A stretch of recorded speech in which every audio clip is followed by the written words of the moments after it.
bit for us to talk about. Just trying to get the preview set up on screen, and it looks like it is ready to go.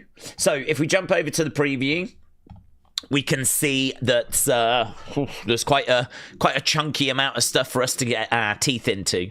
So Cody Rhodes, I believe, was meant to be on this show. I seem to remember last week it saying that Cody was going to be back. The Cody conversation seems to have just kind of settled down. We're not seemingly talking about Cody here. It doesn't say like Cody returns for the first time since the beatdown or anything like that. So I'm a little bit confused in regards to why Cody doesn't feature here. But we do have who will Randy Orton attack next? Who will Randy Orton attack next? And I believe online he's been putting out messages saying that he's hearing voices again. So it definitely kind of insinuates that Randy is struggling and is hearing voices. We know that he attacked Cody. We know that he attacked Zack Ryder, Matt Cardona last week. Are they going to have him attack someone and then Cody comes back and makes the save? Maybe we're not meant to know that he's back this week, even though they did mention it last week. So, because I remember doing the breakdown last week, and I remember there being a graphic saying that Cody was back this week. And now it's just gone radio silent, so I don't know what's happening there. So this is obviously the big talking point because this is the big main event match. This is going to be Cody against Randy. Some people would say it's had the most interesting build. It's got the most heat to it. I'm really enjoying kind of what I'm seeing so far. So yeah, you know, for me, this is a match that I wanted to see. I'm really interested in watching the builds and how it unfolds. So the whole Cody, is he going to be back this week? Is he not back this week? Is Randy targeting someone else? If he does, who's he going to target? Is Cody going to be making the save? Has something come up whereby Cody is not available? I mean, Cody was actually meant to be on Pat's show on Wednesday and didn't appear. Like, they had to postpone. So, I mean, I wonder if there's something going on with Cody. I know that there was an interview that came out with Matt Cardona this week, the podcast, but I don't know when that was recorded. That could have been recorded last week or 2 weeks ago. So I hope everything's okay. So I'm a bit confused about that, but that's obviously our top story, right? That's the big focus. The rest of it then, Bella's battling Alexa and Charlotte. So we've got a bit of a number one contenders type match. I don't think it's been billed that way, but it's a bit of a number one contenders type match. Then we got Nick Aldis. He's going to give an update on Jacob and Drew. And I don't know if you've heard, the rumor today is that there is a stipulation that's going to be added to that match. Of course, that's going to be a match for WrestleMania, but a stipulation is expected. Carmelo is going to host another open challenge. No word as to who's answering that. Jelly Roll is going to be facing Kit Wilson. So, yeah, I mean, I'm not expecting a full-blown match. Obviously, we're expecting that to build towards WrestleMania, but, well, we're going to get something there, right? Giulia battles Tffany. That originally was for the title. That has changed. That's something else that's changed. This was originally a title match. It's now a non-title match. How will Rhea Ripley respond to BFAB and Meechin's new allegiance with Jade Cargill? So, yeah, that was quite an interesting development last week, where we've got the baddies kind of joining up with Jade's. I think the takeover is what BFAB or one of them put a message out. Might have been Jade, actually. Picture of all three of them, and it said the takeover. So, don't know if that's the name they're going with. Let's just read this about Randy. 1 week away after savagely attacking his former friend and brother, undisputed WWE champion Cody Rhodes, Randy Orton unleashes another vicious assault on Matt Cardona. Which legend will the legend killer ambush next? That's the vibe that they're going with this episode. That is the vibe. Which legend or which superstar is he going after next? Which is weird because he doesn't have to go after anyone next, right? I mean, he could just be on the show and do a promo, but the fact they're saying, "Ooh, who do you think he's going to go after next?"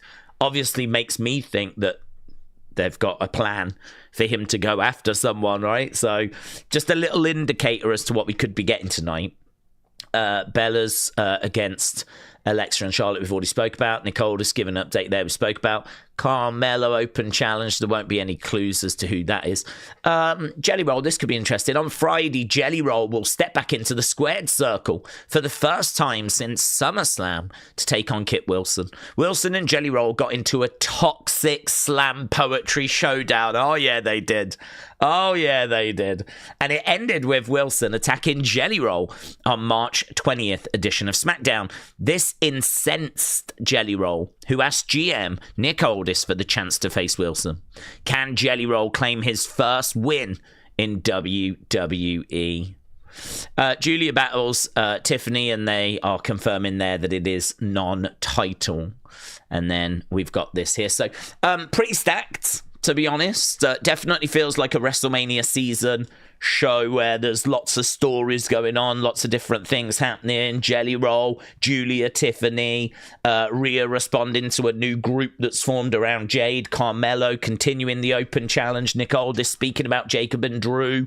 We got women's tag team action, which we believe is going to head towards a fatal four-way at Mania. We got Randy Orton, who's he going to be attacking next? We got a lot going on, actually. So very, very busy, very, very stacked, and lots for us to get our teeth into. So big thank you to everyone that has been enjoying Unseen. There was going to be an Unseen today, but to be honest, there just wasn't enough stuff. There wasn't enough that went down today to warrant an episode. I want to try and get an episode out pretty much each day where possible, but on days where it's just not possible, it's just not possible, because I am a slave to the rumor mill, to the news, and I'm not going to be bringing you videos just for the sake of it. So I think if there is an Unseen, you can have confidence. If there is an Unseen, you can have confidence that there's something in there. There's going to be something in there that's going to be of note, that's going to be interesting or funny, or a rumor or a bit of news or something, right? And today, there was a couple of bits. I mean, we probably could have put a video out that would have gone 4 or 5 minutes. That's just not enough for me. So I thought we would just chat about it, do SmackDown, do the breakdown. Whatever was going to be in there today can carry over. But as I said, not much. One of the biggest bits of news is that Drew Jacob is obviously set for WrestleMania and is going to get a stipulation added to it tonight on the show. That's one of the biggest kind of bits of news that's been doing the rounds. And also the comments from Roman. So Roman was on Jimmy Fallon. Roman kind of looked at the camera and said, hey, Punk, you might be wondering whilst you're at home why you're there and I'm here. Well, the answer is quite simple. I'm the bigger star, right? There's levels to this. So a little dig there at CM Punk, which was kind of fun. So yeah, he was on Jimmy Fallon last night in good spirits, actually. But just bits like that today. Angel Imperius, hello. Shout out to you. Said, I think the women's US title will now be on at Mania. Yeah, you could be right. I know that Chelsea is kind of circling around that. I mean, she put out a Chelsea Chronicle, which was all about Giulia and Tacky Time. And so, you know, she's very much involved in that story at the moment. So it does feel like a triple threat is on the cards. Chelsea's having to go at both of them. Tffany, I mean, she's, you know, been former women's champion. It's going to be hard for her to not make the card. It'll be, you know, big absence for her to be left off. And Giulia, I mean, obviously a big call-up since last year's Mania. She was in NXT last year. I believe she got called up after Mania last year. So, and she's the current champ as well. So, yeah, those three kind of feel like they're going into a triple threat. So, I agree. I think that will get added to the WrestleMania cards. He'll go after Triple H. He'll go after Triple H. Randy. So, Magic Dak, shout out to you, buds. Appreciate the support. Let me pop a hot on there. He'll go after Triple H. So Randy will go after Triple H. I wouldn't personally do that. The reason why I wouldn't do that is because I don't know how much affection the fan base has for Triple H. Certainly with the IWC, the Internet Wrestling Community, right? They obviously are not really feeling WWE too much at the moment. There's been a lot of criticism of 2025. There was a lot of criticism of the Royal Rumble. There was a lot of criticism of this WrestleMania build in February. I would say March has been a big improvement, and I would say that the general feeling has actually improved a little bit. Not loads, but has improved, yeah? If we were at like 4 or 5, we're maybe at 6 now, right? So I would 6 maybe knocking on the door of 7. So I would say that it has improved, but really Triple H is someone that I think it might be wise for Randy to sort of align with. Like, I could see him being kind of, there's a bit of a theory that Cody is the golden child, his, you know, all this kind of stuff. It's a term that's been thrown around in Cody's way. Actually kind of having Orton align with Triple H, and actually Triple H kind of saying, this is going to be my guy. This is the person I want as champ moving forwards. Kind of positioning Cody as maybe not being the favorite, the golden child. That might be the better direction. So I don't know, it's an interesting one. I don't know how much heat would be generated if Randy went after Triple H. I definitely would expect the crowd to be chanting one more time. If he hit an RKO on Triple H, I would be expecting the fans to be cheering and chanting for more. I'm not sure that's so true if he attacked someone like R-Truth, someone that was loved, someone that the fans really cared for. I don't know that they'd be chanting for him to attack again.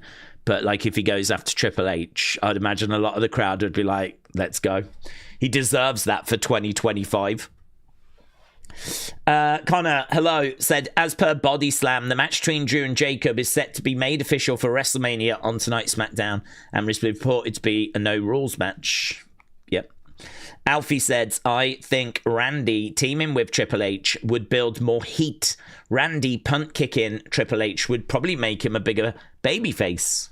Well, it's funny, isn't it? Because I think if you are active online, that it feels that way. But we do have to remember that WWE is obviously so much bigger than the IWC. So it is a very interesting conversation, because how do the casual fans feel about Triple H? I mean, I don't know. I genuinely don't know. I know the hardcore fans feel like the ball was dropped. But I don't know what the casual fans feel. I mean, Triple H is a legend, you know? He's a legend. If you're a casual fan that just watches wrestling once in a while and you tune into the Rumble, you tune into WrestleMania, you know, does Randy laying out Triple H, does that turn you against Randy? I don't know. I know that in the IWC it would not. But, yeah, it's an interesting one, isn't it? I mean, that to me kind of goes back to the whole casual fan versus IWC and the differing reactions. A little bit like how we see differing reactions from the live crowd to us watching at home. You know, the live crowd loves singing Seth's theme. They love yeeting. You know, they're asking for Jay to run it back. It's not like Jay goes, shall I run it back? And the live crowd are like, no, thank you. No. Like, they're all up for it. Whereas us at home, most of us at home are like, Jesus Christ, he's running it back again. You know, we don't want to see it. So there are these real interesting differences between a live audience and the audience at home. And then I think there's also differences between the hardcore fans, the IWC, those that are really engaged, but then the casual fans. And this is where it gets hard to like try and please everyone. So, but I mean, I know where I stand on the Triple H thing. I think if he was to attack Triple H, I think the fans would be like, do it again, one more time. I'm not sure it would generate much heat. But yeah, it's an interesting one to check around. Oh, hello. Let me go down to here. One more time. Yes.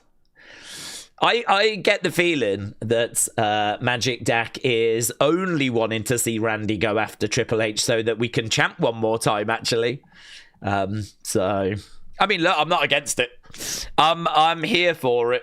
I would be fine with him going after Triple H and laying him out. I mean, he probably deserves that for 2025. But yeah, I think storyline wise, it might be more interesting if they actually aligned. But okay, Dormouse, hello. Hope you're doing well. Hugs to everyone. Hello. Dormouse, hope life's treating you well, buds. Kai Plays said it's my birthday today. Kai, happy birthday, buds. Shout out to you. Dean said, I know that we think Ted DiBiase Jr. is fake, but what if it's a legacy reunion? Ted comes for Randy, but accidentally helps Cody, and Cody still loses. Well, the reports, I mean, everything we've seen so far say that match is on the 18th. It's on the Saturday. And in that video, he is booking a flight so he can be in Vegas for the 19th. So, I mean, the first thing I would say is he's going to Vegas on a day where after, I believe, that match takes place. Obviously, we don't know yet if it's totally confirmed, but when they're advertising Saturday, they are using the Randy Cody graphic. That's Saturday the 18th. When they're advertising the Sunday, they're using Roman CM Punk graphic. So, and they've been doing that for a while now. Good few weeks. So the first thing I would say is I don't know that he's going to get involved in that match, because if we just look at the dates, it looks like he's going to be there on the Sunday rather than the Saturday. The other thing I would say as well is, why does it have to be WWE on the phone? Why would that be the most likely thing? I mean, Ted DiBiase Jr. has got so much hype around him at the moment because of that case and being found innocent, and of course his connection to Cody and Don not being and do the Sunday. Why would GCW or one of the indie shows not look to grab him? Because, again, great headlines, isn't it? Imagine if you had an indie show, Bloodsport or something, and you bring out Ted DiBiase Jr., and he's going to, stand in a wrestling ring and say a few words. I mean, you're going to get attention for that. That is going to get attention. Anything to do with Ted DiBiase Jr. is going to get attention.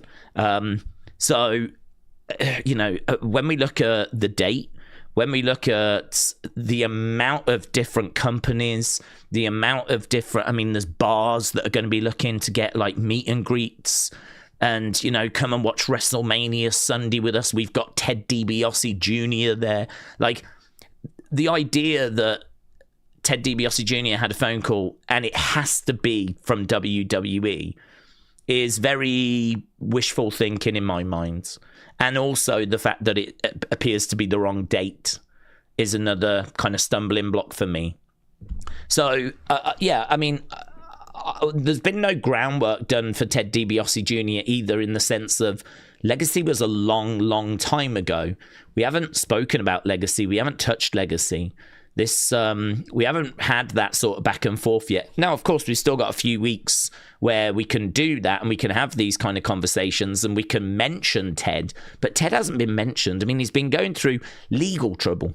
So of all the people that have got into wrestling recently, this guy ain't getting much of a reaction. And without being harsh, he was never the biggest of stars. So if you bring him in, like in front of that crowd at WrestleMania without kind of doing some groundwork, I don't really know the reaction it gets. I don't think it's going to be massive pop, people going crazy. So, yeah, I think that for me, the way that video played out and the way that it's a conversation that just happens to be on camera. I mean, think of all the time that phone call could have been received, and think, like, even if it was received at the same time that podcast was happening, why would he be in shot Why would he not just take it in the other room? Like, why does he have to be on camera? Why did the guy in front of the camera kind of turn like this to make sure you could see him? And why was he kind of pointing yeah? And why did he have to go April 19th? And actually, like, there's so many things in there that make me go, why is this happening? Why is this happening? Why is this happening? Why did the phone call happen at this exact moment? That's a coincidence. Why did he have to be on camera when he was taking the call? Why did he have to speak to the person that's on the podcast? Why does it even have to be WWE? So there's so much stuff with it that just is like, it doesn't sit well with me. Just doesn't feel right to me. That I'm just like, no, I ain't buying it. I ain't buying it. I don't doubt that he could be in Vegas that weekend. I actually don't doubt that, because I think there will be a lot of people that are going to clamour to have him, you know, because anything that's got a bit of buzz around it is going to be of interest, of course. So I do think that there are going to be indie promotions, bars doing watch-alongs, wrestling conventions, a whole plethora of things happening that, you know, he could find himself being a part of. Club nights. Are you a WWE fan? Come on down to our club after WrestleMania ends. We've got Ted DiBiase Jr. Come and have your picture taken with him. Ask him what he thought about Randy versus Cody, you know? Come down to our club. So there are so many venues and places where he can actually kind of be used. I mean, it could be anyone that's on that flipping phone. Absolutely anyone. So, yeah, I think for me, like, there's just too many red flags. It just really felt super, super staged, super set up. I was not buying it. I ain't buying it. I'm still not buying it. But that doesn't mean that I don't expect him to pop up somewhere during that WrestleMania weekend. I'm just not buying that it was WWE. I don't even know that there was anyone actually on the phone in that moment. I'm not some crazy conspiracy theorist. I just think there's way too many weird inconsistencies, red flags, and things that just don't sit well with me on it. So just feels very staged. So, yeah, I mean, but could he come into the story? Yeah, of course he could. I feel like it's a bit rushed this side of WrestleMania. We've only got a few weeks to go. We've got this week, next week, and then I think it's the go home. And I mean, there's nothing this week about there being a face-to-face promo. The question is, who is Randy going to attack next? So I don't know that this feud ends at Mania. I think I'm kind of convinced that it'll carry on after Mania. I think there's a lot of meat on the bone here. I think this is a feud that can run for a while.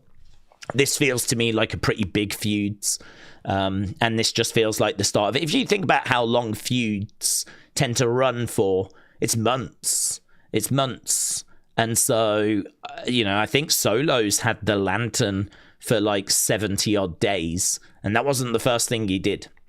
So if you think about Wyatt's against MFTs and how long that ran for, or you think about Drew and Cody and how long that ran for, I just sort of think like Randy, Cody, the idea that this will be done and completed at WrestleMania, I think it runs after.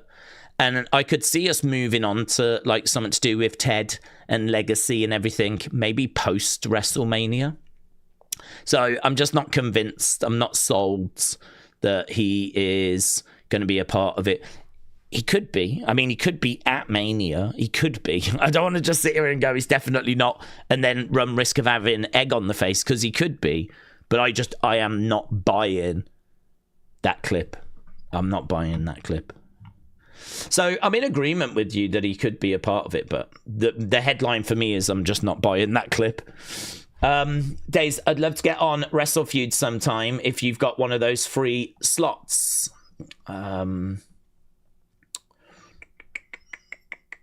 Wrestle Relics, shout out to you.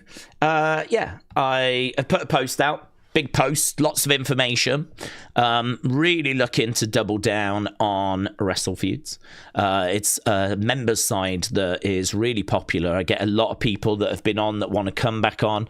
I got a lot of people hitting me up going, I'd love to face my partner. I'd love to face this person. I think William and Sonny said they were interested in playing. I've had people saying they want to play their partners. There's loads of people that want to play. So I've got the schedule up. My plan is to let it run for a couple of days because I've asked for lots of different feedbacks on that post. What I would say is if you're a member, go to the post, read the post, and then if you can, leave some feedback. I've asked for 3 different types of feedback. If you want to play Wrestle Feuds, let me know. Start your comment Wrestle Feuds, and then tell me the date that you want, right? And then what I'll do is I'll look at all those over the weekend. I'll jot down, this person wants that date. Can I give it them? Yeah, boom, there you go. That person wants that date. Boom, there you go. It doesn't... I do sometimes get people saying, I'm free, I'd like to play it. It works better if you tell me a date, because ideally then I can just give you that date. If I can't give you that date, then I'll leave you a message going, sorry, that date's gone. Is there another date that you was interested in? I'd much rather focus on specifics rather than going, okay, how about this date? And then people going, oh no, I can't do that. So I'm after who wants to play Wrestle Feuds. Again, just leave a comment, ideally a date, and I'll work down that at the weekend. Then Wrestle Feud questions, actually, because I do find myself getting a little bit stuck. So it needs to be, fun questions that everyone can answer. You know the kind of things. So it's the stuff we've been doing. What's the best WrestleMania opening match ever? What's the best WrestleMania main event? Who's the best wrestler to never main event WrestleMania? What was the best ever Royal Rumble? What was the worst ever Royal Rumble? Who should have won the Rumble that never won the Rumble? Who's the best wrestler to ever wear just trunks? Who's the best wrestler to ever wear just a singlet? What's the most shocking women's match in WWE history or moment in history? What's the most shocking moment in history? What's the biggest botch in WWE history? Like all of those type questions. That's what I'm after, really. We've asked quite a few now, so I've kind of worked through the ones that I had. I need to kind of really get a good list of like 50 odd, so I've asked for that as well. And then also we're going to look to start bringing in watch-alongs. I get asked a lot for watch-alongs, and I'd like to start doing those, because on the members side, we've actually got an opportunity to watch a lot of matches. We won't do full shows, they go for hours, but actually if you look on YouTube, there's lots of matches that are like 20 minutes, 30 minutes, 40 minutes, 50 minutes, right? And you can just watch those, just the matches. So, you've got things like Bray Wyatt versus Seth Rollins in Saudi when Bray won the title. Or you've got things like Shawn Michaels, Undertaker, Bret Hart, Stone Cold, all these massive matches. Shawn Triple H from SummerSlam, maybe Brock against Undertaker, end of the streak. Loads and loads of matches that just get uploaded on WWE's YouTube channel or WWE Vault. And, I'd love to sit down, watch those. Kind of, some of them I won't have seen for years and years and years. Most I won't have seen for years and years and years, actually. So sit down, we can score them, and we can start to sort of keep a bit of a tab of what's the best WrestleMania match, what's the best match overall, kind of keep a bit of a running tab. I think that could be really interesting. I've had a few requests in for certain matches as well. So it's a big post, lots of information, lots of feedback requests, and I'll kind of chip through that during the weekend. Okay, so appreciate it, buds. Magic Dak says, what's Magic Dak say? I was watching at home and we want to get to the show. We want to get to see the action. If you were there live, would you try to be in the moment, yeeting, or would you still be in the mind of let's get to the storytelling? It's a brilliant question. Magic Dak, it's a brilliant question, because I don't blame the live crowds for being the way that they are. I totally get it. They've spent a lot of money. They might even be with their kids, right? And so, or friends, and, when you're with friends, and certainly when you've had a few beers as well, you're kind of looking forward to it, meeting up with friends, going to the pub, having a few beers, you might treat yourself to a Jey Uso shirt or a foam finger. And I think you've worded it very well there about being in the moment, like, enjoying it. And so it is different. It's a different experience. What we said earlier is still very true, that it's different. It's different being in the arena compared to being at home. I don't blame those people. I think there's, lots of reasons as to why that's the case, but it is the case. And so what would I do? To be honest with you, I think it would really depend the situation that I was in. So if I was going with a load of friends, and we'd had beers and everything, and I was just like, just chatting with them and just trying to have a good time, I'd probably get into it and be yeeting and all that kind of stuff, right? Because I'd just be wanting to, have fun and kind of join in with the energy, the vibe, and all that kind of stuff. If I was maybe going more on my own, because I have been to wrestling shows quite a few times actually on my own, because, there's been plenty of times where I've not really been working with people that kind of cared about wrestling. And so, I'll pick up a ticket and I'll go to a show and I'll just watch it because I want to see a certain someone. I went to London, actually, when Ronda came into WWE, and this might surprise people, but I did buy a ticket to go to a house show in London just so I could see Ronda Rousey. And the reason for that is because I enjoy UFC as well.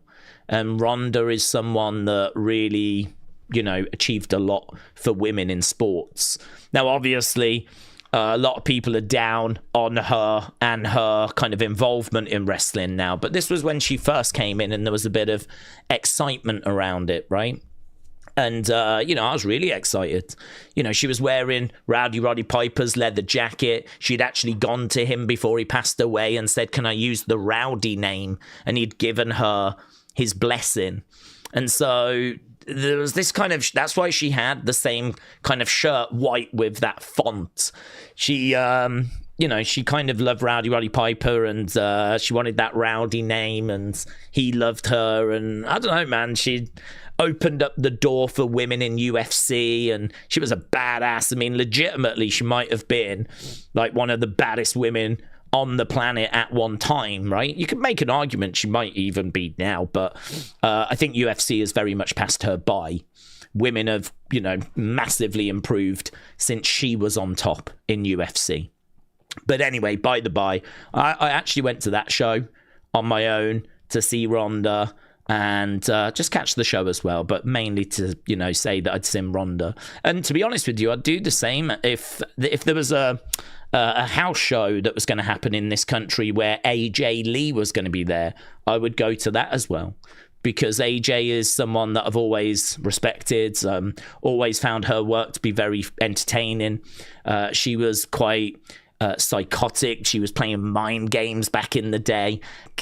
I'd love to go see her perform. I'd love to go and see her in action. So, yeah, I would probably do the same for AJ Lee these days. And I'd be quite happy to go on my own, headphones in, go down, grab a quick drink, look at the merch stand, go in. But if I was doing that, I'd be different. I wouldn't be eating, because I would be there really for a specific purpose of seeing someone. And to be honest with you, because I talk so much about wrestling, I would be very interested to sort of look at the crowds, how many people are yeeting, how many people aren't yeeting, what is it that you don't quite see on TV? We're always being shown what they want us to see, but you get the full picture when you're there in person. I would really be looking at kind of things that we don't see on TV, what goes down kind of during certain commercial breaks, or what gets said just before the show begins. How do they hype the crowd up? You know, lots of little things. Any kind of little interactions as wrestlers jump out the ring and we're watching a video package. You know, what's happening in the arena at those times. So rather than me kind of getting involved and yeeting and chanting, if I was there on my own, it would be different. I would react different. So I think a lot of it comes down to context. I think a lot of it comes down to the kind of, you know, the people you're with, the headspace you're in, what you're trying to get out of it, you know. If I went with mates, I'd want to have a good time. If I went on my own, I'd be doing a bit more analysis. I'd be kind of looking at things a bit more. What is it we don't see? Is there anything I'm noticing? Anything that's different? Anything that's worth mentioning on a stream? Do I need to film anything? Is there any footage that needs to be grabbed? Is there something a bit quirky, or is it, you know, pretty standard as you would expect? So yeah, it's a great question. I think my honest answer is it comes down to the context. Chris said, Daze, sorry about yesterday, not sure if I'll be around on Monday. No need to apologize, bud. I've said that many times. Shout out to you. I hope everything's all gonna go well. And cool. No issues, no problem, Chris. Sit back, relax, look forward to the show. Should hopefully be a good one as we continue on our way to WrestleMania. Lumion said, Daze, with the whole story of Jay being a hothead, do we see The Rock getting involved? Like Jay could cost Roman the title at Mania and acting as Rock proxy as a heel. Therefore, we get Jay Roman feud at the next Mania. We get Rock Roman. Right now, I'm going to say no. And the reason why I'm going to say that is because I don't know that there's much of an appetite for Jay Roman feud. We've done it a few times. When the Bloodline first started, Jay actually stood up to Roman. He was like, what's going on? What's all this? You know, what's happening, Us? Because at that time, the Usos were actually babyface. Roman obviously turned heel, joined up with Heyman. And if you remember, in the Thunderdome, there was actually that period where, you know, Jay wouldn't acknowledge Roman, and they had a match, and Roman like beat up Jay and, you know, kind of got them to acknowledge him. And then, you know, eventually they did, and they turned, and, you know, that was kind of the formation of the Bloodline. So they feuded at that point. And then, of course, they feuded years later when the Bloodline was sort of breaking apart. I mean, if you think about WrestleMania 40, we had Jay versus Jimmy. And we had Jay try to get involved at 40 to sort of help Cody win. Jimmy came out to deal with him. And, you know, we had a SummerSlam where we had Jay and we had Roman battling against each other. So we did a couple of times where they've kind of gone up against each other. I would say Thunderdome, you can't really measure because everyone was trapped at home and we weren't selling tickets. So that's kind of hard to gauge. But I think the reaction to Jay sort of being in that top spot was not great. I don't think too many people loved that WrestleMania match, SummerSlam match between them. It was fine. I mean, it was fine. I think we probably could have done some better. But, like, yeah, if you think about Jay having his opportunity last year with the world title and that kind of falling a bit flat, now he finds himself going into the Usos. I just don't know that we're about now to start another Jay Roman feud. If we'd have never done it before, if it was something that we hadn't touched on and we felt there was a lot of meat on the bone, then maybe we would look at it. But we've done it. It's definitely been done. And I can't say that it massively blew people's minds. I can't say that people were like, so are we about to engage now in another Jay Roman feuds? I don't know. For me, of all the options on the table, that's not the direction I would choose to go. It's obviously hard to say exactly what WWE are going to do, but considering they've already done it, I don't know that that is what they will choose. I think it's more likely that the Bloodline actually get back together. I think it's more likely that we're seeing all these pieces kind of coming together. I mean, if you look at Jay and you look at Jimmy, and the fact they're back together, and the fact that Jay and Jimmy are both right there with Roman. Granted, Jay is more in Roman's face than Jimmy is, but they're both together as a tag team, and they're both, you know, kind of sticking up for the family and stepping up to CM Punk. So in my mind, I see the Usos very much with Roman. Both of them, right? It's just one's being a bit louder in their support. And then you look at what's happening with Solo, and Tama Tonga saying you're changing. You're starting to act like Roman. And that's, you know, that's an interesting line, isn't it? You're starting to act like Roman. And he's saying you should give the lantern back. So we've got something going on with Solo. The exact same line was said to Jay.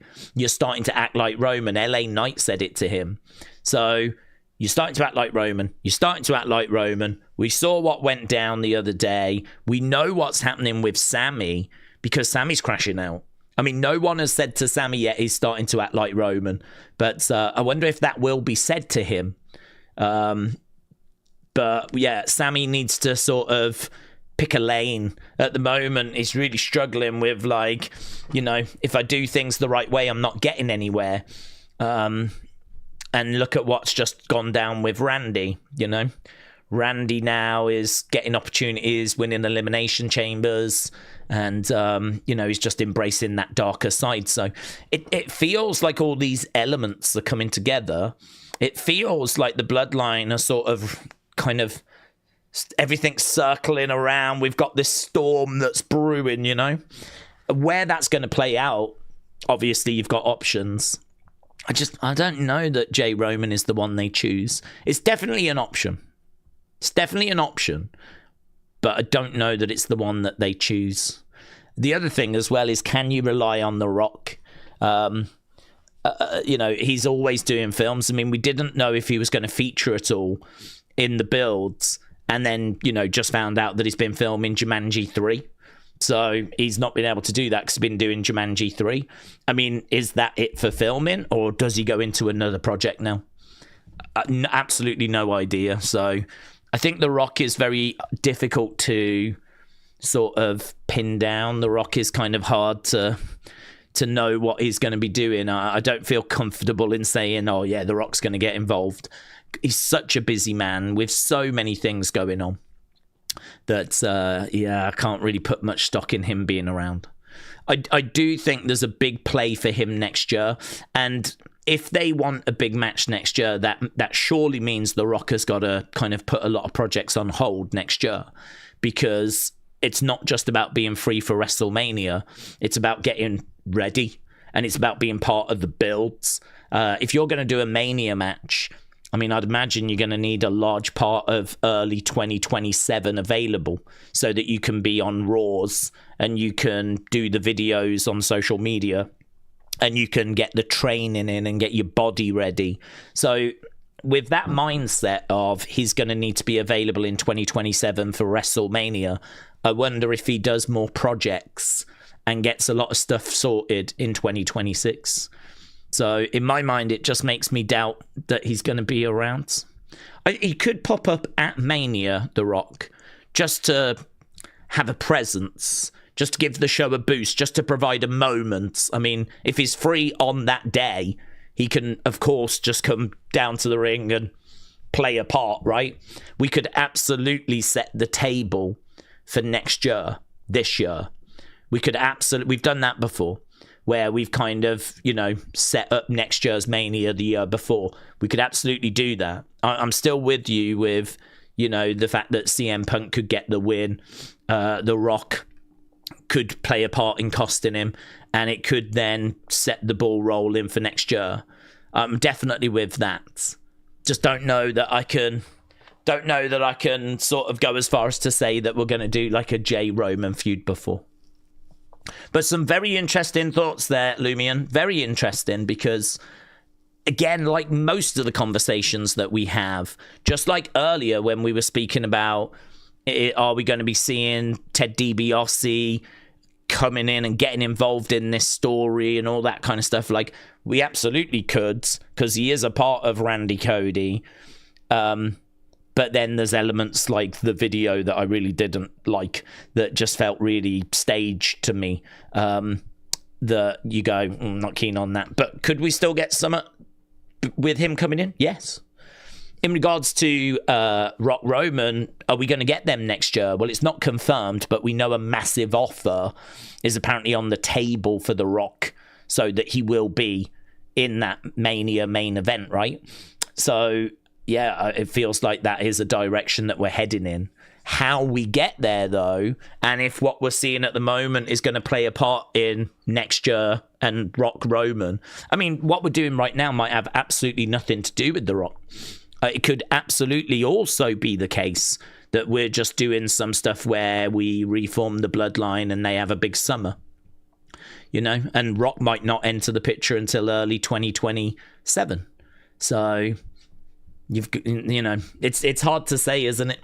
But it's fun to kind of chuck a few things around and get a few people thinking, and where is that going? And could that lead to that? And are they going to do that feud? So I like it, Lumion. Thank you, my friend. Good comment. Good. I like having a few bits to check around. And again, I have to keep saying it. My thoughts are just my thoughts. I am not sitting here saying that what I am saying is true, right? I'm just saying that, you know, a lot of this stuff we talk about, there's not been any reports on. So what do we think is most likely and why? And then, you know, we start like digging into that. So yeah, feel free to put your thoughts in, get your comments in. Jaylee said, SmackDown is here in Pittsburgh. We're going to go, but it was just too expensive. Well, Jaylee, honestly, you're not alone, my friends. We know how expensive tickets are at the moment. They got another sale on those WrestleMania tickets. So, yeah, you're certainly not alone, but they'll get the message, won't they? I mean, if they're going to local areas or markets that they've been to many times, like Pittsburgh, and ticket sales are going to be down, they'll get the message that they are absolutely, you know, charging the absolute maximum or even going beyond that. It's that balance, though, which they've got to figure out. They obviously want to make money.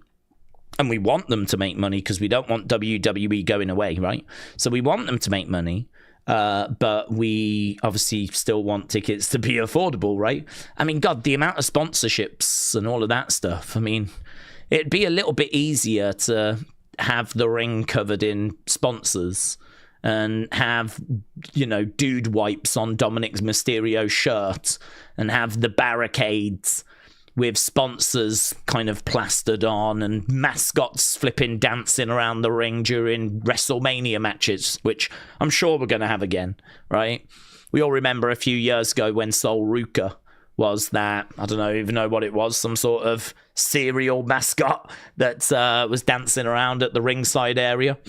So, I mean, we have to put up with all these things. I feel like that obviously brings in a lot of money. It would be nice if the upside to that was that they didn't rinse the fans on the tickets. We have to put up with that stuff, but at least they're keeping the ticket prices at like a really affordable place. But I mean, that's just not what's happening, is it? We're having all of that stuff, and then they're going sky high with the ticket prices. I mean, they're just trying to rinse every dime they can from anywhere that they can. But I mean, it's hurting them in the sense of, you know, there's people that obviously are not now going to the shows at the same volume. We're not seeing the same attendance. And even though they might be making a lot of money from the people that are going, this is still a big problem, right? At WrestleMania, they might have 50,000 people each day, right? 60,000. But it could break a record, right? Most highest gates. But they could have had 80,000 each day, right? So that's 20,000 people that could be having a once-in-a-lifetime type experience, that could be WWE fans for life, taking their friends that have an amazing time, that now are just not going to have that experience, right? And actually might end up spending that money on something else. and actually that other thing might get a bit more of their interest now, right? I mean, obviously, if you can get people to come to your show and you can entertain them, that's worth more than just money, because those ideally are going to be people that are going to sit down and want to watch your TV program. They're going to buy tickets when you come to the area. They're going to buy the merch. They're going to buy the shirts. You know, they're going to watch the stuff online and give you good online engagement. Like, they're going to be part of it. They're going to feel part of it. I mean, that's 20-odd thousand people, seemingly, that are now not as connected. They're just going to, you know, watch it at home when they could have been there. If the ticket prices had been, you know, more affordable. So it's a really interesting conversation, because on the one hand, yes, they are still doing very, very well, even with the reduced attendances. Because of how high the ticket prices are, they are actually making a lot of money. But there is that other aspect, isn't there, like we just said, where, like, actually getting a full house, having a crowd that is there and is passionate and is vocal and is engaged, is going to, you know, be valuable kind of in the long run as well, because you would think they would be a more engaged audience. So I think it's a shame that we could be looking at like 20,000 empty seats at WrestleMania when, you know, we don't need to. If those ticket prices were more affordable, I think we can all agree, even with a bad 2025, you know, if those ticket prices were set at whatever level, we could sell out WrestleMania. There's enough wrestling fans and even casuals. You know, the WrestleMania brand is so strong that there are people that will just go to that because it's like the Super Bowl. It's just going to be a big spectacle. So, you know, there's people that just don't really watch much wrestling, but if it's in the area and the tickets are a good price, you know, they'll go. So, yeah, you're not alone. We all know the challenges with the ticket pricing at the moment. Adam, shout out to you, said, I think Gunther could interrupt AJ's Hall of Fame speech and maybe we get one more match at WrestleMania, says Adam. I don't believe that's the plan. Whether they could have a word with AJ and try and get him signed back up. I mean, I don't see it happening. Let's put it that way. I don't think it happens. I think that he was quite happy with like being done at the Royal Rumble, seemingly just from the interviews that he's given. But with Gunther, you know, opponentless, I've no doubt that Vince would be having that conversation. You know, Vince absolutely could be going to AJ going, how about we, you know, kind of do that. But I think it's done, to be honest. At this stage, they might want to just use it to showcase someone like Giulia that's not on the card at the moment. I don't know what they've got planned for Giulia. Maybe Carmelo Giulia is a match they want to do as well. So perhaps we can't do Giulia. So without knowing the full card, it's hard to say who's available. But at this point, they might want to look at just using someone that's just going to miss out rather than bringing AJ back to probably get beat again. I mean, I can't imagine they would have AJ come back and win. I think he's done. Dormouse said, I need some info for updating the Discord server bots. Okay, that is alien to me. I'm not sure if I can give you that info because I'm not sure I would know that info, but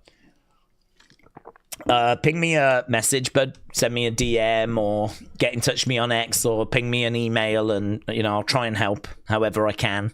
But yes, okay. Right, Daze, what do we think about saying Gunther is expected to play a big part? WWE knows that he's meant to be facing Ray, so who could be Gunther's opponent? Well, we just touched on that, didn't we?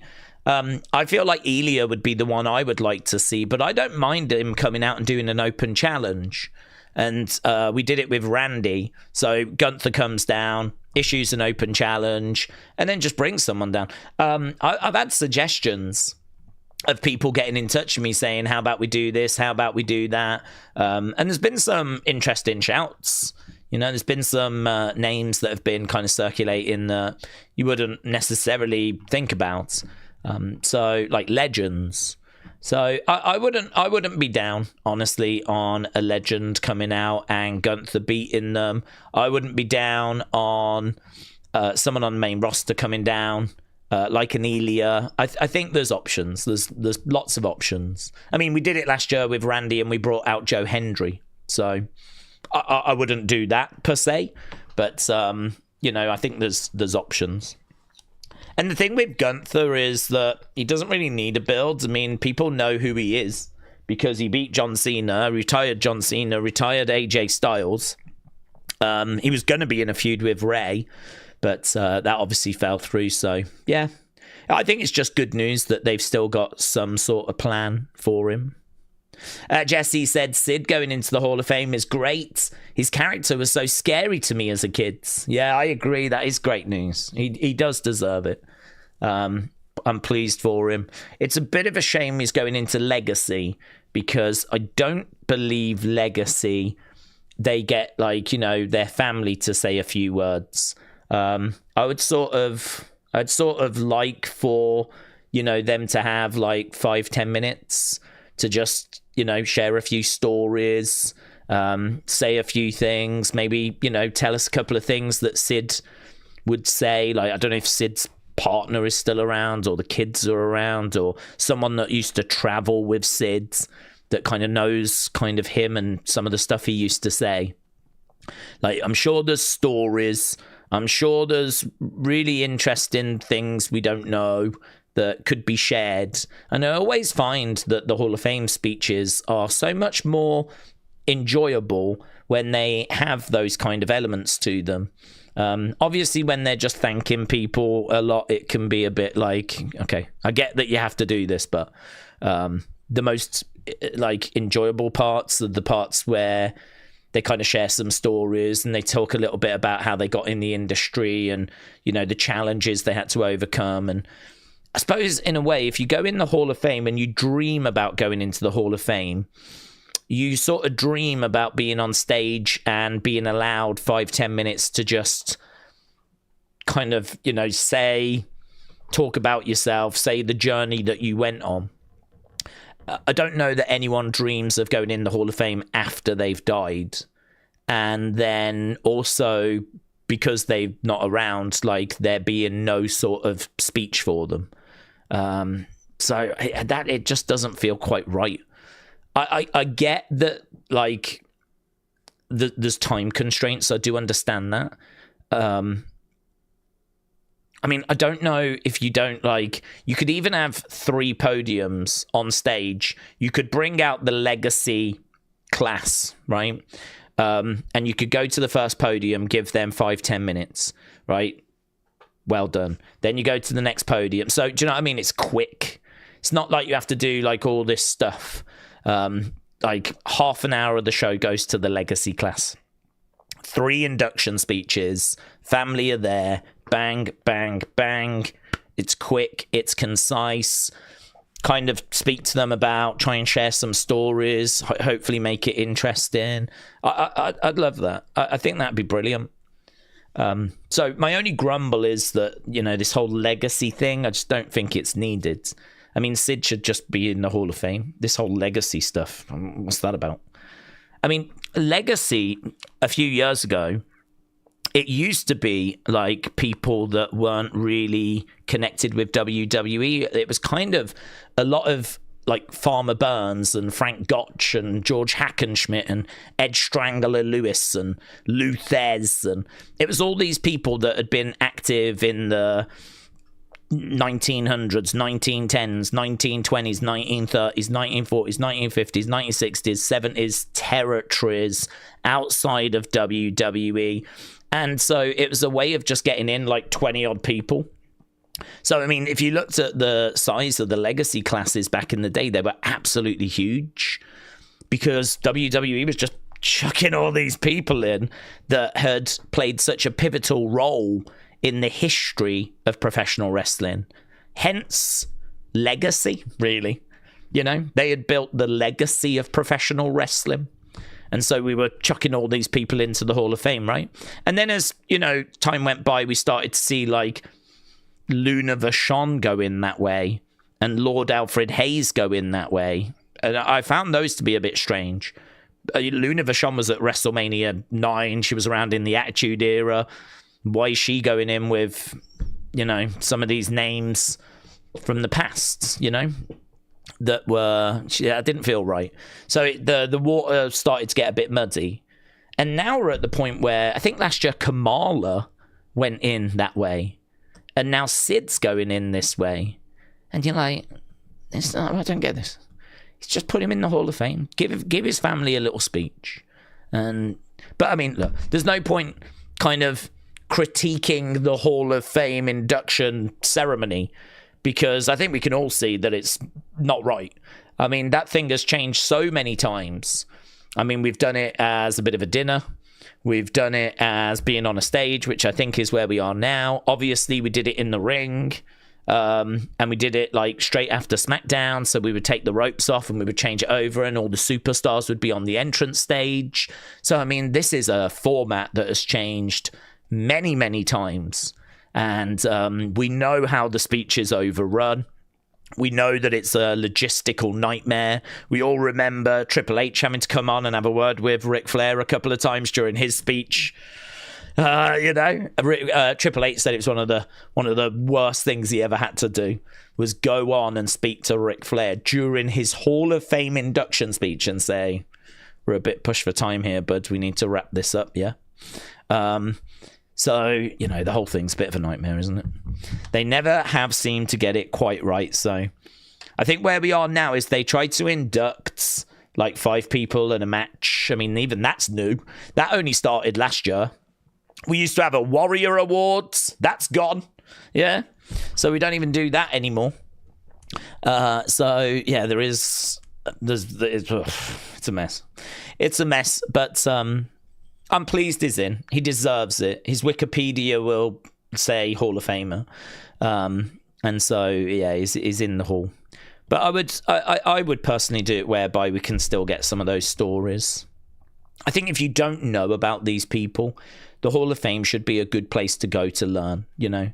If you want to know, like, you know, I don't know anything about Gorilla Monsoon, well, go to his Hall of Fame speech and he can sort of, you know, bring you up to speed. This is when he started. These were some of his key feuds.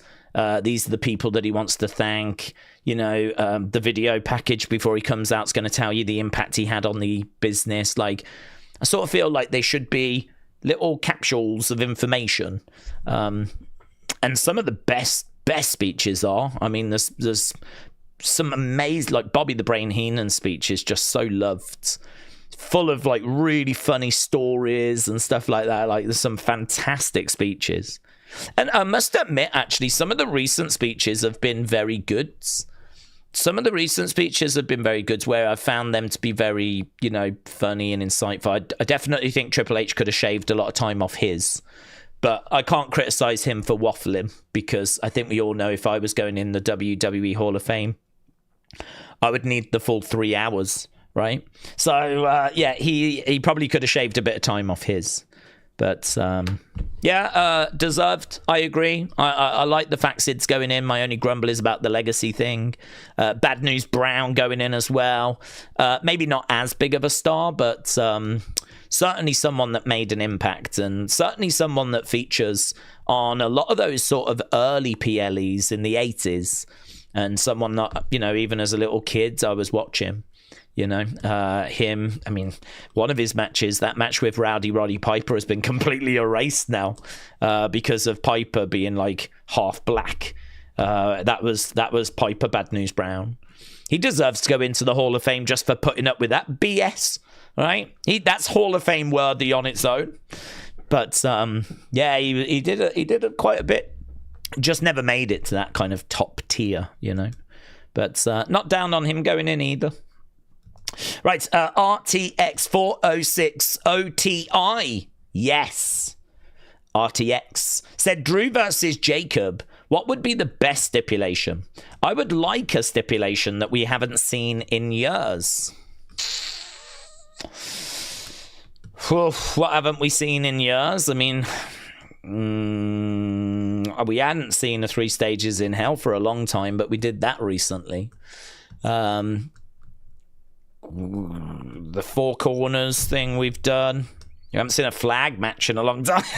Do you want to do a flag match? We could do a flag match. Should we do an Inferno match just for the sake of it?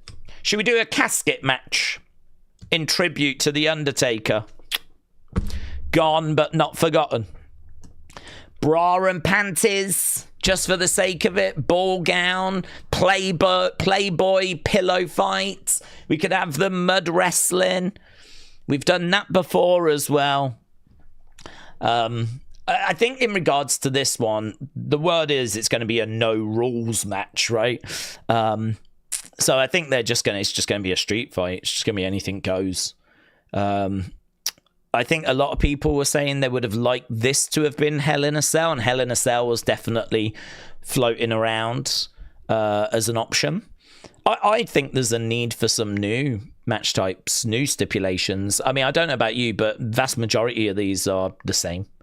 A street fight is no different to unsanctioned match, which is no different to like I suppose, is it any different to tables, ladders, chairs? I mean, it isn't really, because there's no rules match. You can use weapons, you can use chairs, you can use tables if you want to. They're probably just a bit more encouraged in a tables, ladders, chairs match, but again, we're not seeing like any sort of difference. Last man standing. The only difference there is that you just got to keep your opponent down for the count of 10. That's the only difference. I mean, other than that, anything goes. I mean, really, anything goes type matches get repackaged several different ways. So I do agree with you that there probably is a need for more different stipulations, like, things that like an Inferno match, or a casket match, or loser goes to prison. We saw that in Big Boss Man and Mountie. Loser goes to prison. We've obviously tried a few things in the past that didn't work, like the Kennel from Hell match, where we had dogs around the ring, but the dogs looked pretty soft and bored and were like urinating and whatnot. So there's definitely things we've tried that have not worked. And again, you think about WCW, where they had the cages on top of each other. They've tried stuff like that, which we've not done in WWE. So, there are maybe things that we can steal from other promotions and bring over. We've not done an exploding barbed wire match. I don't think we need to, but, that would be a different stipulation, one that we've not done. But, yeah, it's rumoured to be like another no-rules street fight type thing, But I agree with you. I think that in this day and age, there probably is a need for, something different, something new. We've been seeing a couple of things, though. I mean, they did do the Iron Survivor Challenge a few years ago in NXT. So the Iron Survivor Challenge is something that's new. And that is like an NXT deadline thing. That's not something you can just do for a singles match, though. That's just like, instead of doing a gauntlet, you have like 6 people. They all come down at differing times, and basically there's a time limit of like 25 minutes. If you're pinned, you go into the sin bin and you lose, I think it's a minute, and you get a point, and it's the person with the most points at the end of that 25 minutes. So that was kind of a new gimmicky match thing, which you can do instead of a gauntlet match, or instead of an elimination chamber. You can do that instead, or instead of like a ladder match, right? You could do that instead. So that was new. Fight Pit was new. That's gone away again now. But do you remember we did Riddle against Seth Rollins in that match? Fight Pit had a platform around the top of it. And then, they would stand on the platform and fight, and then you could fight inside. It was kind of a bit MMA vibe. So the Fight Pit. If you remember, we did that match, Riddle, Seth, just before Extreme Rules, just before Bray came back to WWE. It's what White Rabbit had been leading towards. And then that match was the main event, and then Bray came back. So that was new. There's another new thing that I've seen in Evolve, which is where we do a gauntlet match. It's really good, actually. Do a gauntlet match, but it's teams. So you've got a team of 5 and a team of 5, and then this team send their first person, this team says their first person. They wrestle. That person loses, so this team then sends their second person, and you keep going until one of the teams is eliminated. Again, that's kind of an alternative to like a War Games, or like an alternative to a 10-man tag, right? So I thought that was kind of clever. Obviously, we got the NXT Underground match. I mean, the whole Underground match things, that started, I want to say, during the... When did that start? I mean, that was on Raw, and it was Shane McMahon, and I think it was just before the pandemic. I want to say it might have been a 2019 thing. And it was Raw Underground, and it was obviously, limited in its success, but NXT took it, and now we see NXT Underground. So, an Underground match is a new stipulation. That can be for a singles match. So, I mean, that's a new kind of thing that's been brought in. So, and we're seeing as well now gauntlet matches where you don't even have to beat your opponent before the next person comes down. We don't normally see that. Normally with a gauntlet match, 2 people wrestling, 1 wins, next person comes down, yeah? What we saw the other day on NXT was we saw 2 people wrestling, and then a countdown clock, and then the third person came in, and then a countdown clock, and then the next person came in. So it was a gauntlet match, but you didn't have to wait for someone to be beaten. It was more based on time as to when you came in. So little tweaks like that. So yeah, not most of those ain't going to help with Jacob and Drew, but those are just some examples of new match types that have kind of come in recent years. But I do agree with you when it comes to like singles matches, outside of a fight pit, outside of an NXT Underground or Underground match, there probably is a need to kind of see some new ideas, some fresh ideas coming in. King Gamer said, when comparing Seth and Roman, do we think Roman's tribal chief run is bigger than him being in the Shield, whereas Seth wasn't able to get the same solo success and will always be known for the Shield, said King Gamer.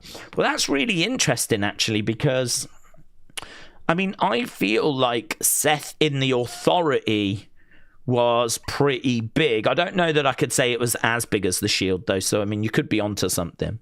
I don't think Monday Night Rollins was just fun.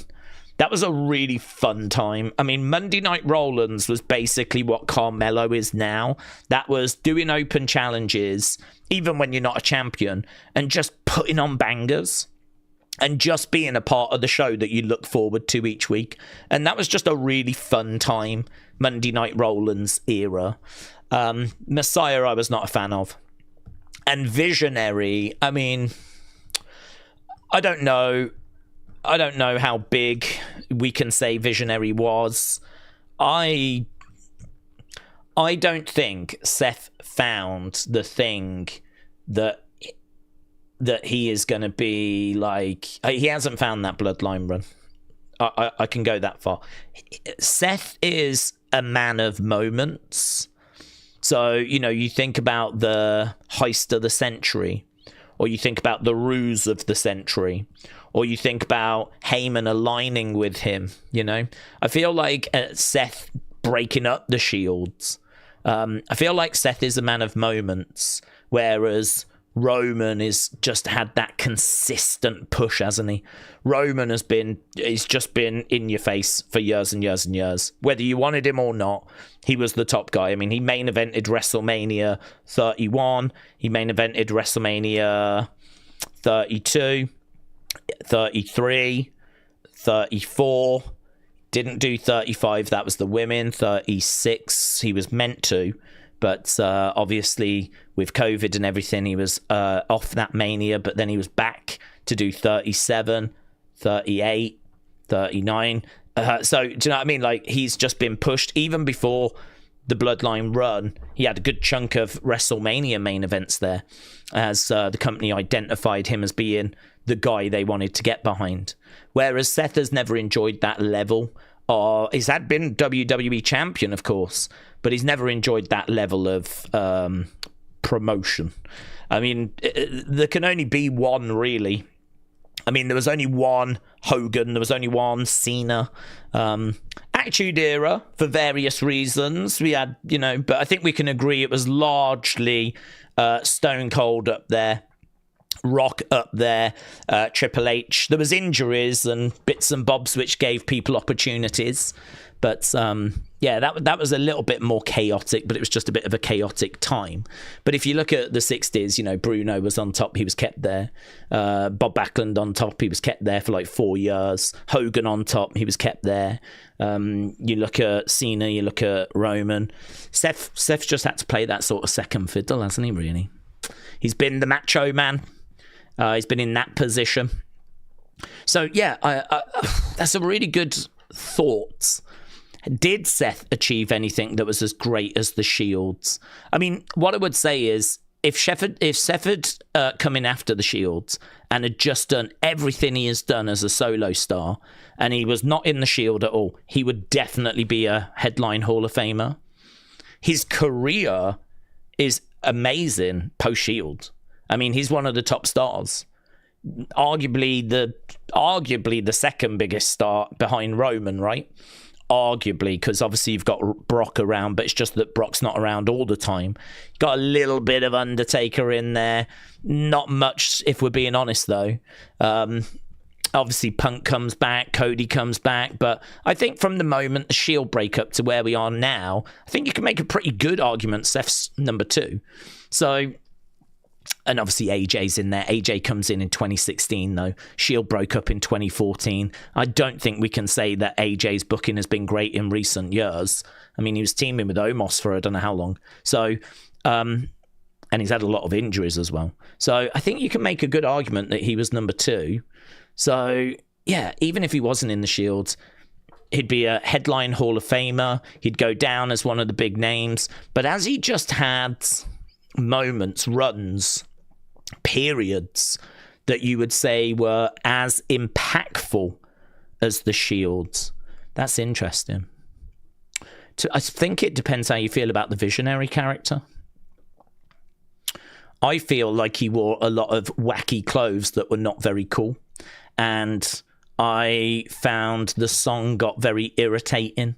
But it was over, and he has had a lot of success, and he did win the World Heavyweight Championship. And he is one of their biggest stars. So if I'm going to be level-headed and reasonable, I would definitely listen to anyone that was to tell me that the Visionary is just as big as what the Shield. I would listen. I love the Shield personally so much more, though. I mean, it's not even close, so that's where I'm probably struggling. To me, the Shield were like one of the greatest factions of all time, and they're so exciting.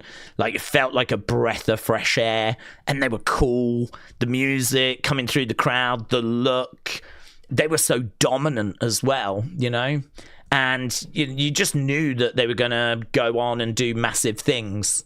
So it was just exciting, so exciting. I don't feel like I've got anywhere near that same level of enthusiasm for the Visionary gimmick. So that's an interesting comment, that's a good one for people to chuck around and debate. Bartholomew, hello, said Oba is monstrous. I've not seen this aura since Oliver from Russia or Maya. Do we think Oba will main event WrestleMania? From Nigeria. Well, I'm not sure Nigeria are going to pay the money required to get WrestleMania, to be honest with you. So I am going to say, I'm going to say no, unless Nigeria stump up the cash. I think we could go to Nigeria and do a PLE, but I'm just struggling seeing it being a WrestleMania. Triple A said, Daze, after Cena, I think Randy is actually my GOAT. I love him. We both agree that Randy should win the title. Would it make the heel turn light? I want him to have a long reign. How long will this reign be? Well, I think for me, I would give him the win at Mania, and I would probably get it back off him at SummerSlam. And so I would give him the summer. And I always think having a title run over the summer is quite exciting, because we all remember the summer of Punk, you know? I think you can define a title run within that time period. Do you remember that summer when Randy was heel again and he was champ? Like, it was so, like, I feel like it can be a title run that we look back on with affection, you know? And actually, I saw a list of, because there was a question before where people were like, what's Randy's best title run? And I didn't really have a good answer for it, because I got to be honest with you, there's not loads that kind of come to mind. He's had the belt so many times, but how many of those runs have been memorable? And I saw a graphic doing the rounds, and it shows most of his runs are actually shockingly low. Most of his runs are like just double digits days, right? Like, he'll have the belt for a couple of months, 3 months, and then he's done.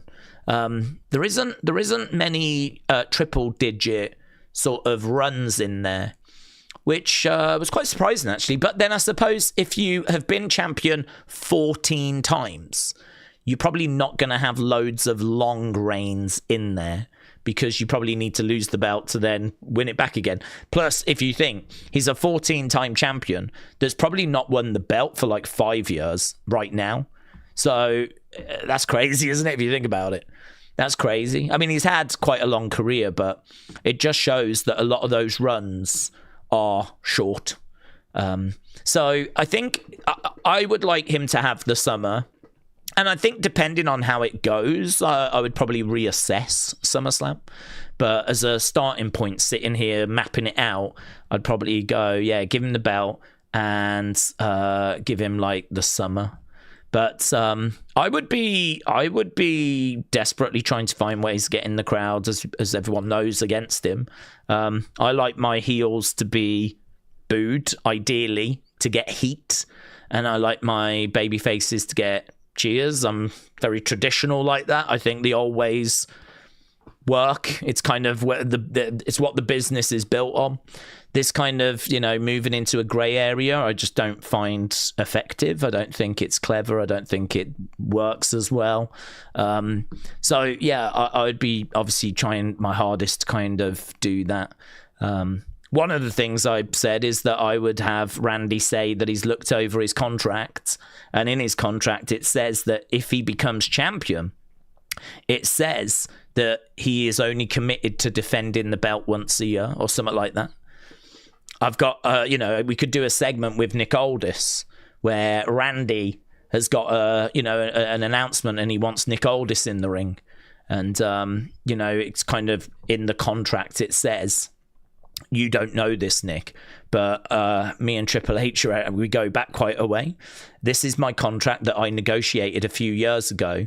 And here it says that if I ever become WWE champion, I actually only have to defend it once in the calendar year. As a minimum, right? As a minimum, once in the calendar year that I win it. I think the belief was at my age, I probably wasn't going to be champ again or something like that, right? So I would really lean into the idea of if he wins the belt, he ain't defending it. You ain't seeing them. And so I would really lean into that as a way of trying to get heat.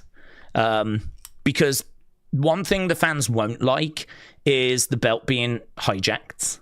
They won't like the idea of, you know, the belt kind of not being defended.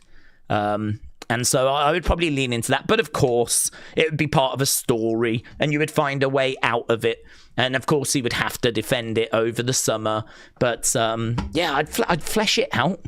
I'd really flesh it out. I'd definitely bring the Authority in. I'd definitely bring Adam Pearce in or Nick Aldis in or whoever into the story. And I'd bring Triple H in as well.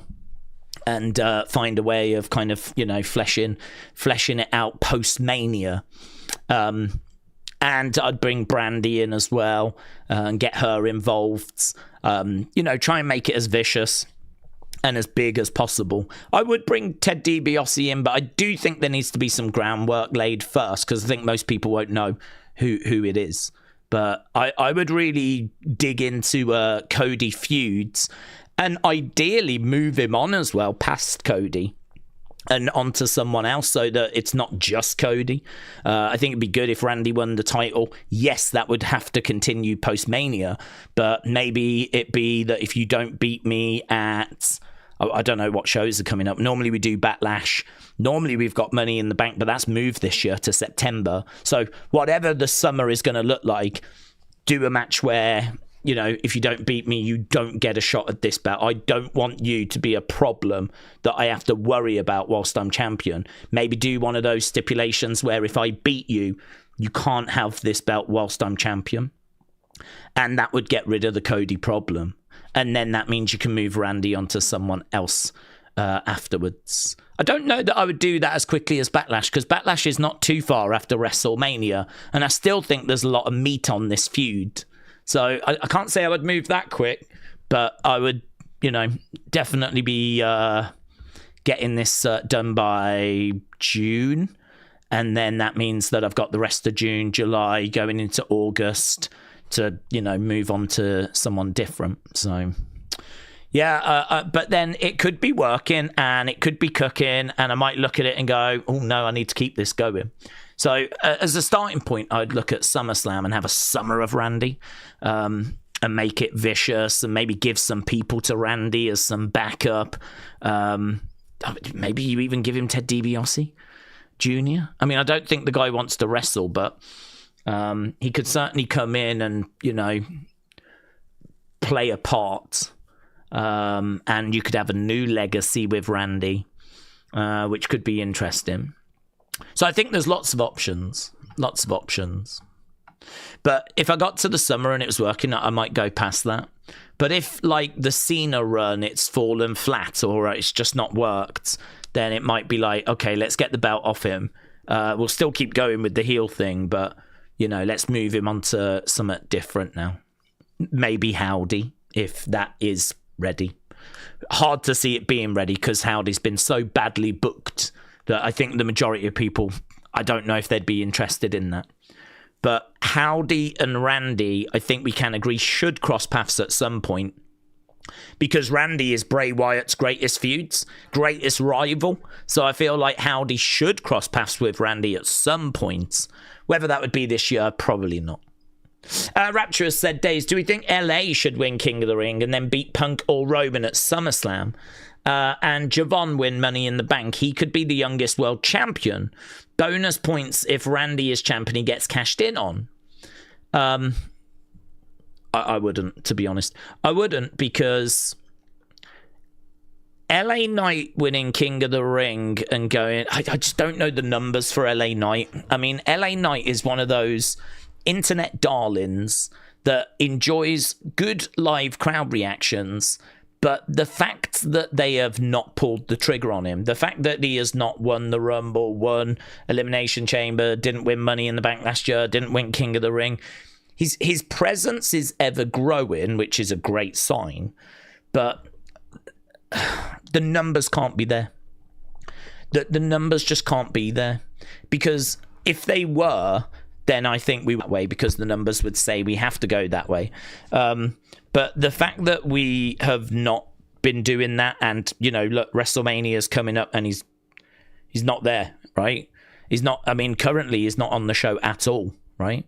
So looking at it, it says to me that the numbers are not screaming to them that he is the right direction to go. He's not the horse that needs to be backed right now. So it's hard, man. LA Knight is a hard one, because this is one that I think there's a lot of fans of his out there that are like scratching their heads trying to figure out why WWE don't pull the trigger with him. But I think it's all to do with the numbers. I think if the numbers were there, they would pull the trigger, and I don't think the numbers are there. And so at the moment, the numbers are saying that Cody, Roman, Drew, Punk, like these, Seth, these are the big stars. The argument comes back, though, okay, but he's not going to get the numbers required until you give him the opportunity, until you give him the ball. So there is a good argument of, Why don't you just do what you did with Damien? I don't know that the numbers were there for Damien, but you gave Damien the ball. Thing with Damien is he represents that sort of Latin American audience, you know, that Puerto Rico kind of crowds, which I think is an area, a market that they want to try and capitalize on. And LA Knight does not have that benefit. LA Knight is not Latino. So that I think is a big difference between the two.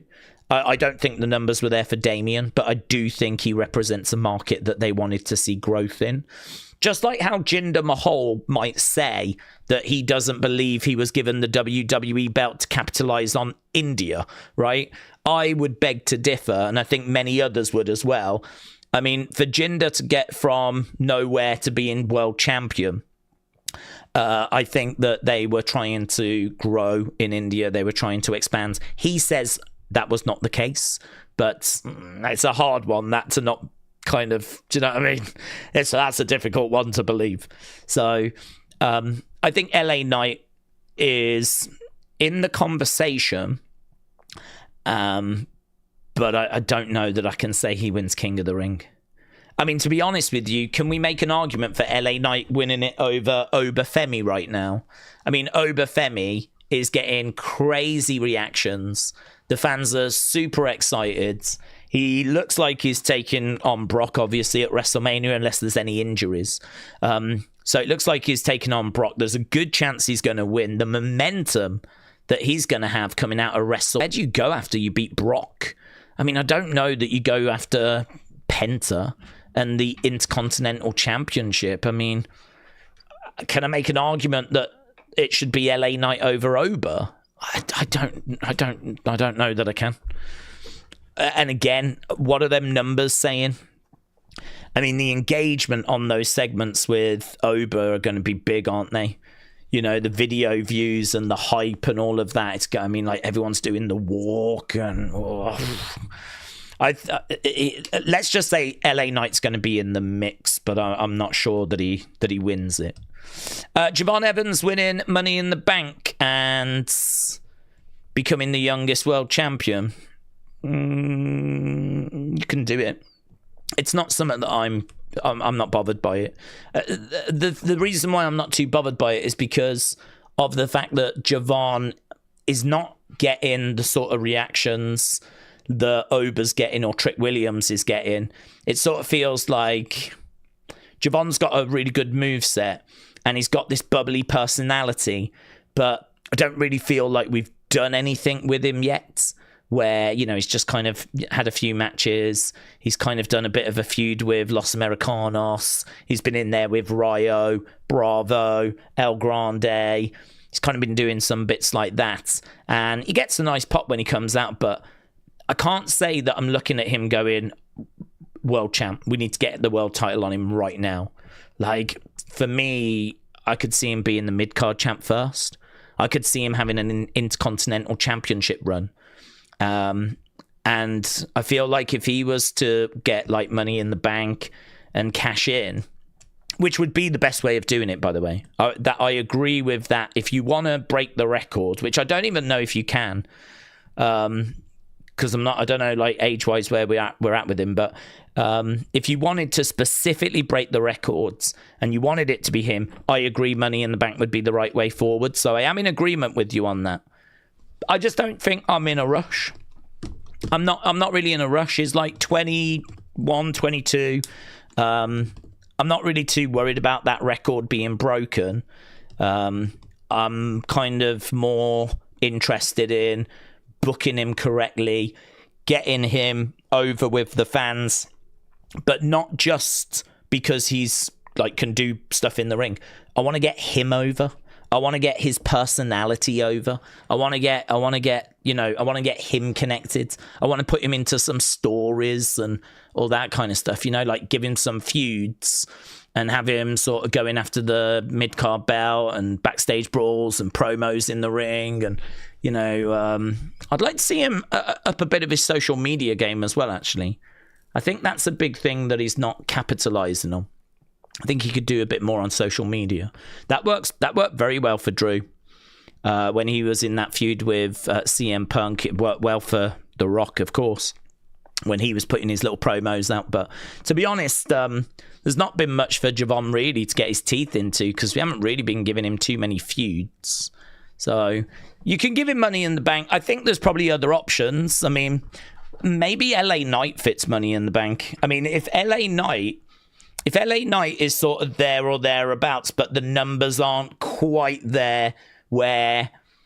I mean, Money in the Bank is so good because you might have someone like LA Knight whose numbers don't scream this guy should be the main event of SummerSlam. Yeah?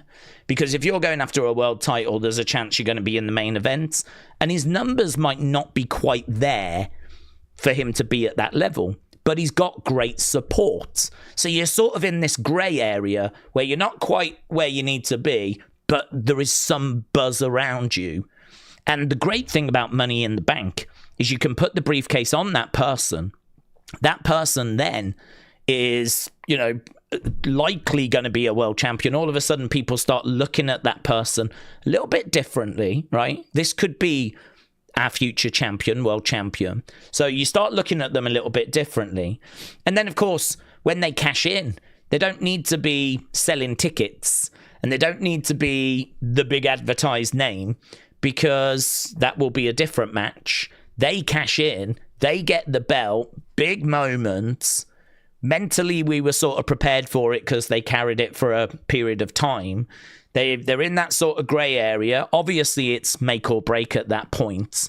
And we never really speak about this, but there are a good amount of Money in the Bank winners that actually don't really go on to make great champions, because they were in that sort of grey area and it didn't sort of kick on for them. And I would use Damien in that bracket, right? Damien was someone that was Money in the Bank holder, and I would say it never quite kicked on for him, right? You could maybe say the same for Dolph Ziggler as well. And you can go back through the history of Money in the Bank and you'll be able to identify people that had that briefcase. I mean, God, we put it on Otis for a time. Otis had it and carried it for a while, and then ended up losing it to The Miz, right? So, and obviously Theory had it, and we just threw that one away. He cashed it on a mid-card belt and failed, right? So, I mean, that was a complete flipping waste. But you can look back at some of the winners. You can see we took a chance on certain people. Didn't always work. I mean, I can't imagine when they put the belt on Otis that they knew they were going to take it off him, right? I've got to think they had a thought that this was a guy that was worth backing, right? So, I mean, he gets it for a time. And same with Theory. They put it on Theory thinking this was a horse worth backing. I can't imagine when they did it, they thought, oh, we'll have him cash in on a mid-card belt and fail. I can't imagine that was the thought process. Or at least I'd like to think it was not. That's where we ended up. So I think in regards to LA Knight, he might be in that sweet spot where he might make sense for Money in the Bank, because you put the Money in the Bank on him, he's in that sort of grey area, then he can get his hands on a title, and then it's sink or swim, right? Then it's going to be the test of, okay, we've got you there, we got you to the belts, the fan base is there, but how strong is it? And is it going to grow? And are the numbers going to back you? If not, this is going to be a short reign. So, you know, that is... Maybe LA Knight would be in the mix for Money in the Bank. I don't know that I'd want to be putting that pressure on Javon.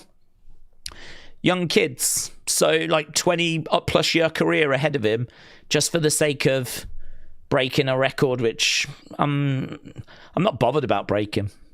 Like, it's there as a record. I'm sure people would like to see it broken, but I think I'd rather break it when it needs to be broken. Like, if Javon was red hot right now and getting like crazy reactions, getting the kind of reactions Ober's getting, maybe we have a different conversation. But Javon comes out, he gets a nice pop. I feel like people are still learning about him. He's very impressive in the ring, but like, do we need to work on getting that personality across? Maybe you can do that whilst he carries the briefcase. So, you know, I certainly don't think any of these are like terrible suggestions, we're just debating, like, okay, what would we do? What would I do? Would I do that? I think I'd be looking at Oba a bit more for King of the Ring, and I think I'd be looking at Sammy or LA Knight a bit more for Money in the Bank. So I think I'd have other options that would be ahead of those suggestions for those reasons. But it's a fun one to chuck around, definitely. I do love these. I think there's some very interesting conversations. Long Beach Hippie Hello said, I'm just listening. I'm walking the beach here in Newport. I've parked the boat here for the weekends. I'm with my daughter and we're just going to chill and relax all weekends. Oh, wow. That's amazing. Painting quite the picture there. So, Long Beach Hippie, shout out to you, my friends. Ronnie said, Daze, what do we think about Cody coming to SmackDown with a tear in his eye? Like always, he's going to cry about something. Randy whipped that trick and WWE stats padding Cody. He ain't GOAT, says Ronnie. Okay. I don't know where your hatred, seemingly passionate hatred for Cody necessarily comes from, but okay, yeah. What do I think? Well, he was advertised for the show, so unless there's been some change, he's not being promoted right now for it, but I've got a sneaky suspicion that he'll still appear and he will still show up at some point. Wrestle with Andy said, Daze, what would we do with Cody if he's not in the title picture for a while? Well, you'd move him. I wouldn't move him to the mid-card belt. He can always pop to a tag division. He did that, didn't he, with Jay? That's where the Yeet thing came from, wasn't it? They won the tag titles, and then it was one of those interviews after where they were sat down. They'd both had a few drinks. Jay had one too many, and it was like, you feel me, and Yeet, and all this kind of stuff. And those clips kind of did the rounds on social media, and it was kind of from there we started seeing Yeet signs, and that kind of became part of the character. So yeah, I think tag division is always a possibility, certainly if he's got a really interesting partner that he can like team up with. Wouldn't be against him slipping into that division. It could breathe some new life to the tag division, kickstart it a little bit, and it kind of moves him out of the singles division. The other thing that we did as well, obviously, before he won the title at 40, we put him into feuds. I mean, he had like a feud with Brock and was doing that. He had his feud with Seth when he first came in, right?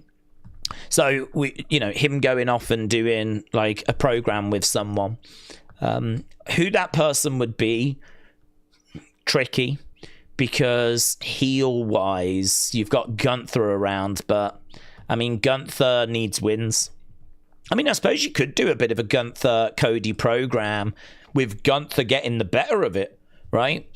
Cody maybe having a few problems with someone else, Gunther capitalizes, Gunther gets, kind of comes out of that feud with momentum, could get Gunther up there in the title picture. But it all depends who the champ is, because if Randy's champion, you're not going to want to do Randy Gunther, which would be like heel, unless Randy stays in that sort of just tweener, badass, I'm out for myself, support me if you want, don't if you don't.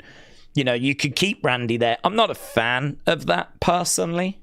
I think that's basically babyface, if you're not giving the fans a reason to boo, you're babyface. So I think that you could do like that sort of version of Randy against Gunther, but I'm not sure that that's what they would look to do. So you might need a babyface champ to get Gunther up there. But this is where it all kind of interconnects. Makes it a little bit difficult to kind of do that long-term booking, because you need to know who the champion is. You need to know who's not in what program. But yeah, Cody going into a feud, moving out of the way, going into the tag division. I wouldn't be down on that. Rapture said, do we think LA should win King of the Ring? Oh, we read that one. Right. Triple A said, if Randy did lose at SummerSlam to Cody, it would be boring. People, including me, don't want Cody to win the belt again. Who do we think will beat Randy at SummerSlam if he loses then or later? who will beat Randy? I think it'd be Cody. I mean, the truth is, Cody is the guy. I mean, this is a bit like saying in the 1980s, I don't want Hogan. Like, Hogan is the guy. It's a bit like saying in the 2000s, going into the 2010s, I don't want Cena. Like, Cody is the guy. Cena was the guy. Hogan was the guy. Bruno was the guy. Like, Cody is the guy. And the other thing is that there are good numbers behind Cody. There's a lot of support for Cody. Now, a lot of that is clearly not being driven by the IWC, but if you look at the merch sales, you look at the video views, you look at the Google searches, like the numbers are all really, really strong. If this was someone being pushed that didn't have those metrics, I think we would be having a very different conversation. But the truth is, just because there's a sizable amount of people out there now that aren't fans of Cody, it doesn't mean that there isn't a sizable amount of people out there that are fans of Cody. And it just goes back to where we were with John. Let's go Cena. Cena sucks. You know, that was John's career, right? That's what John had to deal with throughout his whole career. Let's go Cena. Cena sucks. We're just in the exact same place. And that's where we are with Cody right now. Let's go Cody. Cody sucks. And listen, there's people in this community, as you can see, that are very passionately anti-Cody Rhodes. But there are people in the community that are pro-Cody Rhodes. So he's a very, let's use the word divisive figure. But that is true of, you know, I mean, Roman, when they were trying to push Roman, was also enjoying a lot of merch sales and a lot of support when he was a babyface. But the live crowds, and certainly the people on the internet, were not feeling babyface Roman, right? But it didn't stop him from when he came out of the Shield all the way up to the pandemic being one of the top guys and being, you know, promoted and pushed and put into those WrestleMania main events, right? WWE obviously has a much bigger picture than what we get. I mean, a lot of fans don't really think about the business side. They just think about how they feel. And WWE obviously sit down and they see Google searches, merch sales, video views. Like they have all this data that comes in that gives them an idea as to what the right horse is to back. And I would imagine, I can't say for certain because I'm not in the room, but I would imagine that a lot of the decisions they make are using those kinds of indicators, right? That's how a good business would operate. I mean, when I used to work in retail, there was lots of things, indicators that we used that told us, you know, what should be on certain displays and, you know, what should be promoted, highlighted, what should be put, you know, over the racks, what we need to make a big deal out of.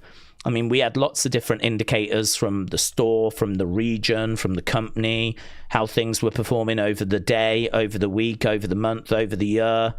If someone's got a new album coming out, have all the old albums been marked down? And so, you know, do you do a display of those to try and help sell those, to promote the back catalogue? And so you didn't just blindly put things in random places. I mean, I'm sure you know if you walk into a shop, you know, everything is kind of mapped out on purpose, right?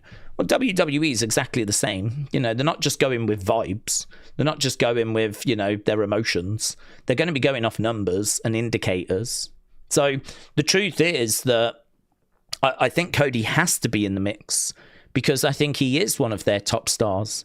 And I think the reason why he does keep featuring so often is for those reasons, the exact same reasons why Cena featured so often, why Roman featured so often. But I'm not telling you anything that you don't already know or people don't already know. I think it's just a truth that certain people don't like because they don't like Cody. And it's the same as when Cena was on top. I've told the story of when I used to watch Bruce Blitz. And Bruce Blitz was someone that was one of those kind of early commenters on YouTube, and he hated John Cena. And I used to find it very entertaining if there'd been a Cena segment And he'd be going livid about John Cena, about how he's always being pushed, and, you know, why can't we have someone else, and when's this company going to wake up and learn? Listen, it's just history repeating itself, right? The idea that we've never experienced this before is laughable, right? We've been in this exact same place. The only thing I can't tell you is, what does Triple H do? Because a lot of the examples I'm giving you is Vince. You know, Vince booked it. So, you know, we are dealing with Triple H now. I think there's definitely an opportunity for Cody to be moved away from the title picture. But the problem that you've got, right, if we're going to be honest, Cody gets good numbers, right? And he is seen as one of their top stars. If you move Cody away from the title picture for 3 months, 6 months, and then you bring him back, right, because he's one of your top stars, those people that don't like Cody are still not going to like Cody. I don't know that you can win those people back on sides. I don't know if WWE should worry about doing that. I don't know if they shouldn't just try and make sure Cody doesn't lose more support and just try and, you know, tighten things up a bit. We've spoke about the presentation of him many times. We're not going to have that conversation. But, you know, is it a case that rather than move him out the picture for 6 months, bring him back, and those people that don't like him still don't like him, is it not just better to just go, well, we've lost those people. Those people are just never going to be on board with Cody. We're going to try our best to represent him and make him more engaging and make him more interesting. But if those people are going to be so stubborn that they've decided, I'm just out, well, maybe they're gone. Perhaps there's no bringing them back around. Perhaps you just can't win those people back. But if the numbers say this is a guy that you've got to get behind, well, then Cody is a guy that you've got to get behind, isn't he? And that is why he features so often in these main events. But again, nothing I've just said there is going to come as a surprise to anyone, right? I can't imagine there's too many people sat there going, oh, they use numbers and indicators to kind of work out the booking. I didn't realize that. It's like, yeah, we know merch sales and ticket sales and all that kind of stuff is important, and it kind of tells them if they're on the right path or not. Because they would have loved for Jay to have, you know, been a massive star and kicked on. They would have loved that, but it just didn't work out that way. So they had to course correct. But if you are going to, like, not have him be the one at, say, SummerSlam in particular, then, well, I don't mind. I don't know if you don't go with an Oba. I mean, if Oba like I just said, if Oba beats Brock, then you could have him go and win King of the Ring. That would then mean he gets a title shot at SummerSlam, and then you have Oba as champion. Oba against Randy. Oba wins. Oba becomes the champion, and then you go into an Oba title reign. But make no mistake about it, if anyone's thinking that Cody is, like, not going to be back around that title in the near future, like, he's going to be. It might not be the WWE one, but it'll be the World Heavyweight one, right? Like, he's one of their top stars. He's going to be around the titles. He's going to be around those belts. I mean, with Brock retiring, Roman being part-time, obviously CM Punk not getting any younger, Seth seemingly dealing with, like, injuries on a more regular basis. Like, yeah, we're bringing through new talent like Braun, Oba, Trick's coming through. You know, we've got new names that are coming through. Bron Breaker's coming through. And, you know, Gunther's coming through. Like, they're going to get title reigns. But Cody he's in that mix. He's definitely in that mix, and he ain't going to be leaving that mix. Connor said, after we heard the news about Bianca and that she's done some, like, training, when could we see Bianca return? Well, I'd imagine she could make her presence felt either at Mania or just after Mania. I don't know that you bring her back this side of Mania, although she could be special guest ref for Rhea, and because she did guest ref in last year, didn't she?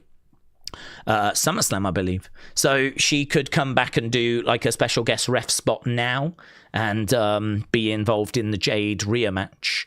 Wrestling wise, I'm not really envisaging anything until after WrestleMania. Rapture said, Daze, there's an issue for me. WWE is stopping guys like Ober, Braun, Gunther, and Jacob from fighting top guys. To an extent, Ilya, as they mentioned, he beat Gunther, but they've got him in the mid-cards. Yeah, well, the issue that you're highlighting is that it takes a long time to get the numbers, right? So if you've got a lot of these talents like Braun, like Ober, and all these people, right, that are coming through, you need to know that they are going to attract interest, right? You need to know that them being on the poster, being in the main event, like competing for your world title, that they're going to draw numbers and they're going to have interest and they're going to get attention and engagement. I mean, that is really what WWE wrestlers are paid to do, really. They're paid to have matches, but if you're a wrestler that has a match and no one cares to watch it, you're not going to be around WWE very long, right? Your job is not really just to have matches. It's about to make people care and want to tune in and see you have matches, right? If you're a heel, it should be that the fans want to see you get beat. If you're a babyface, then it should be that people want to tune in to watch you succeed. And I mean, that is it. That's wrestling, as we all know. It doesn't get any more complicated than that. So it's all well and good having these prospects that we're excited by, but how much interest are they generating at the moment? And this is where it's hard for us to have these kinds of conversations because we don't have the data that they have. What I do know is that it takes time, and it can take a long time to kind of get people to a level where you feel comfortable putting them in that position. It can take a long time to get people to the point where they're good to go. Don't forget, we know a lot about these people because we watch the developmental. So we watch them when they're in NXT, and we watch them for a few years. I mean, we've been watching Ober for years. So he feels a lot further along to us. But there's a lot of casual fans, and the majority of fans don't watch NXT. So they haven't been watching him for years. And so there's a lot of people just finding out about him at the moment and are getting into him at the moment. And so kind of when you get called up, you sort of start over again. What I would say about Ober is he is one of those rare examples where you can sort of come up, and because of the size of him, you can sort of hit the ground running, you know, and you can like really impress people because you've got that crazy aura. Sadly, not everyone is sort of blessed with that. Not everyone's blessed with that size and aura. You know, look at Carmelo and kind of the work he's had to be putting in. And that's normal that you see people come up from NXT and have to put that work in. I mean, Bron Breakker's been around for a little while now. I mean, it wasn't until he joined the Vision that he kind of went to a different level. So him coming into the Vision, and I would say that's not gone to plan, has it? Obviously, the plans they had for the Vision have not been realised because of injuries. But yeah, there's a lot of work that has to go in and getting people over. Again, I always say that quote from Ted DiBiase, $1 Million Man. He said it can take a lifetime to get over, but once you're over for life. And I think there's some truth to that. It can take a long, long time to get over and to get to that level. And it's not as simple as just like putting them into world title matches and putting the belt on them. Because the problem you've got is if the belt's out, like that's going to hurt your business. And WWE is constantly trying to get ratings, ticket sales. Like this is where the business side kind of gets in the way. They have to get engagement. Okay, we're in Pittsburgh. Tony said, not everyone is going to agree on everything when it comes down to choice and opinions. Yeah, that's true. Yep. I don't disagree with that. There's many, many, many things in the history of WWE that I definitely would not have done. I'm sure there's many things WWE have done that you guys wouldn't have done. Okay, we are underway then with the coverage. And again, a reminder, I'm not saying what I say is fact or is like my opinion is the only opinion. Like your opinions are all obviously as valid. But I think when it comes to conversations about, like, why are we getting behind certain people, like, we know that numbers and indicators play a big part. Okay, we got Tffany and we've got Giulia. We're just seeing a lot of people backstage, and we are ready for tonight's SmackDown. So we have just got superstars arriving, and there's a big question mark around what are we going to get? What are we going to get from Randy this week? What is Randy going to do? Who is he going to target? That's the question they keep asking for us. Chris said, what's the plan for tomorrow's stream? Well, I'm leaning AAA at the moment, buds. I'm leaning AAA at the moment. Christine, shout out to you. Welcome, welcome. We're just looking back at last week and the beatdown of Matt Cardona. Chris said, do we think we see Demon Balor anytime soon? Yeah, I think so. There was a rumor, wasn't there, that it was going to be Demon Balor against Dominic. So that was going to be at SummerSlam. So it definitely feels like they're on a collision course right now. So yes, I do get the feeling that we will see Demon Balor likely at WrestleMania against Dominic. That feels like the direction of travel. Ellis Dub says hello all. Ellis Dub, hello. Shout out to you. And Joe, shout out to you as well, buds. Hope you're doing well, my friends. So we've just seen people arriving. Now we've just got a video package. And we are going to get underway with what, I don't know what the opening segment is this week. Now Nelly Cooper said, love the streams, all the best. Shout out to you, my friends. Yeah, let's see what they've got for us this week.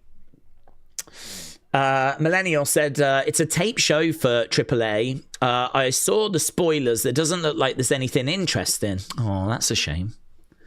That was kind of what I was leaning towards for tomorrow, to be honest. Connor said it's going to be Randy that kicks things off. Right. Okay, let's go. Let's go.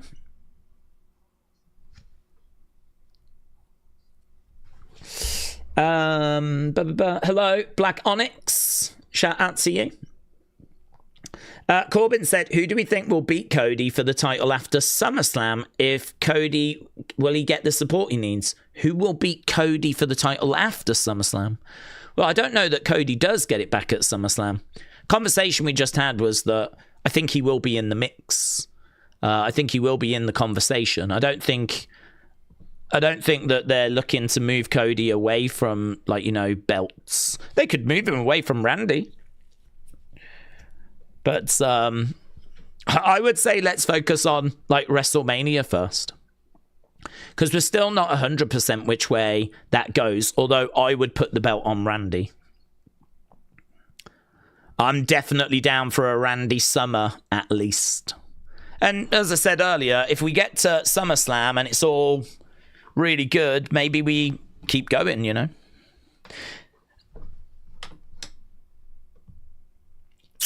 Okay. That was last week. Here's Randy then. So Randy is coming down.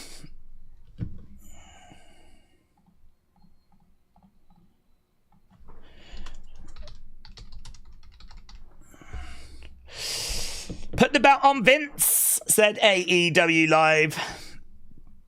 Trini said, Daze, can you say hello to Joanne and Arisa? They're my nurses who are kindly allowing me to break the rules and watch some wrestling and the stream. Yeah, no worries. Shout out to Joanne and Arisa. True angels that have got the misfortune of having to look after Trini. Our thoughts are very much with them at this very difficult time. I can't imagine when they got into nursing, they thought they would find themselves in this situation. So I do have a lot of sympathy for them right now. So shout out to Joanne and Arisa. Shining Wizard said they should have a tournament with a stipulation that all 40 wrestlers, all 40 plus wrestlers versus all under 30 wrestlers. What, do it by age?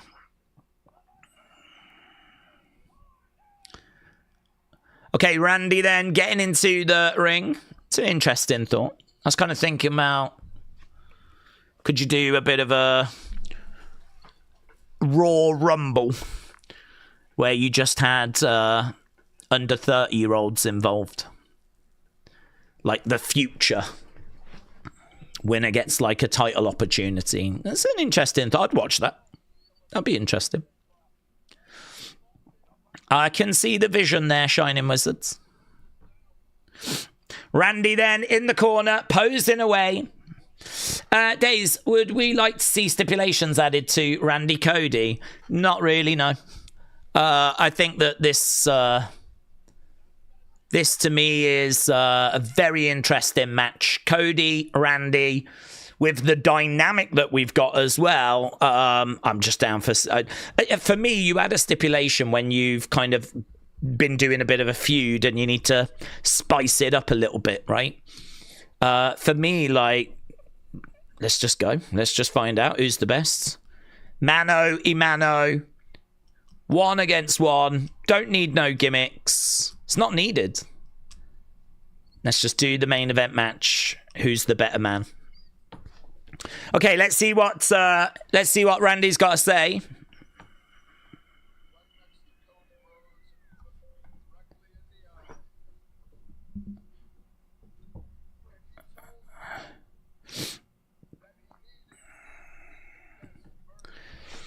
Cody told me he needed me to be the best version.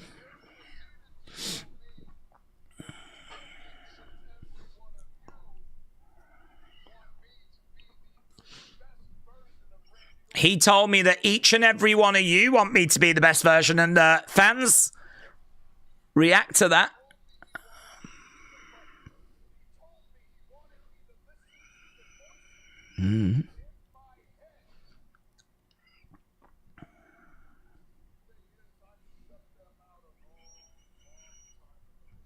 I shut them out a long time ago, says Randy. The fans booed that.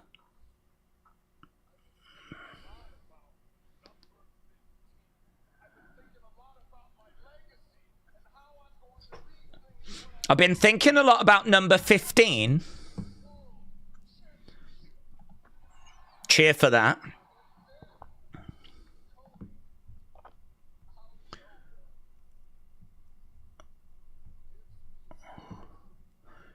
Cody gives me his blessing.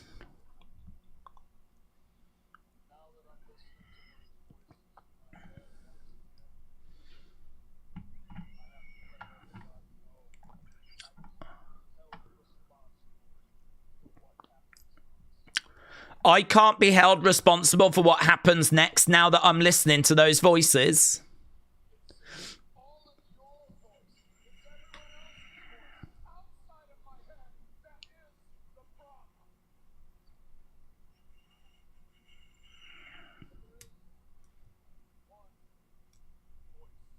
There's one voice. There's one person that's got my ear.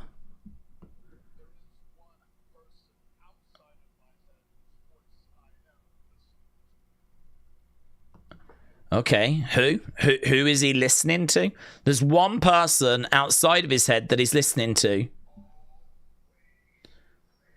Oh, I don't think it's this person. Matt Cardona is coming down. Matt Cardona is making his way down to the ring.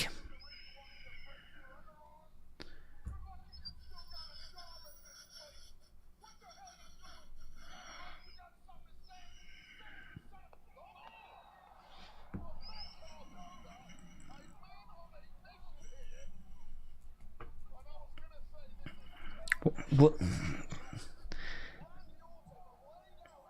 I mean, the fans are booing that and I'm with them. I don't need to see Matt Cardona come into the ring, hitting Randy with a microphone and acting like a big guy. Do you know what I mean? Randy is like, this is proper Randy. Yeah, we got Randy chants.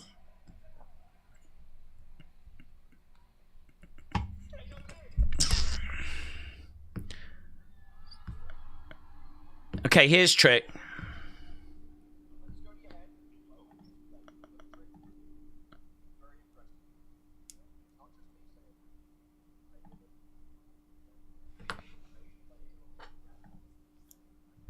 Okay, Nick Aldis. Oh, yeah. I'm giving you a match at WrestleMania.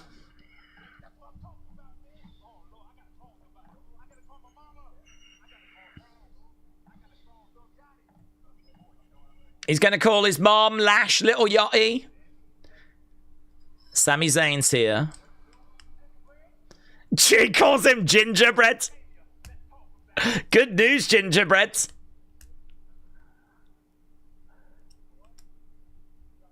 Congrats.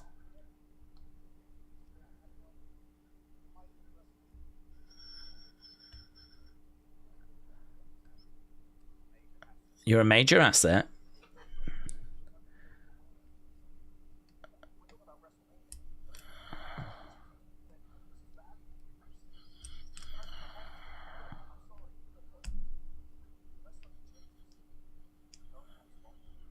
Ooh. Nick said he doesn't have a spot for Sammy, and he says it in front of Trick.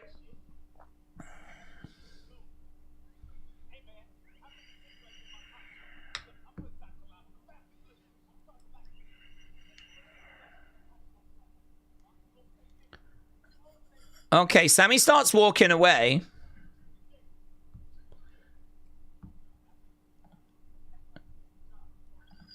He's going to go back. Catering is that way, says Trick. Boom! Sammy lays into Trick. Trick goes down. I'm going to have a match.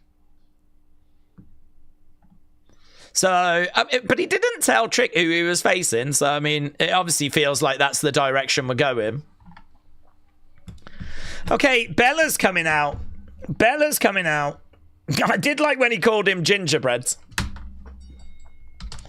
Bella's versus Charlotte and Alexa. So that open from Randy was quite short. Bella's making the way down. David said Bianca is going to return Mae Young's son, Hand. He is going to be her manager. Well, I hope so. That'd be such a lovely link to the past. David said Matt is finished when Chelsea says so. Yeah. Not the open I think many of us were looking for.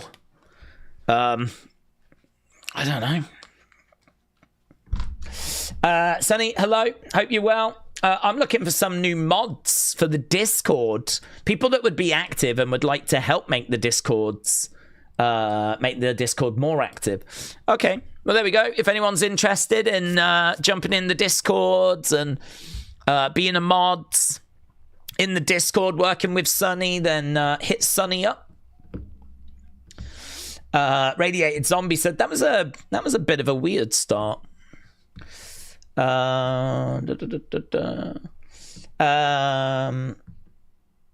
I answered that point, but earlier. Ellis Stubbs said, I don't mind the Sammy Trick thing, but it needs to be framed correctly. Not as a platform for a Sammy heel turn, but as two grown-ass men with a problem. Brony said, Matt Cardona shouldn't be back in WWE. He's a lifetime jobber, and that won't change. His matches can be a bit meh. He doesn't have any charisma, zero mic skills, boring character. All for Chelsea Green to be happy. Lone Star Friend said, I didn't miss the Bellas at all. Not off to a good start here, are we? So far, I've read a comment that's down on Matt Cardona, down on the Bellas, and not impressed with how we're getting to Trick and Sammy. So that's where we are with the open. Jay said, hello, Jay. J14, shout out to you. Who do we think will be Trick's opponent if it's not Sammy? I think it is going to be Sammy. I mean, I can't really say that it's not going to be Sammy because, I mean, who else has Trick been sort of around? It's been Sammy all the time, so I think if it was to be anyone else, it'd be a little bit strange. Kader said, does anyone genuinely care about Matt Cardona? I don't know why WWE are using him to try and get some heat. Do you know what I found? Well, I mean, I'm sure you all found out. It was from a quote. Do you know that I think Chelsea managed to get Nick Khan's number, and she gave it to Matt. Matt sent a message to Nick Khan, and Nick sent a message back going, "What do you want? Right? What can I do for you?" And Matt Cardona was like, "I want my job back." And Nick Khan was like, "Okay, let's look into that." So my understanding from what Matt Cardona has said is that this return was a return that was sort of created by knocking on the door, you know, like, I want to come back kind of a thing, speaking to the right people, that person being Nick Khan. And, you know, Nick Khan then sort of going, yeah, well, I liked your work back in the day. I'm sure we can find something for you. The point I'm making is it doesn't seem to have been driven by Triple H, and it doesn't seem to have been driven by a want for Matt to come back. It seems to have been Chelsea that got the number for Nick Khan. It seems to have been, you know, an opportunity. It's one of those where, you know, in life you have to fight for everything you can get. And I think Chelsea and Matt definitely do that. But yeah, now we're in a situation where we've got someone in the company that I'm not sure Triple H really cares for having in the company. So now Triple H has got to try and make this work, and has got to try and use Matt. And I don't think this was someone he was particularly looking to bring back. So I thought that was quite revealing, finding out how Matt found his way back to WWE. What was most revealing was that it seems to have been more his hard work rather than WWE being impressed with what he'd been doing on the indies, whatever, and being like, oh, we've got to bring you back, you know. It was more because of Matt, and seemingly not much to do with Triple H. Tony K said, Daze, I think Aldis made the right call there. WWE can't risk having B talent like Sammy at the showcase of the Immortals, but I'm sure AEW would have him. Okay, here's Randy.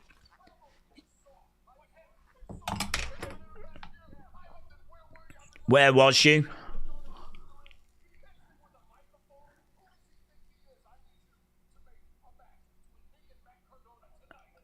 I need a match between me and Matt Cardona tonight.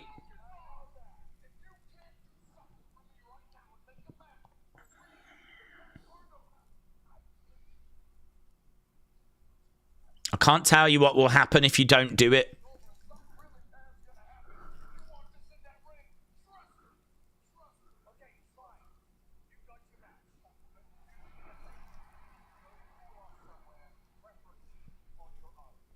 Nicole just said you got the match, but go and cool off somewhere. Preferably on your own. So Bellas have made their way down to the ring. So we're just waiting for Charlotte and Alexa. They're coming out.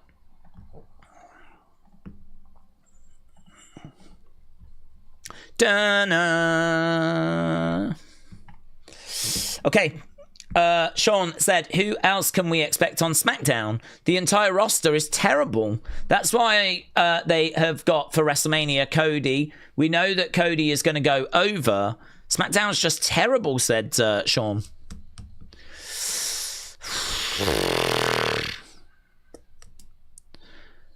I mean, I think they can be doing better. I know that we need a draft. I mean, we've been saying that for a long time.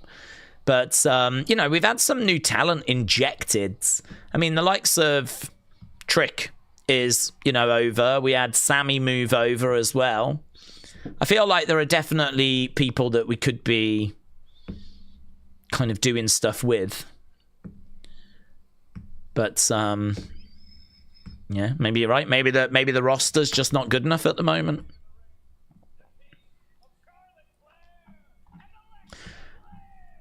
Alexa, Charlotte making their way down. Rob said, Bellas and Charlotte all in one match. I really wish I needed to use the bathroom right now, says Rob. Whew. There's a lot of people struggling already, isn't there? We're only 20 minutes in.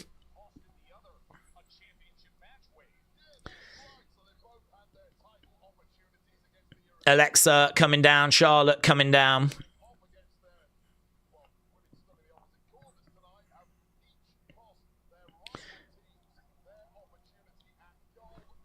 We haven't got the tag champs around. I thought they might be down and at ringsides. Alexa getting in the ring. Charlotte on the outsides. Very bright gear for Charlotte tonight. Bright pink. Bella's obviously in red. Alexa in black.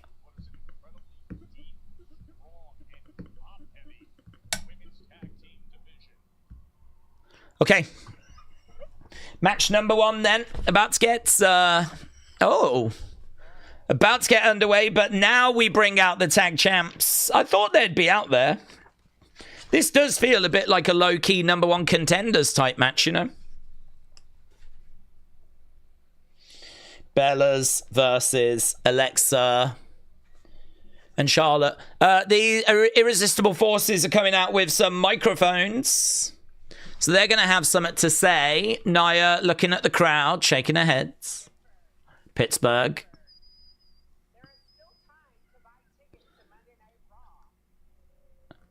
Charlotte had her hands over the ears of Alexa.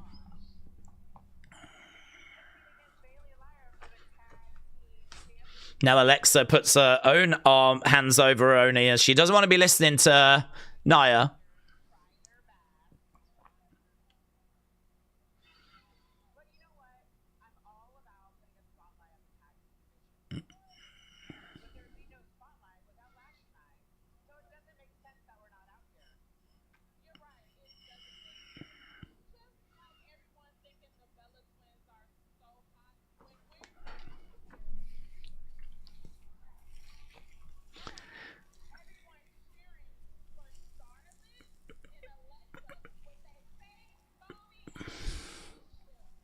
Okay, so Lash says that Charlotte and Alexa have got a fake, phony-ass friendship.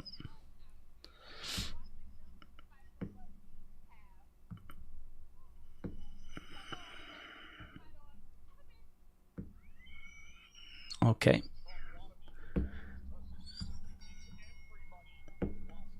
Okay. I think that they should put all the women in a tag team TLC match, said Tribal List. Yes. I'd be down for that, actually.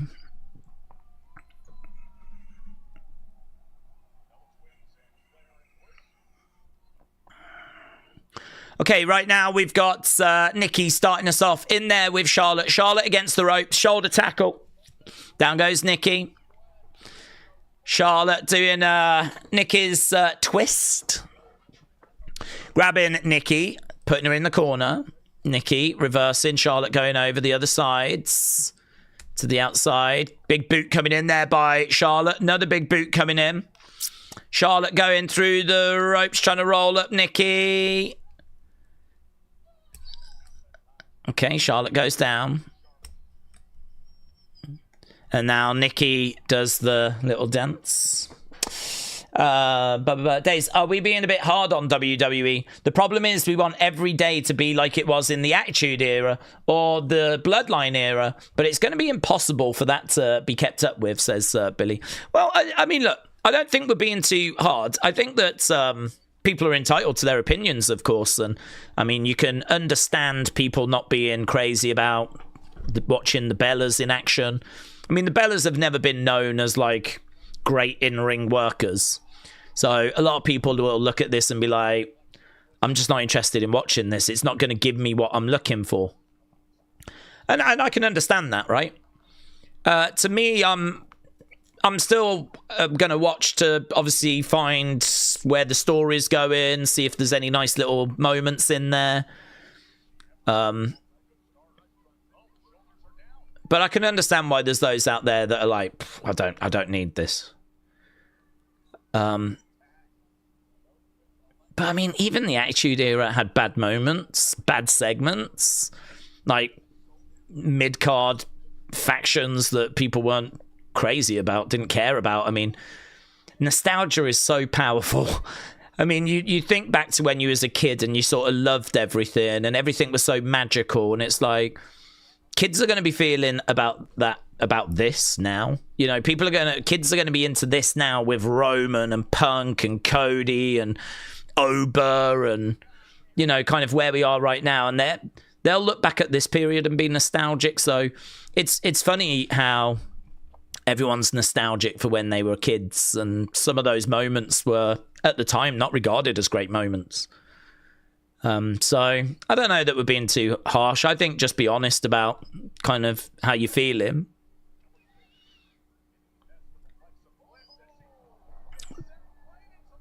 But we know that SmackDown has been a struggle recently. We are at commercial. So yeah, good comment. Good comment there, Billy. Shout out to you. I suppose the most constructive thing I can say is try and get out the show as much as you can. I mean, if you're a wrestling fan, you obviously want to enjoy it. So try and get as much out of it as you can. You know, try and enjoy as much as possible rather than just being instantly dismissive. But I'm saying that as much to myself as I am to all of you. Tag being made. Both of the Bellas are in. Looking for a suplex on Alexa. Kader said, everyone looks at everything with rose-tinted glasses. Not everything during Attitude or Ruthless Aggression era was perfect. Oh, no, definitely not. And during Bloodline as well. I mean, there was plenty in Bloodline those few years. Plenty going on the shows that, you know, people were like, not crazy about. I mean, let's not forget about Maximum Male Models and stuff like that people weren't feeling.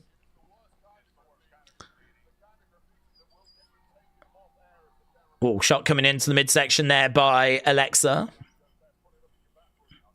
Bang. Tag being made. In comes Nikki. Nikki with a kick. Okay, a little bit slow. We're at commercial break right now. So, a little bit slow at the moment. We're half an hour into the show. Nikki in control. She's got the arm of Alexa. She's bending it back. Fans are chanting Lexi. Nia did just draw on Joe's notes. She went over to the commentary table. And she drew on his notes whilst we were at commercial. I think it was during commercial. Over in the corner, face firsts. Goes Alexa. Bella's in control. Alexa goes down. Randy was about to talk about the only interesting thing in this Randy Cody story, and then creative interrupted him, said Marshman. That's true. He was about to talk about it. He was saying, like, there's only one person outside of my own head that I really listen to. And you're right, we didn't get it. But they know, you know, that's something people are interested in. They want to keep dangling that carrot. Another kick coming in there by Brie. Shot coming back by Alexa. We are back from commercial break. Alexa goes down. Brie in control. Connor said, have we heard about Maxine? Her dream is to be added to AJ Becky. Yep. Nikki is in. Kick there by Alexa. Days after the news of Bad News Brown being inducted. What was your favourite moment from him? And was he better than Bad News Barrett? Well, my favourite moment from Bad News Brown was when he was in that feud with Jake the Snake. And Jake had his snake. And Bad News Brown knew that he needed something to kind of rival the snake. So he did this whole program where he was talking about bringing sewer rats. I actually spoke about it in Unseen. And he even got one out. Massive thing like this. It was actually, they used a possum rather than a rat because it was bigger. But he was making out that they were like New York sewer rats. And there was this big thing like this big and he was holding it up.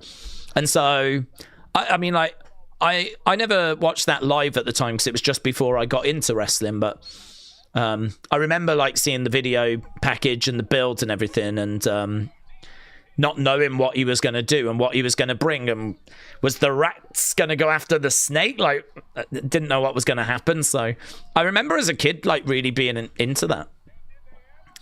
I was kind of into a lot of the stuff that involved the animals, actually. There was quite a few animals around. Like with Damien biting Macho Man and Matilda coming down with the Bulldogs. But yeah, that whole sewer rat, Jake the Snake thing, that's probably my favourite memory.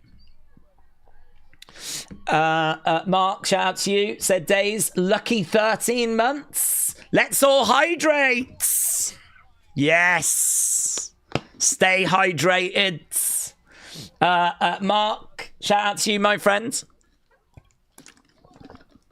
You inspired me to do exactly that, actually. Hydrate. I probably don't drink enough water. I was thinking that the other day. I probably don't drink enough water. It's Bryn again said, Nia drew an eggplant on Joe's paper. Let's go. Let's go. I think she drew a big, spunky penis. That's what I think she drew. That's what I would have drawn. 1, 2, and then I would have put an arrow, and I would have put the word you. This is you. And then an arrow, and a big spunky penis. And I would have put hair on the balls as well. I'd have gone to town. I would have, you know what I mean? It would have been like a Banksy. Oh. Okay, that wasn't very good from the Bellas, but they tried. Charlotte's in, grabs the leg of Brie. Okay, Charlotte goes to the outside. It looked like Nikki was trying to throw Charlotte the one direction. Charlotte goes the other. I gotta say, lots of miscommunication in this thing. Alexa with a bit of a slap there as Brie was charging over. Brie tries to roll up Alexa. No, Alexa rolls through. 1. Oh, big shot. Blummit, ow. Lash Legends. Alexa Bliss isn't going to know what flipping state she's in right now after that shot. That was the best part. That shot by Lash Legend was the best part.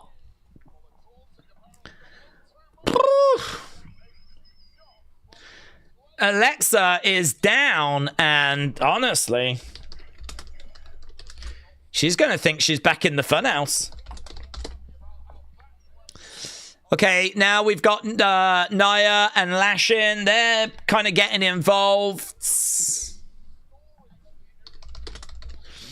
I mean, it's dumb, isn't it, by these girls? I mean, what do they think's going to happen? Of course it's going to lead to a multi-team match. So, bit stupid, bit dumb. But irresistible forces stand tall.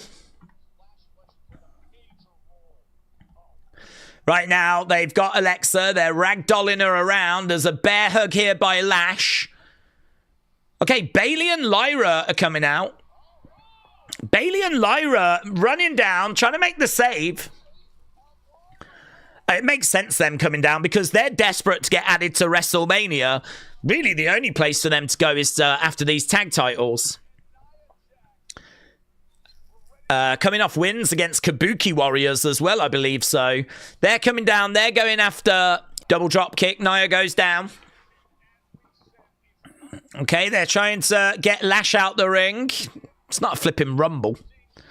But they dump them both to the outsides. I mean, it just needs an announcement, doesn't it? It just needs an announcement. Just need Nick Aldis to come down. Make the announcement. Make the match. These 4 teams on a collision course at WrestleMania. Nia thought the Bella twin out the ring very gently. I hope she's okay. Well, we've got Brie. I don't know where Nikki is. Brie looks okay. I don't know where Nikki is.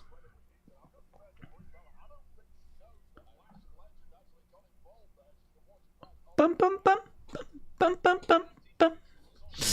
Okay. Well, interesting. We'll keep an eye on that. Brie looked fine. Nikki, I think, might have been on the outside with someone just checking on her. Imagine if she has picked up an injury and, like, the Bellas are out of Mania. This community will be devastated if that happens. Absolutely devastated. Okay, we got MFTs. Little video package for the MFTs.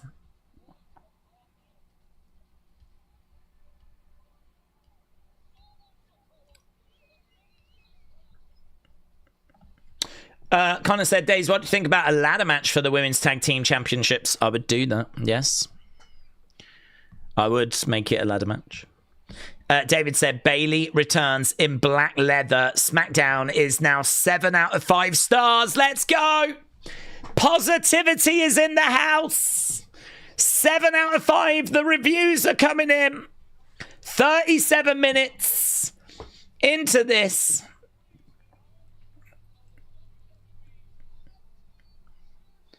And the reviews are coming in.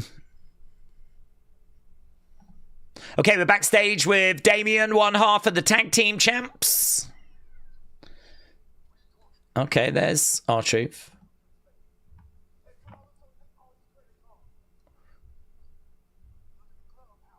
He's building a clubhouse. Judgment Day is back.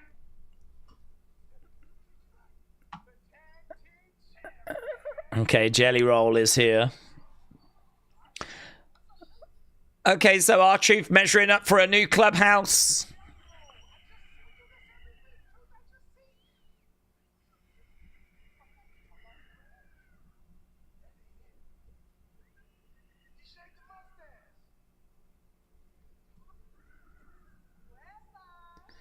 Okay, here's Ria.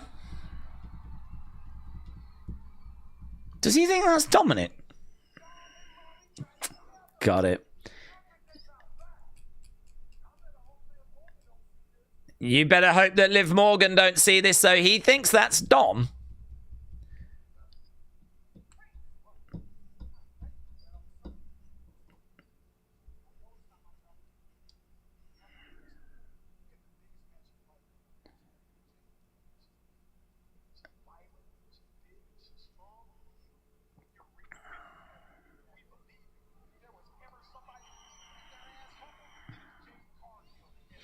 Okay, so Jelly Roll's just doing a bit of a rah-rah speech for Rhea.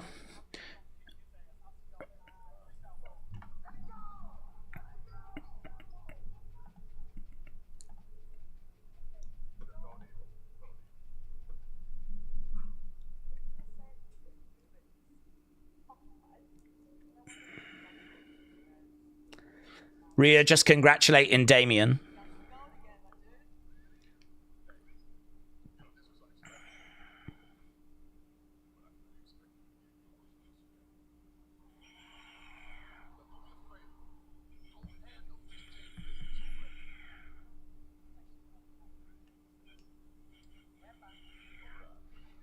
Okay. Terror Twins backstage. Rhea Ripley. Rhea Ripley coming up next. Monday night at the Garden's going to be a big show. Oh, definitely. Whenever we're at MSG, always noteworthy. So, yes, looking forward to that. I like the R-Truth bit measuring up for the clubhouse. Not sure about him getting Dominic confused with Jelly Roll, but yeah, that was fine. It was kind of fun. Terror Twins backstage. Danhausen and Miz are Raw. Kit and Jelly are SmackDown. More likely Miz Danhausen, said Tony. Daze, I don't know if we mentioned it because I was a bit late, said David. So, David, welcome. Hello. Have we seen the trailer for the new Harry Potter series, and do we like Harry Potter? That has not come up in conversation, actually, David. It's not for me. I never grew up reading the books or anything like that. To be honest with you, one of the last books came out, and that I don't even know how this happened.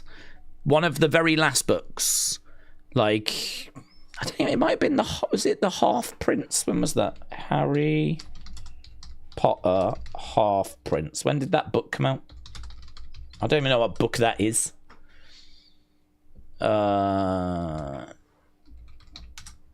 did that book come out? That's his 6th year, apparently. 05. That It might have been after that. That was the first time I had ever heard of Harry Potter.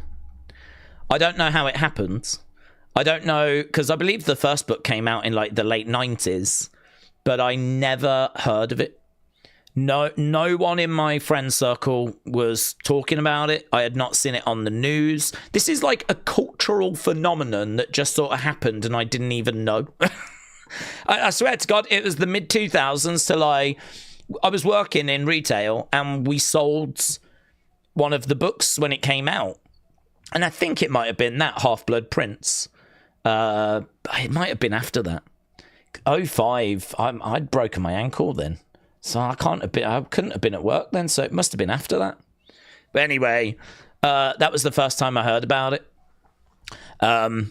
I don't know how that happened. I genuinely don't know how that happened. I think there were films that were out by that point that I hadn't even heard of. So it just absolutely passed me by. So I have no nostalgia for it. I have no connection to it. I don't have any sort of bond with it.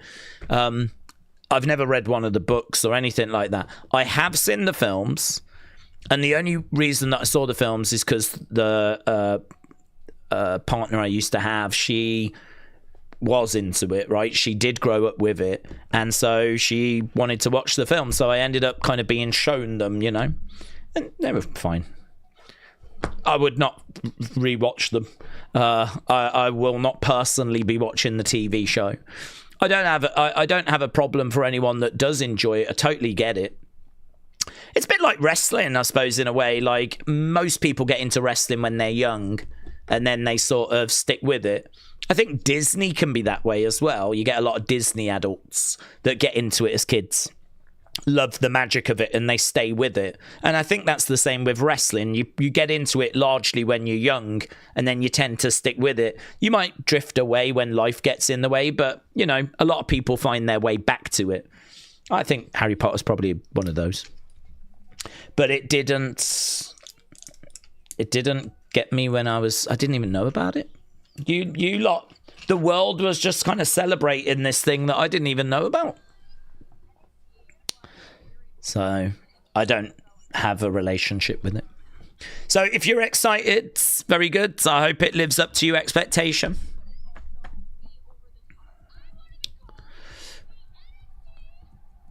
Okay, we are back from commercial break. And we have got NXT Origins, which I kind of like these videos. They're pretty fun. It's Tffany. We've seen them do this for Finn Balor before. I never read books. 22 was when the first movie came out in 01, and I saw it in theaters, and I enjoyed them. The show in May is going to add some stuff that was cut from the books, but most is like a redo. Oh, really? They're just redoing it? Oh, really? I don't even know what the program's about, but it's just a sort of a redo, is it? But just in TV form. Well, people will still love that, of course. But that's a shame. It's a shame they're not, like, expanding it. Okay, we're backstage with Charlotte and Alexa. Oh, and Bella's. Okay, well, Nick is here. She looks okay.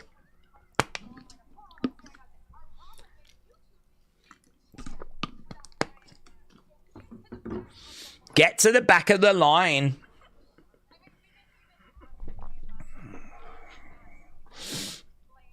You can't blame us.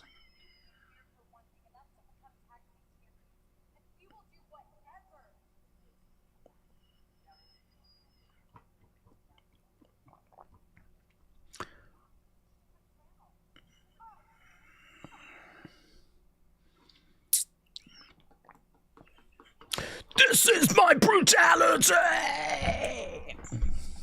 I would like the match to just be announced now, please.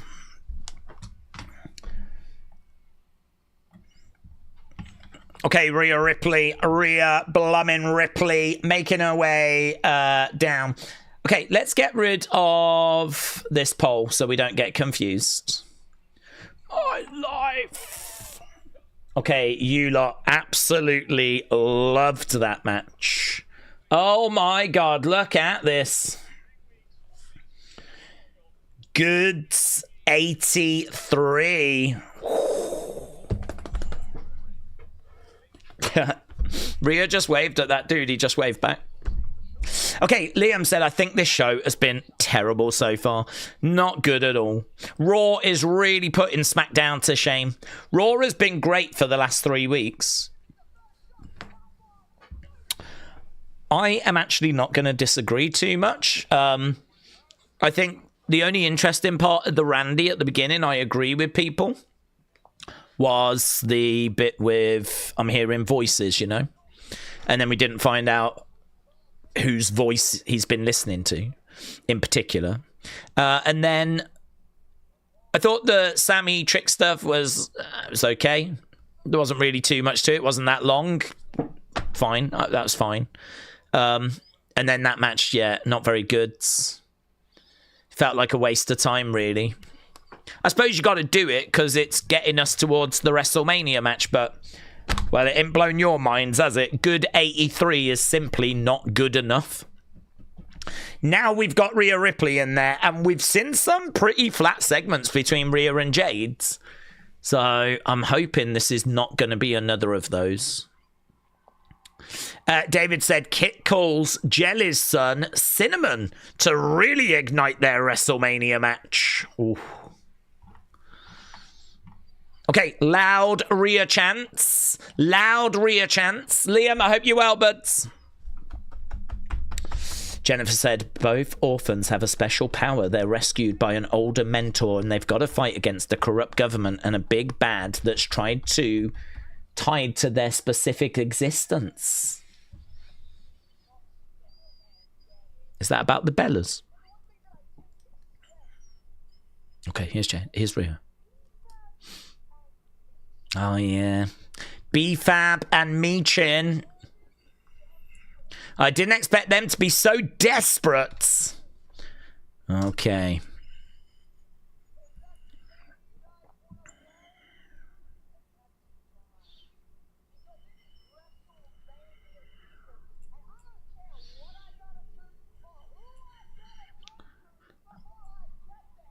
Okay, WrestleMania season. I don't care who I've got to go through before I get there. So is she going to call out Michin and B-Fab? Come join me. If you want to fight, let's go. Okay, well, I'm sort of interested to see the presentation of this. I mean, they're coming out to Jade's music, of course. Are they just going to be wearing what I'm expecting them to be wearing? Michin in a normal attire? Have we got any sort of matching colour scheme on the go? Is there a new logo? Jade comes out first. Biceps. Gun show! Lights. Come on. Out comes B-Fab and Michin, and it is just kind of what you would expect, really.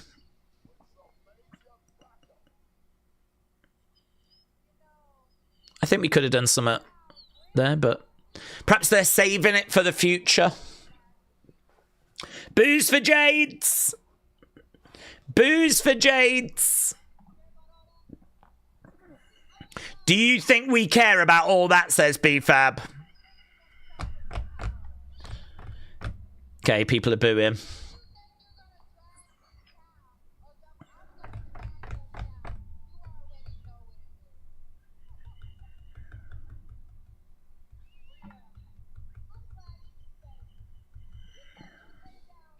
Okay, B-Fab's talking now, and now we got more boos.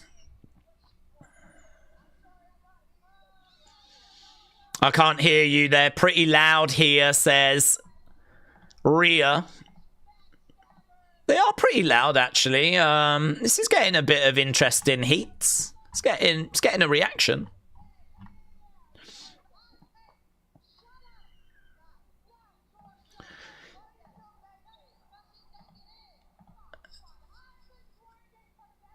I've been grinding for decades, says Michin.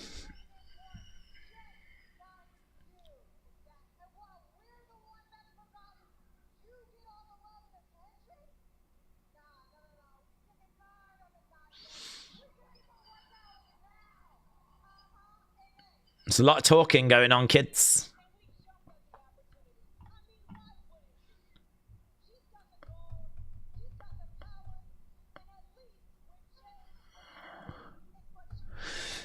With Jade, what you see is what you get.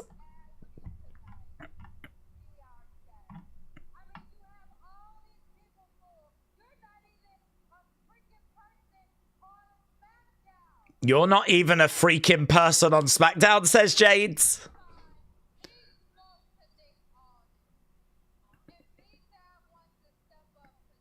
B-Fab's going to step up tonight.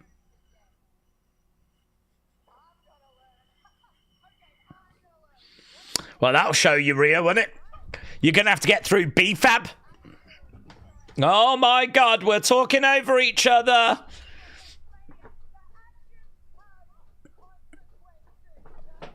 This feels like a car crash.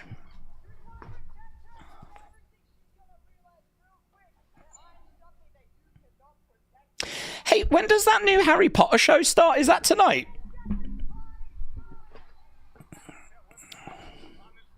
Should we do a Harry Potter watch along? Switch it over. We'll keep an eye on it, just to make sure we don't miss anything interesting. But we are on the verge of Rhea Ripley against B-Fab, and even Captain Positivity over here is going to struggle to sell you that one, right?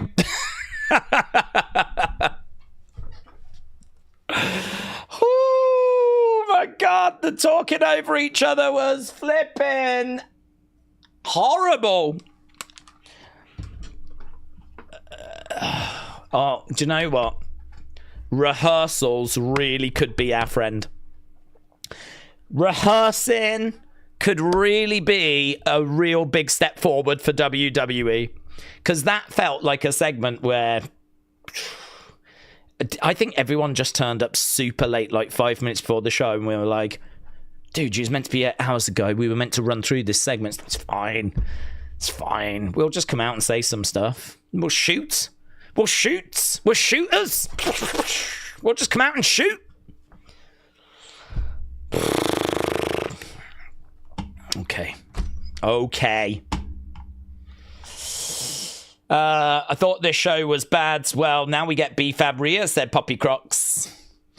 I don't care about Harry the Potter, says... I don't know why that tickled me, but I did like it. I did like it.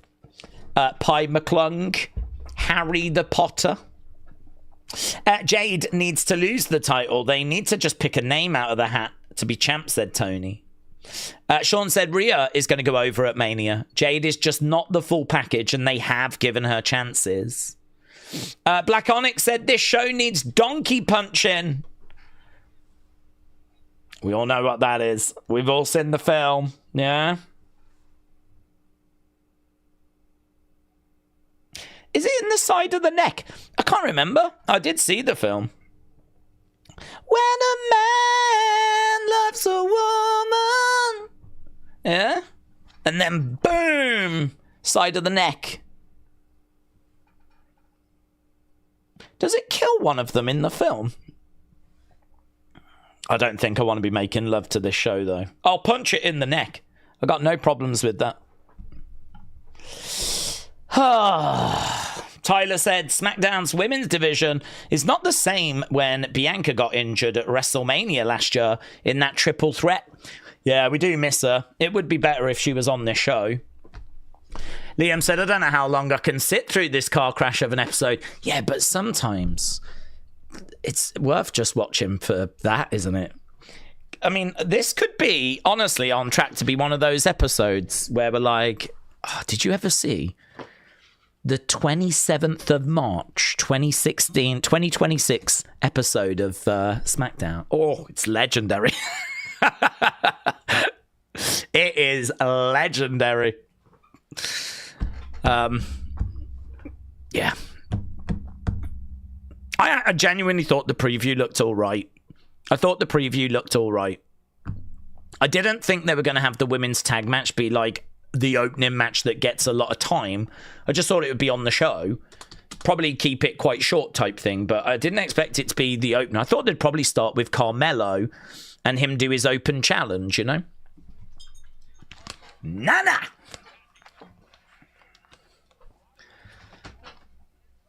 One thing we've learned, or one thing I've learned, is that even though Road Dogg might not have been brilliant at booking, I don't think he was the problem. He might not have been the solution, but I don't think he was the problem.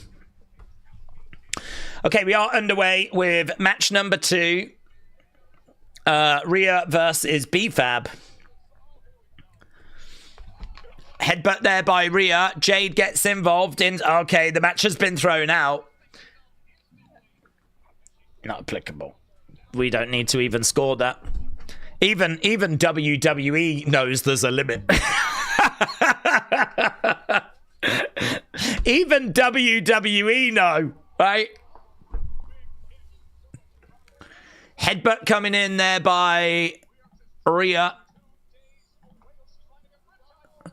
Okay, now we got Michin and B-Fab. So, my question, and there might be an answer, what was Rhea's plan? Yeah? What was Rhea's plan? Ria had to know that this was going to happen. I knew this was going to happen. You knew this was going to happen.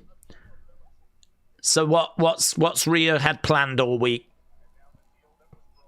Right now, Ria is going to get picked up. She's going to get jaded.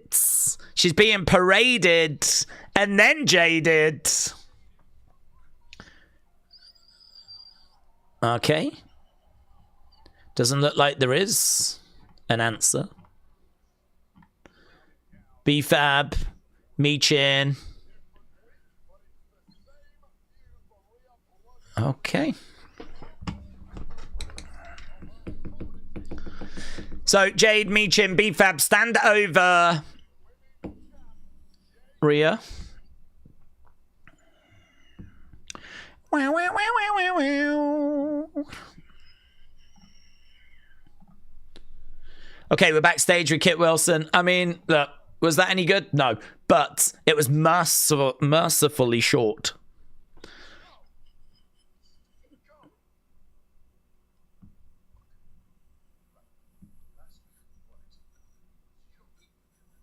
Last week worked. You don't need me in your corner.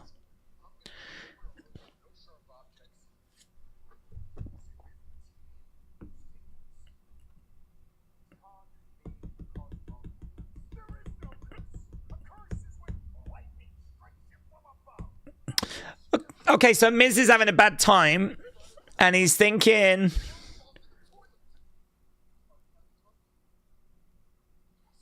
Well, he's thinking it's not the curse, but they're certainly indicating that it's the curse.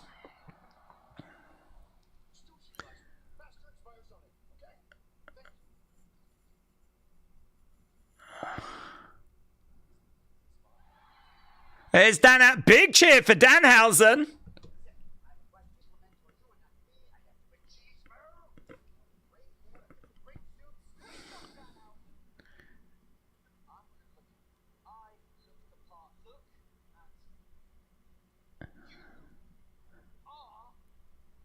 Oh.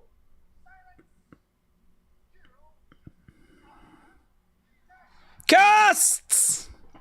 Kit Wilson's been cursed! Oh, well. That's going to show itself, isn't it? Kit Wilson gets cursed.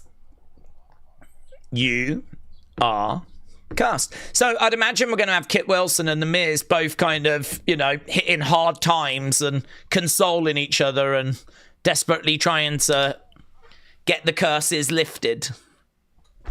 Okay, Liam said Jade's promos are terrible. She was stumbling over her words. No one knew what was going on and who was meant to talk. Jay needed to go to NXT because she is awful, says Liam. I honestly...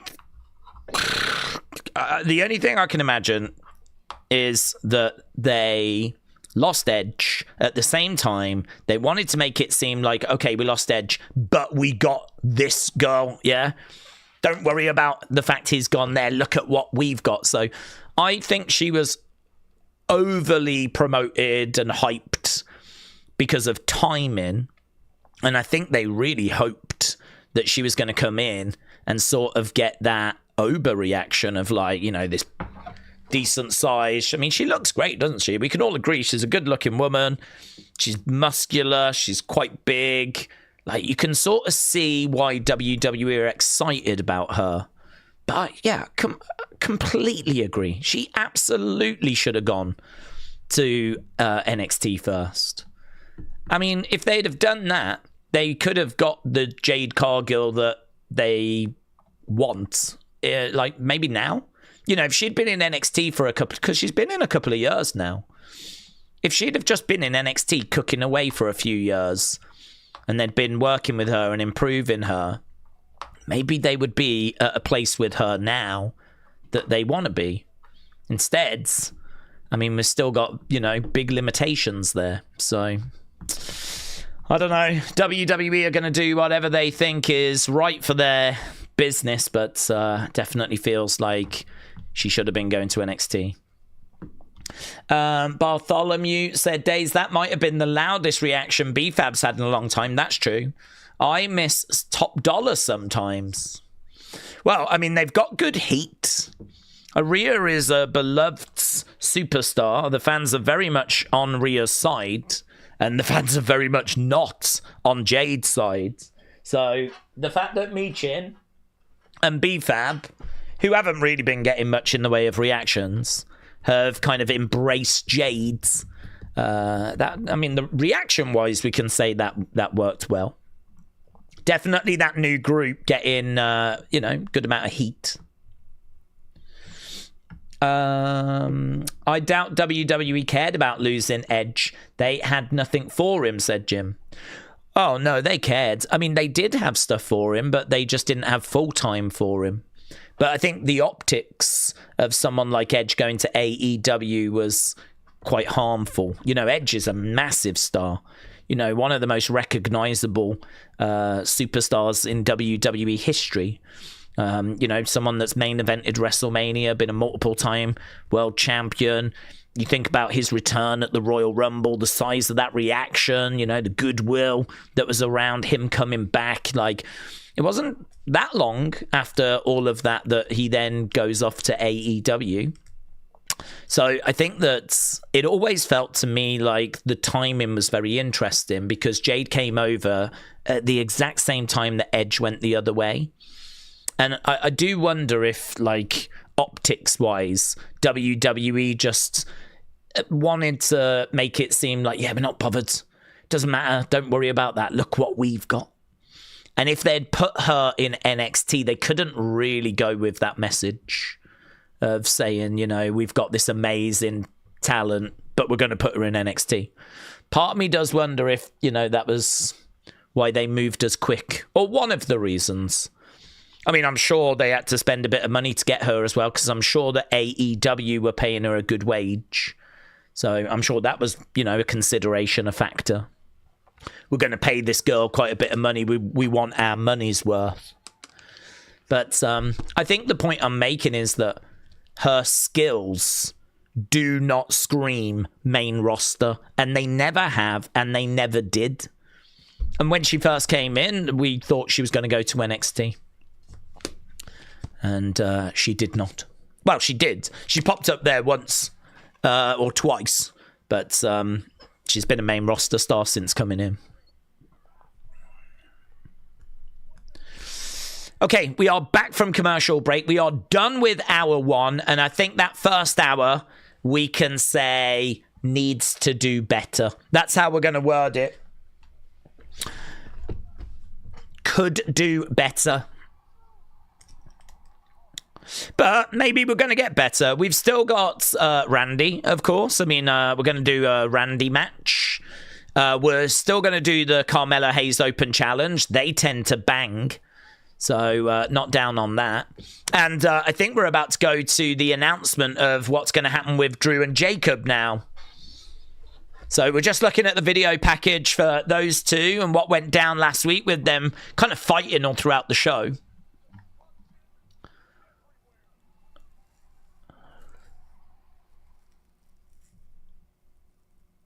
Later that night.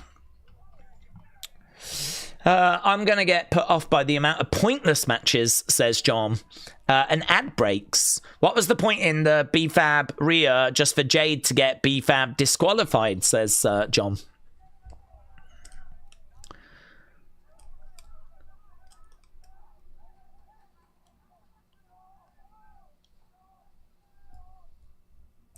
Have we got a different angle of this?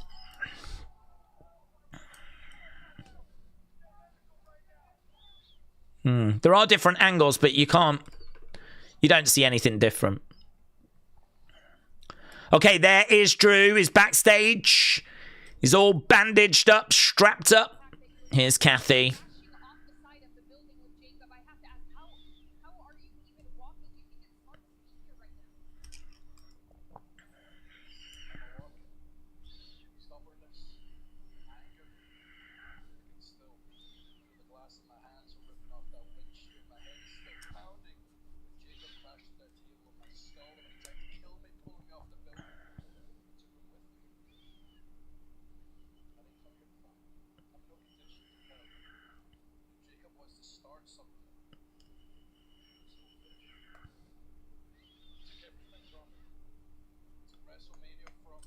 He took WrestleMania from me.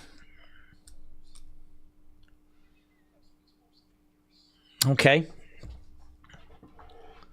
He took everything from me. He took WrestleMania from me. When a man has nothing to lose, that's when he's at his most dangerous. So we've got Drew.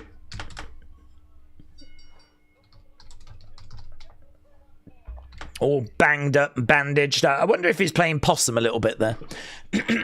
Okay, Jelly Roll's coming down. We know that Kit Wilson just got cursed, so that probably means Jelly Roll stands a good chance getting the win here.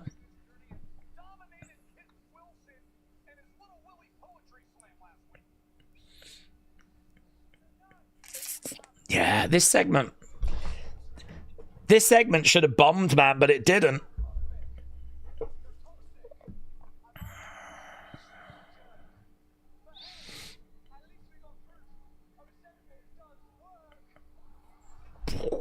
That was good. Umaga's birthday is tomorrow, says Tony. R.I.P. to Kurt Hennig. I am sure this is going to lead to a tag match at WrestleMania, says Robbie. SmackDown now has to be at least an hour of ads and recap videos, said Poppy Crocs. There's a lot of recap videos, isn't there? I sort of understand the ad breaks. I get it. I mean, that's how WWE gets funded. We shouldn't be shocked at the amount of ad breaks. It's been that way for a long time now, right? But there is a lot of recap videos. Okay, here comes Kit Wilson. Kit Wilson.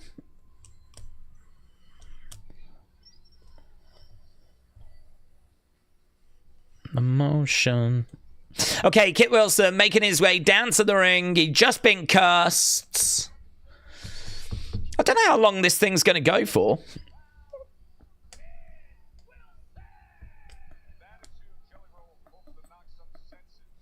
This is who Jelly Roll hopes to knock some sense into.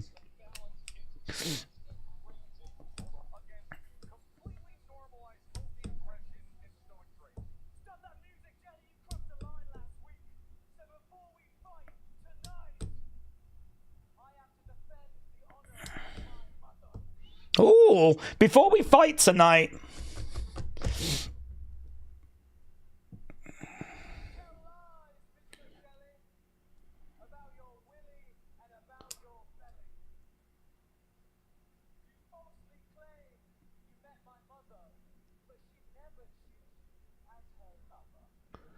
You falsely claim you met my mother, but she would never choose you as a lover.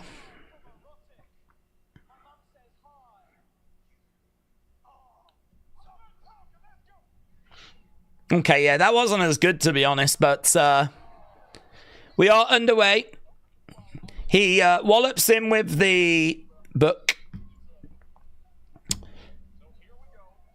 Okay, here we go. Kit Wilson charges in, collides into Jelly Roll. Kit Wilson with a shot. Jelly Roll goes down to one knee. Drop kick there by Kit Wilson.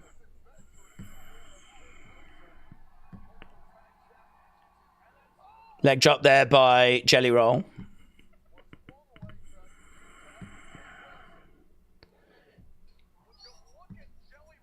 Okay, Jelly Roll with an inverted atomic drop. Now he's picking up Kit Wilson. I don't know what that was. Was it another inverted atomic drop? Kick coming in by Kit Wilson. Kit Wilson goes over against the ropes. Kit Wilson skins the cat. Jelly Roll charges over. Clothesline. Kit Wilson goes to the outsides.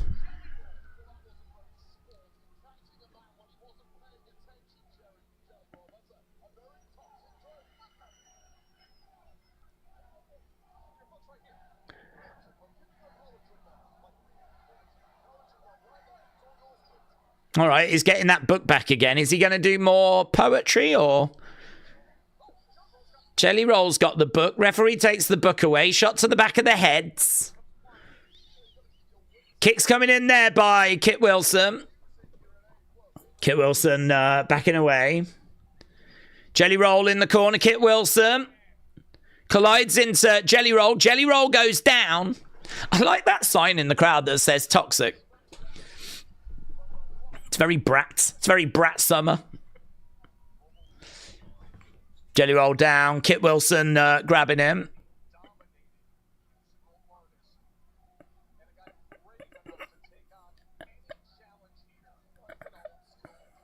Okay, those shots don't look very good. We've got Jelly Roll chants. Some Jelly Roll chants breaking out. Elbow. Jelly Roll is down. Who do we think Danhausen will try and curse next? Don't know. Whoever it is that they've got kind of losing. Anyway.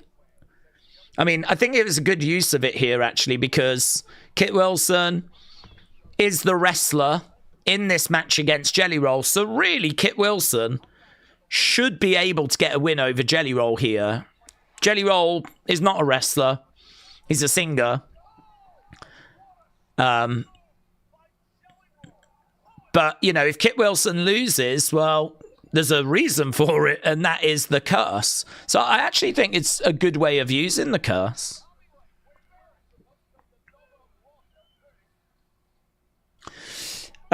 Kit Wilson marks are crazy, said Tony. I want to see Danhausen fight, said the King.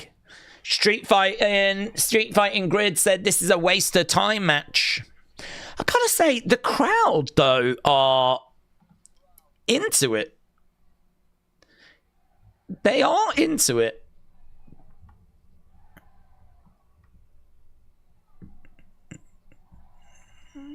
Jab there by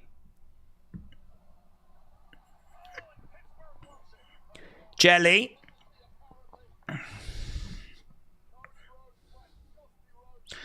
Okay, Jelly grabs Kit Wilson. No, going over. Kit Wilson in the corner. Big kick coming in. Kit Wilson. Slam. Jelly Roll grabbed him. Slammed him to kick out by Kit Wilson.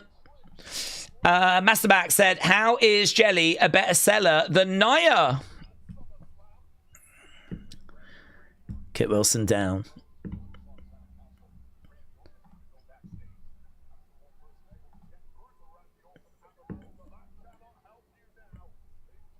I'm really shocked at the crowd. The crowd are genuinely invested and making noise. Jelly Roll has grabbed the poetry book. Swing and a miss. Kick to the midsection. Kit Wilson. The turn E kit. Shoulder up there by Jelly Roll. Jelly Roll kicks out. Kit Wilson has got spittle on his face.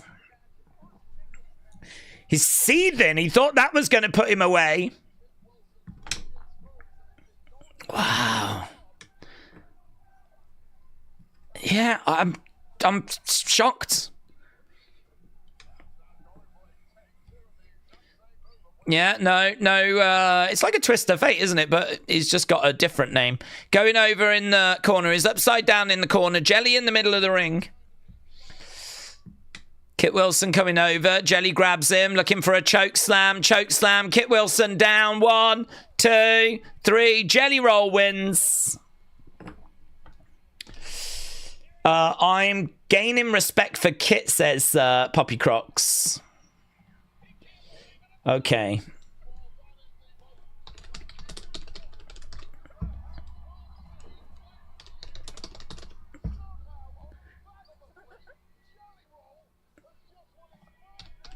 Okay, Wade Barrett is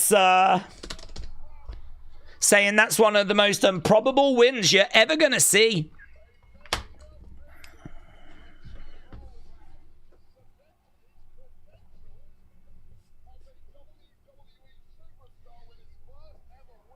Who's that? He's just grabbed a kid and walked off. Is that his prize? What's going on? What's this? You can't just grab people from the crowd and take them away. Jelly Rolls grab this kid. The Cody fan with a Cody shirt on is like, right? You're my son now. Okay, Matt Cardona, Randy is tonight. He just stole that kid. I think he'll get to Gorilla and they'll be like, Jelly, put him back. No. We were going to go to Disney. Put him back. Okay, we've gone to commercial break. There's nothing like WrestleMania. Joe said it's his son. Well, it's his son now. And you know what? He's going to have a really lovely life. Because one thing I know about Jelly Roll is he's got lots of money and he's a very positive person.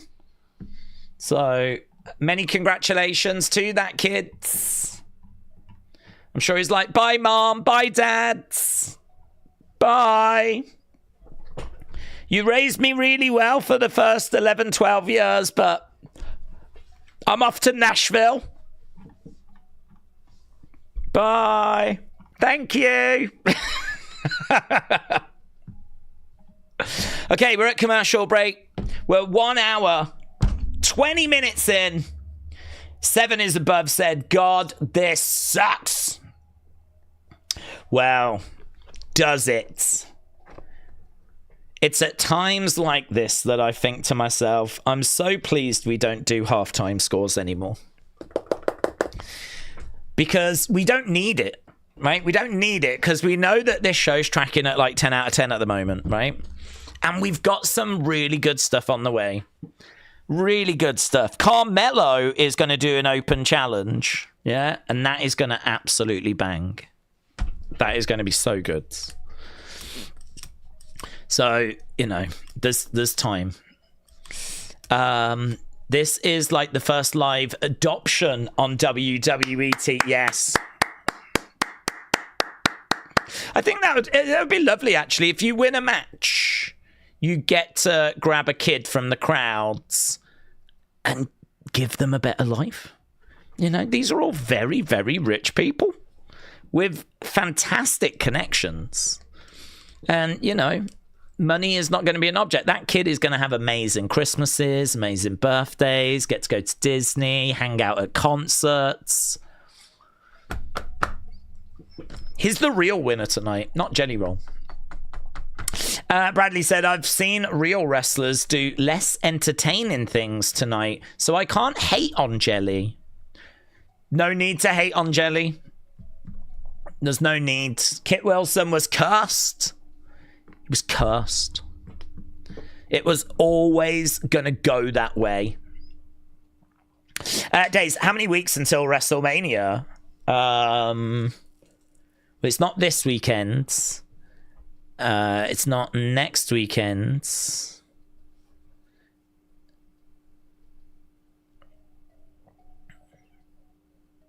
Is it 3 weeks? I think it's 3 weeks, isn't it? 3 weeks. How many weeks till WrestleMania? 3 weeks. Are they going to go blow to blow with Punk and Roman each week till WrestleMania? Well, they're bringing in a bloodline thing, the Usos, which I think is an interesting wrinkle. I think that's quite clever. I think it keeps it interesting because we don't quite know, is the bloodline reforming? Where's Jay stand on this? So I think that makes it a little more interesting than just those two kind of being around each other. There's some extra elements being brought in. Cody is also quite quiet. It's strange, says Billy. Well, he was originally advertised to be on this show, but now they're not mentioning him, so I was expecting him this week. I thought we were getting Cody back this week. That was a big selling point for this week, but I don't know if plans have changed or what's happened, but there's been no mention of him. So I obviously expect him back soon. I mean, as we said, I'm sure it was last week they advertised him for this week. So I hope everything's okay. Okay, Danhausen now is 5-0 with his curses since arriving. Okay, we're back from commercial break. Rapturous said, Daze, I suppose you could have an interesting feud with Randy just attacking people smaller than him in the back. One day he hits someone from behind, they turn around and it's Ilya. That would be fun. I could vibe with that. That would be fun. Bit like a bully at school picking on kids until he picks on the wrong person. I can vibe with that. Pi McClung said, let's not let the bloodline get back together. It was great once, but not twice. Well, I don't mind really what they do in the sense of I like the fact they've come into this because I think it makes it a bit more interesting. There's a few more moving parts. Whether that leads to the bloodline reuniting, not sure. I think it's good to just have all these options. And there's been a lot of chatter as well about Jay giving the order to Roman. I was talking about that the other day. It wasn't until I watched this segment back and you actually hear, I think, was it Corey or Wade shout out the fact that Jay called the shot. Jay was the one that sent the message to Roman, go get him, Joe, go get, and then Roman reacted to that message.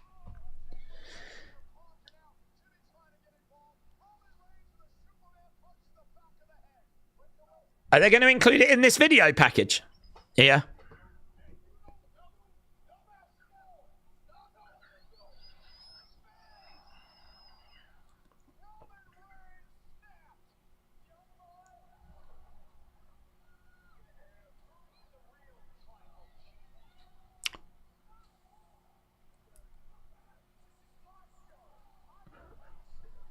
Yeah, they are teasing that, you know.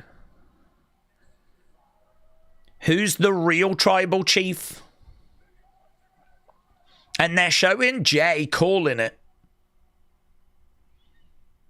I don't think Jay is the real tribal chief, right? But they're definitely teasing something there. They're definitely teasing something. Okay, Punk, Roman. Maybe Jay is getting a bit too big for his boots. Maybe he's trying to be the leader. Roman doesn't like that. And then they do go into a feud, said Radiated Zombie. Okay, we're backstage with the MFTs. Here's Solo, and he's got the lantern.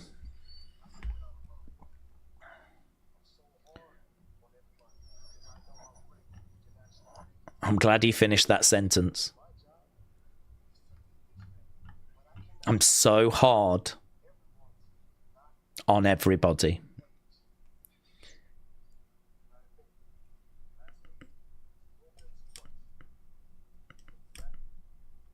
Okay. Last week was a little bit too much. Okay. Do you know who never would have apologized? Roman. Roman wouldn't have apologized, but Solo's apologized. So he's not Roman, actually. Here's Carmelo.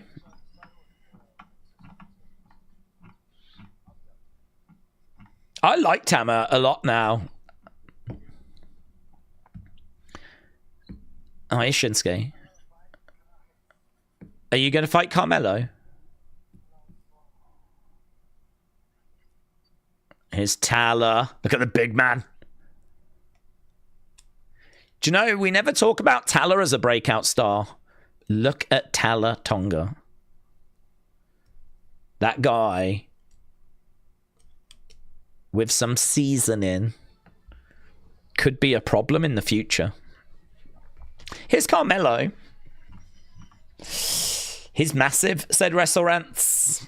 That's a fact. That's actually breaking news. That's breaking news. We got breaking news coming in. Tala Tonga is huge. Okay, Carmelo is coming out. With some seasoning. He does need seasoning. I think we can see that the match quality is not there. The promos aren't there. But if we can make improvements in those areas over the next few years, which I'm sure we will, keep working with him. I mean, I just don't know if he shouldn't be in NXT, you know? We just don't do enough house shows for people to be learning. In-ring, whatever. He needs those NXT live events. Otherwise, he might end up being the next Omos. I think I know who's going to accept this challenge, said Real John. Who do you think? Who do you think it's going to be? Daze, what does Triple H do? As a person viewing the show from backstage, how does he not understand it's boring? Doesn't he care? How can he just waste an opening segment like that, said Abdullah. Well, I mean, the thing is, right, that there's lots of moving parts in the sense of you're having to sort of figure out, like, how are the fans going to react? You're having to predict how the fans are going to react. I feel like I know that the fans are not going to be crazy about Matt Cardona and they're not going to feel sorry for Matt Cardona getting beaten up, but I don't know. I don't know if someone in that writer's room thought there would be more sympathy for Matt, right? And the thing is that when you kind of started last week, you kind of knew that this week what we would do. I mean, you're not booking it show by show. You've got a story arc. This thing will be planned out, right? They'll know exactly what they were going to have, like a babyface come out, and Randy would lay them out. It needs to be someone that can get beaten up, but you know they're determined. They're going to come back, right? They're going to stand up to him, and they feel like that person is Matt Cardona. Now, I would argue it's not. But that's the person they've gone with. Well, they know that this week, what follows from last week was always going to be Matt Cardona coming out, stepping up to him, match being made. And of course, whatever's going to go down, probably a loss, probably a post-fight beatdown, probably Cody making a save. You know, they've gone with that. As someone said last week, Matt Cardona and Cody are good friends in real life. I don't think that matters, personally. I think it's more important that you have someone that the fans actually care about, right? Actually have a babyface that the fans... I mean, R-Truth could have been pretty good in this role if he wasn't tag champ. But he's tag champ at the moment. So, you know, they're kind of looking at who have we got available. And because of Matt Cardona, his relationship with Cody, the fact he's a babyface, the fact he's only just come back, they've kind of gone with that. I don't think it carries the impact that it needs. I don't think that he's the right person, but this is what they've got. This is who they're working with. And so, you know, we're kind of just doing the story as it's laid out. So yeah, he could be back there going, this doesn't feel right, but what can you change? I suppose that's what it comes down to. What can you change? I mean, if you take Matt out last week, change him last week, then that means the person that faces Randy this week is going to be that person that you put in place. Is that person free? It's also interwoven that it's, do you know what I mean? It's kind of, it's tricky. I do have sympathy. I do have sympathy. I think when this thing was like planned out, that's when this mistake was made. When this thing was like all laid out initially and finalized, that's when they could have moved things around. But I think to move things around the day of the show or the week of the show, I think it's very hard because you're kind of locked in with a lot of stuff at that point. So it makes it a lot harder. So that is one of the challenges of creative. But make no mistake about it, I'm sure there's plenty of times Triple H is sat in Gorilla thinking, this wasn't what we were looking for, or that is just not strong enough, or, you know, that promo should have had more bite to it, or that match is not the quality we were after, or no, that's not the reaction we want. I'm sure there's reactions they get they don't want, matches they get that aren't good enough, promos they see that aren't strong enough. I'm sure a lot of the feelings we have, they have. The only difference is they can do something about it. Okay, it's Sammy that's coming out. Sammy is going to call his shots. Okay. I mean, this will be a banger. It might not be the person that people were necessarily hoping to see, but it is going to be a banger. Okay, let's end the poll so we don't get all confused. 48, 20, 20, 12. Okay, good 80 for Jelly Roll and Kit Wilson. Good 80. Okay, Sammy making his way down to the ring. Are we going to get all of this match? Or is Trick going to get involved, do we reckon? Trick could absolutely get involved here. Cost Sammy. Okay, yeah, I mean, Sammy hasn't been jumped on his way down to the ring, so... Carmelo versus Sammy. Sammy, Trick, Mello, Dragunov. It could be at Mania for the belt, said Wrestle with Andy. Okay, well, Trick's coming out. I don't hate that idea, actually, Andy. We have got seemingly a multi-person match for Penta's IC belts. But I don't mind seeing Trick get in there with Mello. You think about their history in NXT.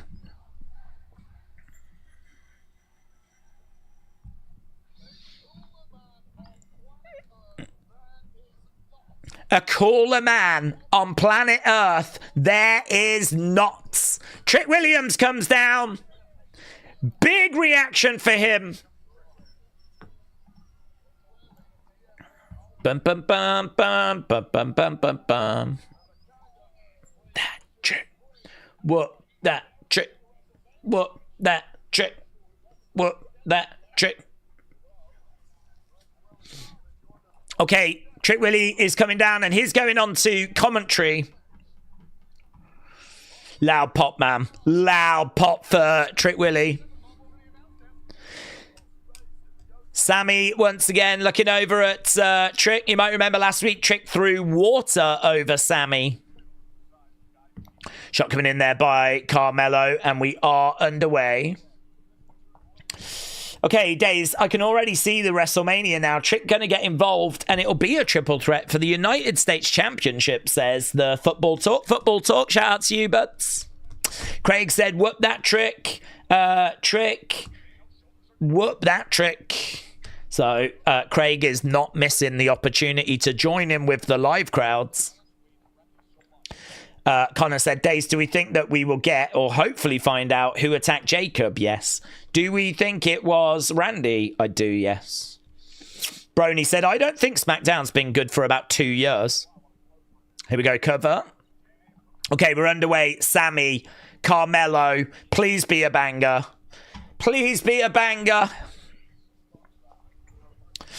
Okay, this match is going to get cut short, says Brian. Mello was pointing at his wrist to tell Trick to hurry up. Okay, shot coming in there by Sammy. We've still got a lot of stuff to fit in, but we got time. Hopefully this gets time. Okay, chop coming in. Another chop coming back. These two exchanging blows at the moment. Down goes Carmelo. Okay, Carmelo against the ropes. Springboards. Takes down Sammy. Trick Williams even applauds that one. Jennifer said, I think SmackDown needs a bit of life support at the moment. Kick to the back there by Carmelo. Carmelo. Nice. Springboard leg drop. Carmelo just flashing the guns. Choco Latte said, let's go Zayn. Radiated Zombie said, Melo's wearing red now. He usually wears black. Well, it's good, actually. I like to see wrestlers with a bit of colour. We always see a lot of black. So it's a nice change. Edward said we're at adverts. We are. Right now we got Sammy in the corner with Carmelo driving a knee into Sammy's throat. The quality between Raw and SmackDown would make you think that each show is just ran by a different promotion. Raw clears SmackDown in every sense. Oh, I do agree with that. I do think Raw is better. I mean, it's hard to be down on Sammy against Carmelo, and I'm sure this match is going to be very entertaining. Oh, I hope so. I certainly hope so. I mean, so far we've had 2 matches, good 83 and good 80. Shot coming in there by Sammy. Radiated Zombie said, at this point, WWE might as well get rid of SmackDown and just have Raw. Well, it's that sweet money, isn't that? Sweet tasting money. Plus, we've got a lot of wrestlers on the roster. So we've certainly got enough for 2 shows. I don't know. I think it's consistent enough, SmackDown, with it kind of underperforming where they need to have a look at it. I'm not sure who the head writer is. We know there's been a shake-up. But at the moment, it's consistent for me that it is behind Raw. If I'm Triple H, I'm definitely putting pressure onto that team to deliver. But I don't know how far in advance they work. So, I mean, we could still be working largely through a lot of stuff that was kind of put in place when Road Dogg was still around, you know? I mean, we could just be locked into WrestleMania, and a lot of these changes with creative might not show themselves now until post-Mania. Because you've all seen on Unreal where we've got like several weeks of shows kind of mapped out in advance, and they've got all the match details of what we're doing. They'll have an idea as to, you know, where all these stories are heading. Headlock there by Carmelo. Daze, there was a big spoiler going around before this show regarding this match, but I'm not going to say, says Brony. Okay. Cover 2, shoulder up. Can we agree that Road Dogg wasn't the problem, said Glockness? Well, I think we can say that at the moment. The only thing I'm not sure is once we get past Mania what SmackDown looks like, because, again, like I just said, I wouldn't be shocked if a lot of what the new team have been working on is more post-Mania stuff right now. Because with a few weeks to go till Mania, they should have these next shows like pretty much locked in. Headbutt there by Carmelo. Big Time said they're front-loading a lot of star power on Raw, leaving SmackDown with very little, and it's a 3-hour show. We've done that, though, before, though. Historically, Raw would get a lot of the big-name talent. SmackDown would be kind of that really great, exciting talent. I mean, you know, Carmelo, Sammy, kind of being on this show makes a lot of sense. And then, like, your bigger names kind of being over on Raw. Punk, Becky, Rhea, AJ Lee, Seth Rollins. Like, you know, a lot of the bigger names being over there. Roman now, of course. But I think when you have Jelly Roll against Kit Wilson as one of your matches, Bella's against Alexa and Charlotte as your opening match, like, it doesn't feel like you're putting your best foot forward necessarily. But this is where maybe this match can, you know, get us back on track. Sammy crashing down on Carmelo. We're back from commercial break. He throws Carmelo back in the ring and he keeps an eye on Trick because he did have a drink thrown over him last week.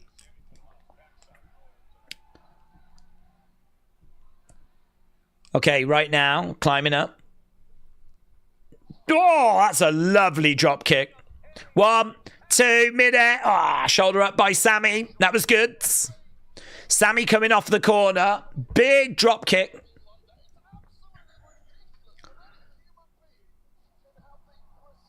That was nice. That was good.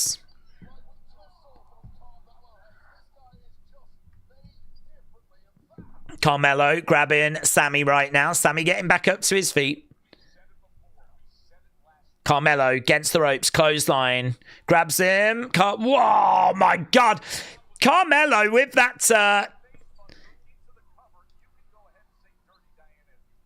facebuster, but yeah, I mean, he moved at such a speed there.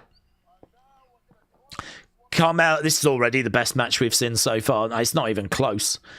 Sammy getting back up to his feet. Carmelo coming over. Gets caught. Oh, sit down powerbomb and shoulder up there by Carmelo. Shoulder up.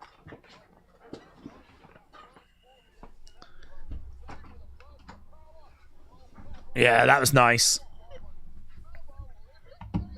Melo living dangerously. Okay, Sammy charging over, looking for the haluva. Carmelo moves out the way. Big kick coming in there by Carmelo. Melo climbing up. Sammy coming over, big right hand. Another shot coming back there by Carmelo. Bentron said Melo seems like he doesn't get a huge pop when he comes out, but the crowds always love the matches. Keep pushing him strong and they will have a huge star, said Bentron. It's a good comment. I mean, that's an example of the miles and the work that you have to put in. You know, you have to keep having people going out there and showcasing them. And oh, lovely. Superplex there by Sammy.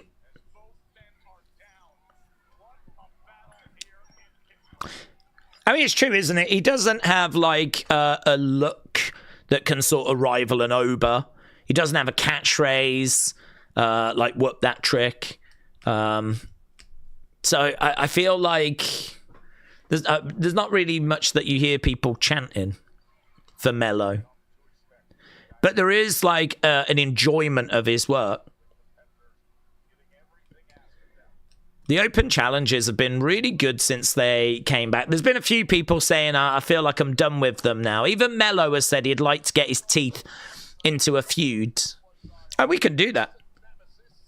We still don't quite know what WrestleMania is going to look like for him, but maybe post Mania we start to switch it up a little bit.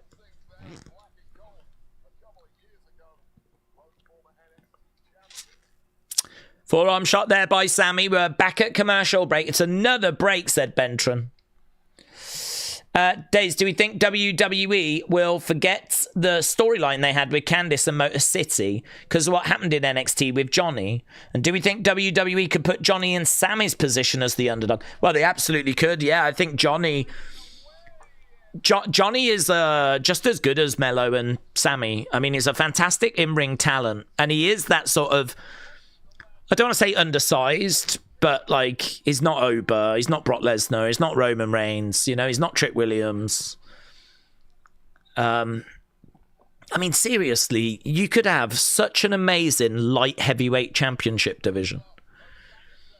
Imagine if this was like a legit world title, but just for smaller guys. And again, it's no disrespect. Some of the biggest stars in the history of pay-per-view have been the likes of Floyd Mayweather, Manny Pacquiao, Conor McGregor, Khabib, Islam Makhachev.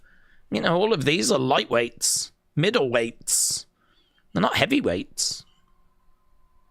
I think WWE leaves a lot of money on the table by being so focused on the bigger guys that, you know, you've got these smaller guys that have to then faff around mid-card belts because, you know, they just can't kind of get past the likes of Roman, can't get past the likes of Brock, Bobby Lashley, Braun Strowman. And when they do, it tends to be because of it being an underdog story, you know? But if they had like a world title that was legitimately recognized as a world title that was for talent like this, you know, you could have a hell of a division. Some of my favorite matches are the matches that involve Carmelo, Sammy, Ilya, Johnny Gargano, you know, that kind of type of performer. Chop coming in. So yeah, I'm buying this. I'll buy this all day long. I know this show has been poor. I know it's been very underwhelming. I'm sure there's been a lot of frustration from people that have watched this show, but I can't be down on Sammy Carmelo. This is the good stuff for me.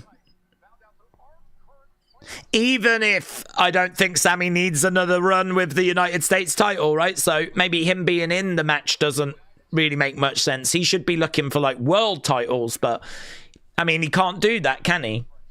There's no vacancy for any world titles. At the moment, he doesn't have a path to WrestleMania, so I can sort of buy the idea that Sammy trying to win this is going to be his path. So I can sort of buy that as well.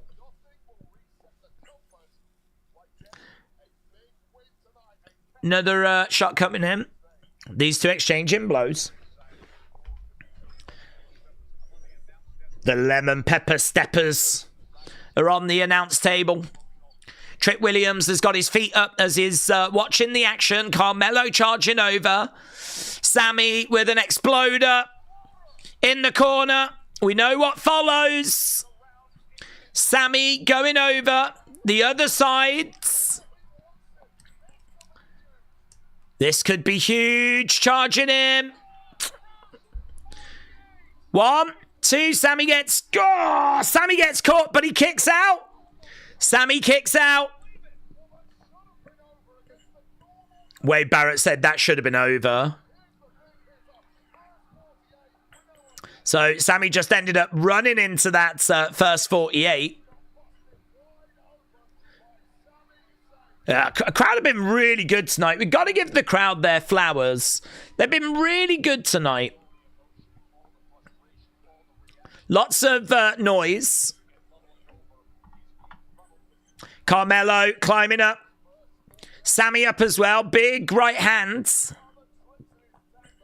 Sammy trying to climb up, looking for a superplex. Headbutt coming in there by Carmelo. It's going to be a leg drop.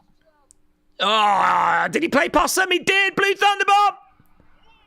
1, 2. Shoulder up. Sammy with a blue Thunderbomb. Carmelo gets the shoulder up. Trick Williams. What's he doing? Is he walking? No, he's grabbing the belt. Trick Williams with the belt. He's walking away with the belt. Sammy down. Carmelo down. Fans are chanting, "Whoop that trick." It feels like he's going to... Oh, I wasn't expecting that. There's no point Sammy using the belt, is there? The referee's right there. Sammy distracted. Oh! Trick just hit Mello. Trick just hit Mello. Okay, Sammy is going to look to deliver a haluva. This is really interesting because this would be Sammy capitalizing. 1, 2, 3. Oh, new champ. Sammy's done it. Sammy has done it. Trick Williams gets involved. He wasn't trying to help Sammy, but he does end up helping Sammy. And actually, Sammy has struggled with that in the past, like capitalizing on those kind of moments. That's exactly what he does here. And Sammy now probably should shut down the open challenges and just focus on WrestleMania. Yeah, I'll defend the belt, but I'm only defending it at WrestleMania. I'm not running the risk of missing that show, so. There we go. Sammy picks up the... if I was Sammy right now, I'd be like, open challenges are over. They're done. The end. I'm going to Mania. I'm going to Mania. I'm going to Mania. I'm going to Mania. Although this is where Nick Aldis turns around and goes, we actually don't have the United States booked for Mania this year. That's going to be on the Go Home Smackdown. Sammy will be like, God damn, what? No! Here's Jacob.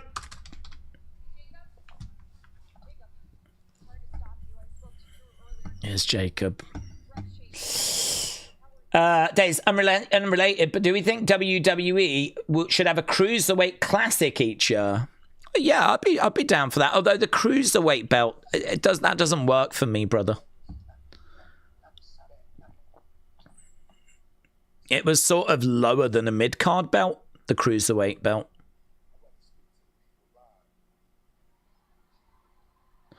Okay, so Jacob is going to speak next.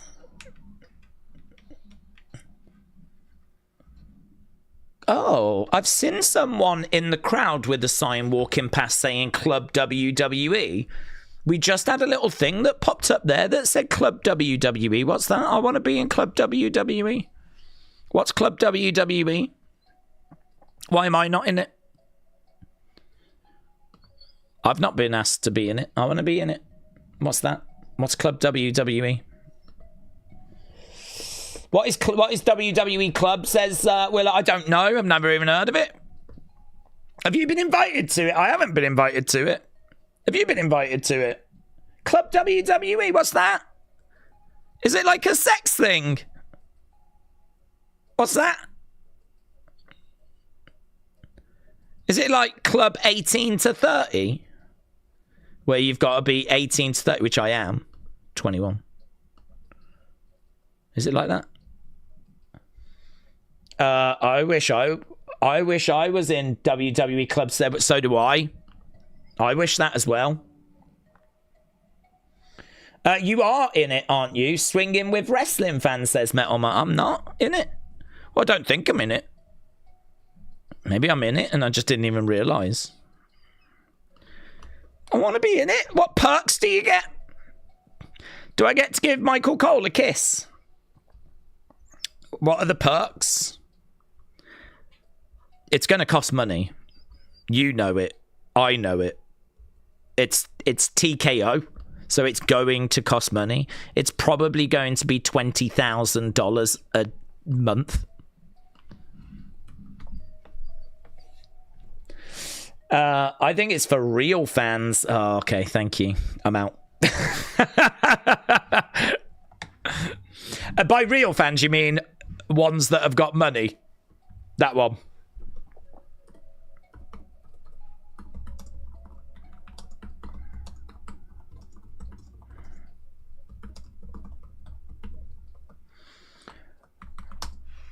Well, what is it? If you give TKO your bank account, they'll tell you all about it. That's true. They'll charge you just to give you the information. Dazehausen, do we think Danhausen is going to make his in-ring debut, Hausen, at WrestleMania, Hausen? You could do, John. I don't think they're too worried about it. I don't think they necessarily see him as... I don't think they necessarily see him as, like, this in-ring performer that desperately needs to be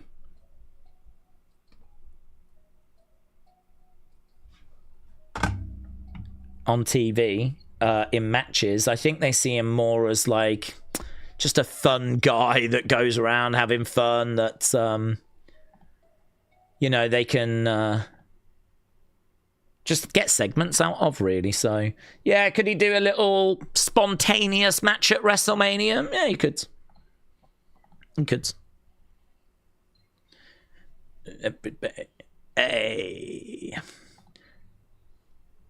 But he's going to be a bit like R-Truth, where I don't think there's like a big concern about it.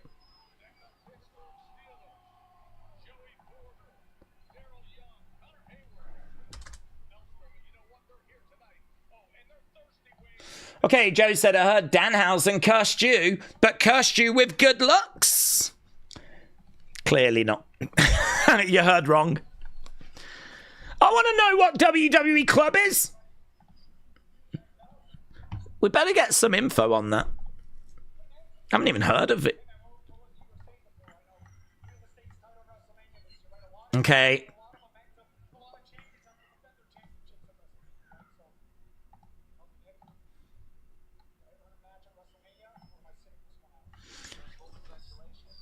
Am I sitting this one out? You've got your spot at WrestleMania.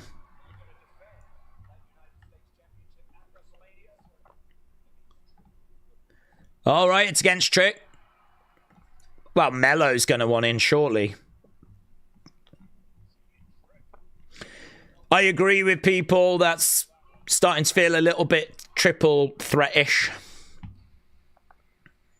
Okay, Jacob's coming out. We are now into our number 3.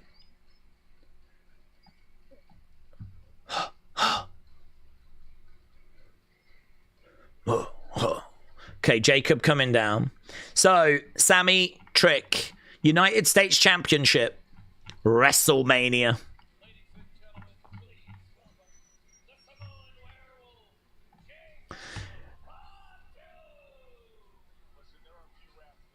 Not keen on that shirt. F around and try us, and it says Fatu. I mean, that seems like a worse version of FAFO or FAF5, which is what Brock's using right now.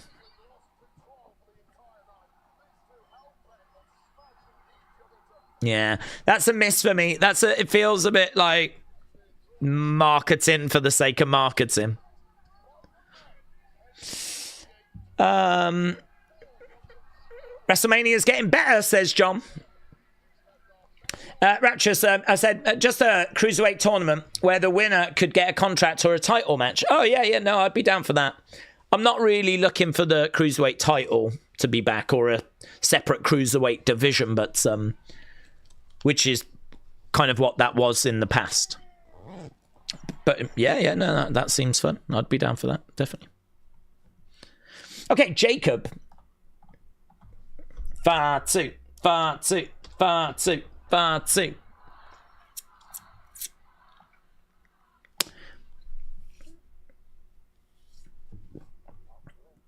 I'm limping.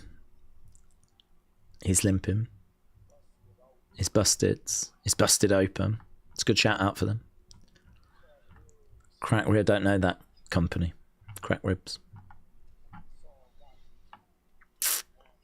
And it's all got to do with one person. Triple H. Triple H. Oh, withdrew.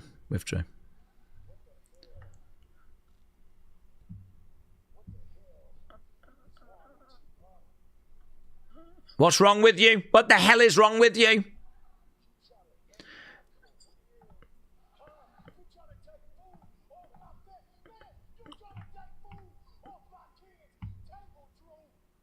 No, Jacob. Drew is not trying to take food off your kid's table. The person that came up with that shirt design is trying to take food off your kid's table. They're the real enemy.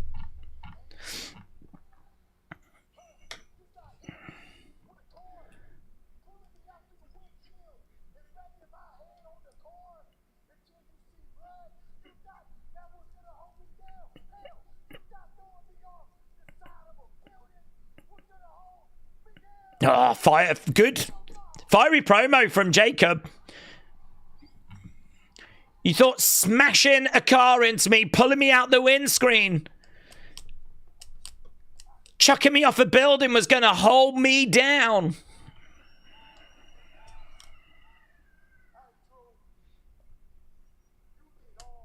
You did all that. But I'm still standing.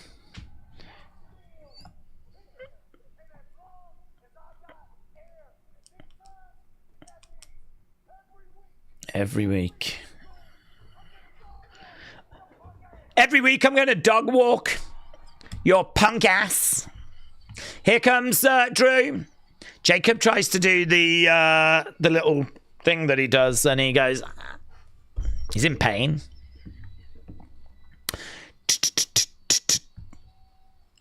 Okay, Drew coming out. I think he's banged up as well. These two are going to need flipping mobility skills to get to the ring with how banged up they are. We've still got weeks to go. It'll be the first WWE match in history where both of the wrestlers come down to the ring on stretchers.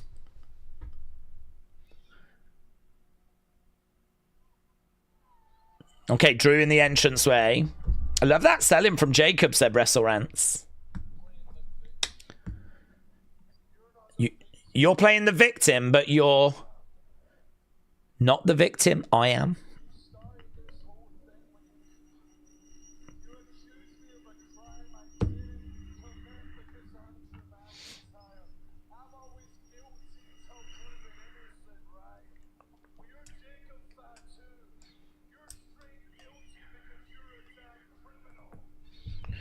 Oh, you're guilty because you're a criminal.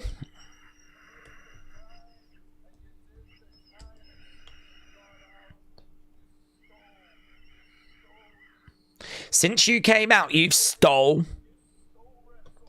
WrestleMania. You stole everything from me. It's very upset.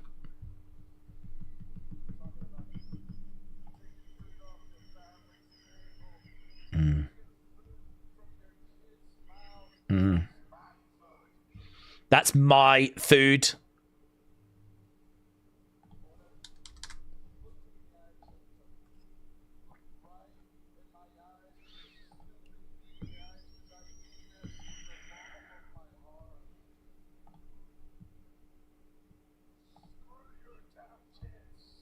Screw your damn kids. Okay, well, Jacob's about to get out the ring.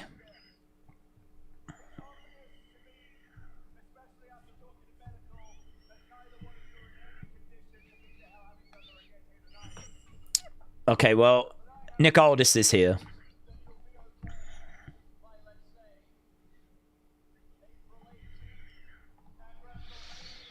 Okay, we got another WrestleMania match. Drew McIntyre, Jacob Fatu, one-on-one. Here's the deal.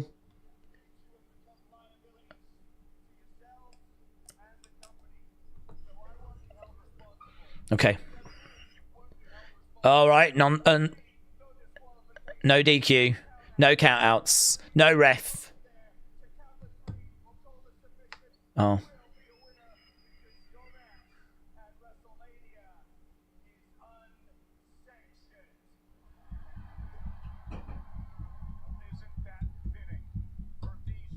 So it's going to be an unsanctioned match.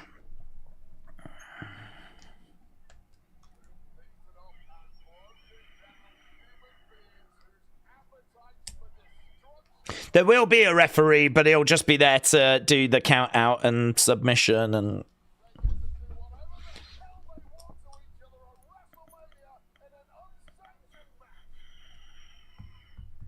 Okay. Unsanctioned. We've seen it before. I think Sammy and Kevin was unsanctioned last year.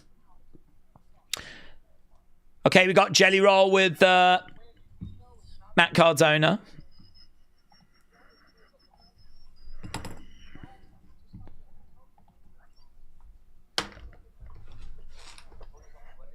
Cody's on the way.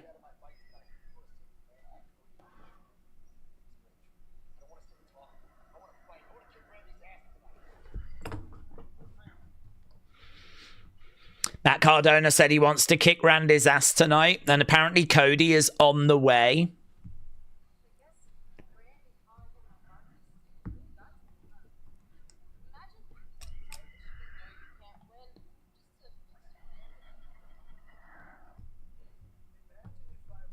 Are we building to Matt Cardona against Aleister Black?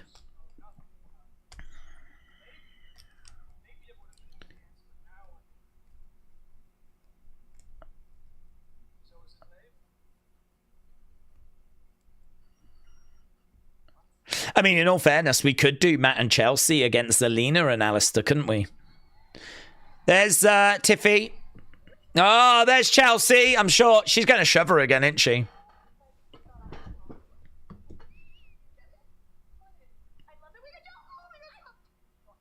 Not today.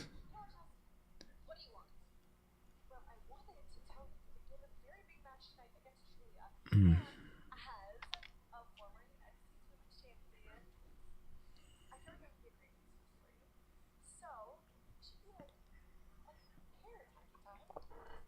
Tacky time.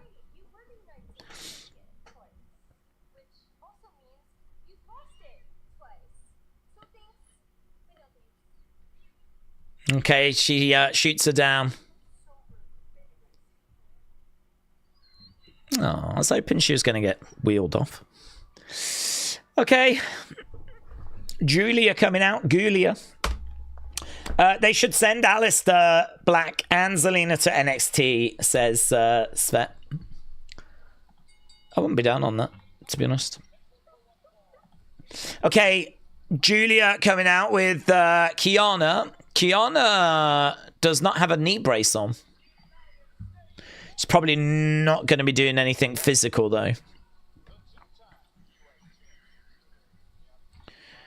Bum, bum, bum. Okay, they're making their way down. Commercial break coming up. Why does Keanu not have a bag now? She hasn't for a few weeks. Are they changing the gimmick, said Radiated Zombie? Maybe. Maybe a little tweaky tweak. It's nicely spotted.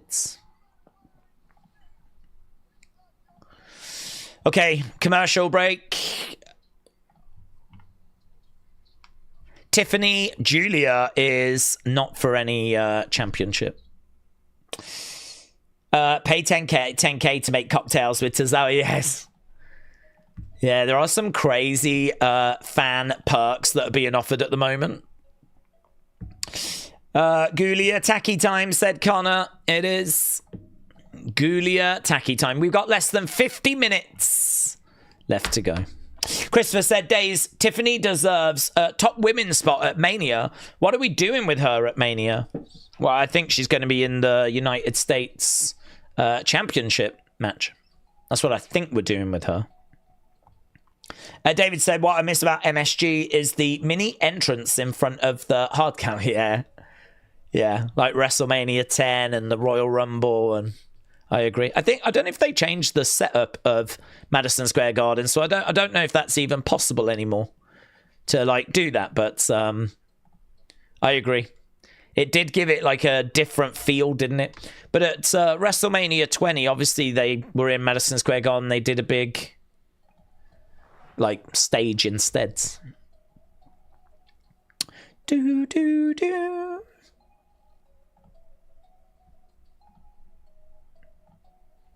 Daze, does this mean Ilya is officially out of Mania? Does it mean that he's going to answer an open challenge from Gunther? I don't know what it means for Ilya. I mean, I thought Ilya, Carmelo for the United States title and Sammy Trick would be a separate thing. I mean, you can still do Ilya, Carmelo, but it just be that Ilya wants to prove that he can beat Carmelo. It's not about the title. I mean, equally, it could be that Carmelo and Ilya both get added to the Trick Sammy match. There hasn't actually been many rumors around those matches.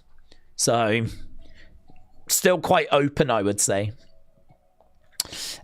Uji said, Alistair has been a good NXT champion, but there's been no WWE title, US champion, Intercontinental Tag Team. Yeah. He has kind of struggled, hasn't he, a bit to transition to the main roster. I think him with Zelina was quite encouraging at the start. I don't know if people are still feeling as excited about it now, though. But I think it was quite interesting at the start.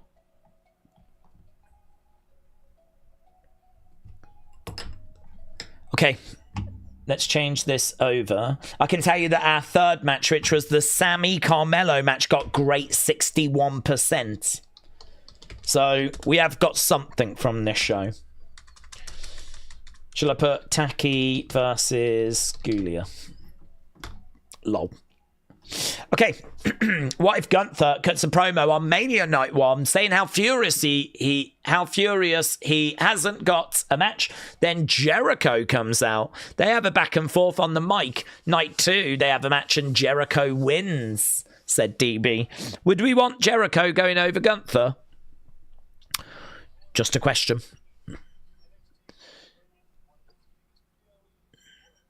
Okay, Stand and Deliver coming up. Not this weekend, next weekend. Do we think Alistair's return has been hurt by Karrion leaving? Fans begged for him to come back, and now seemingly they don't care, and they just want Karrion back, says James. Actually, we don't get chance for Karrion. I think the Karrion stuff is, I don't know, I mean, very strange. Very strange. We heard how loud they were at SummerSlam, and then we tuned in to see the fans and if those chants were going to carry into the arenas. They never have. There's just been the odd moment, but I don't know. I don't think he's been hurt by Karrion. Karrion's just not been around. I think that the ambulance match with Damian was pretty good and pretty well received. I just don't think that we've really... He's just been popping up in the background, hasn't he? He's been popping up with Randy. Have we had anything meaningful for Alistair to do? I think that's hurt him more.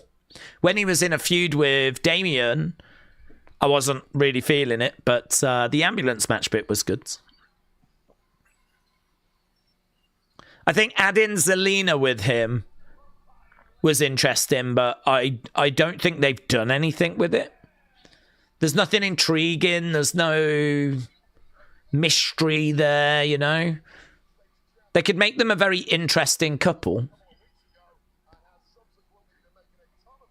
But, I don't know. I mean, we don't even really get any vignettes or anything that's kind of mysterious or... I mean, imagine if he came out and he started talking about someone that had really let themselves down and... he was going to put them out their misery and, you know, get a bit of a mystery going. Who's he talking about? Maybe Zelina showing up in the background, in the corridor. You know, there's things that you could do there, but we just don't do any of that. Okay, Bella Soundits. DB said, if we had Black and Cross with Scarlett and Zelina as a tag team, that could have been interesting. Rapture said, is there a reason why WWE can't push guys like Alistair and Ilya to the top of the card, since Alistair has got wins over Randy, Sammy, Priest, and they're acknowledging Ilya beat Gunther? Yeah, the reaction, there isn't like, you know, again, it comes down to numbers, doesn't it?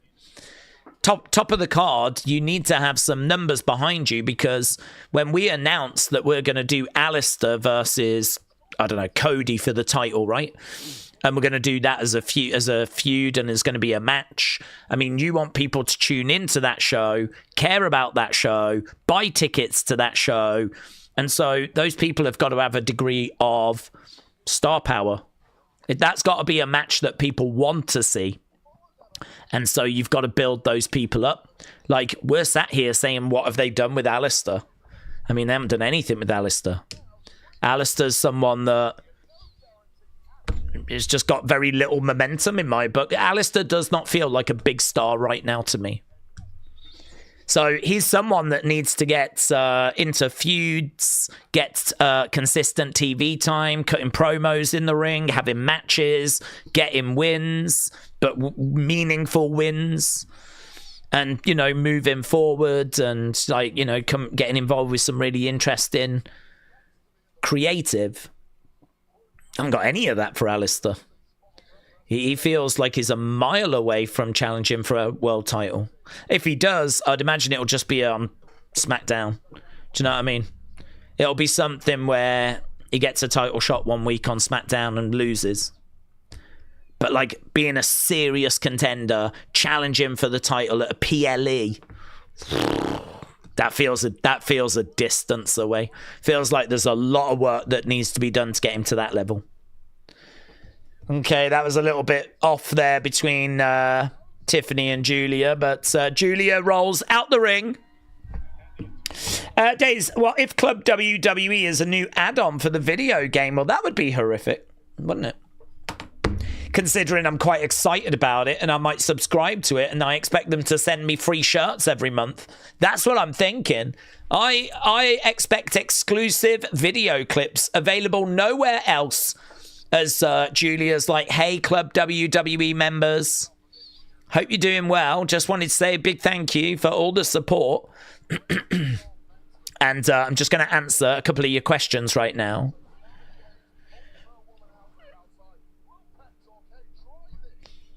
I mean, that would be cool. And that footage is not available anywhere else, and she, like, answers your questions. And maybe you get, like, a mystery shirt in the post. Do you know what I mean? Like a bit, maybe a mystery box thing. They have done that before. I don't think it was ever available in the UK, though. I'd be down. I would so subscribe to a WWE mystery box that was done by WWE. I know you can get WrestleCrate, but that obviously has got a lot of indie stuff in it. But WWE version, I would subscribe to that. I see a lot of wrestlers throwing shade at each other on social media. Do you think they could turn some of that into real feuds on the show? Or is it more the other way round? I think it can play into the show, of course, yeah. I still don't think WWE have quite worked out. Oh, hello, black screen, wardrobe malfunction. Wardrobe. I'm guessing it was titty time for a moment there.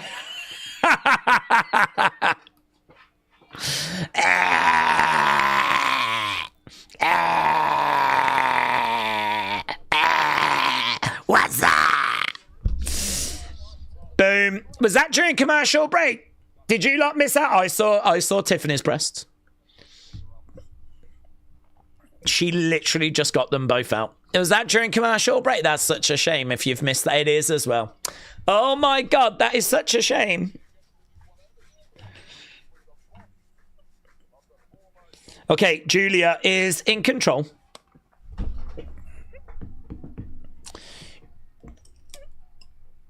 Yeah, you could do stuff. I think there's a bit of confusion as to how to use social media, because sometimes people are putting messages out talking about how they're being bullied, some of the wrestlers, but then sometimes they're kind of more in character. Sometimes they don't know whether it's their actual account where they share their actual thoughts, or if it's like an extension of like their character. So it would be nice to sort of tidy that up a little bit.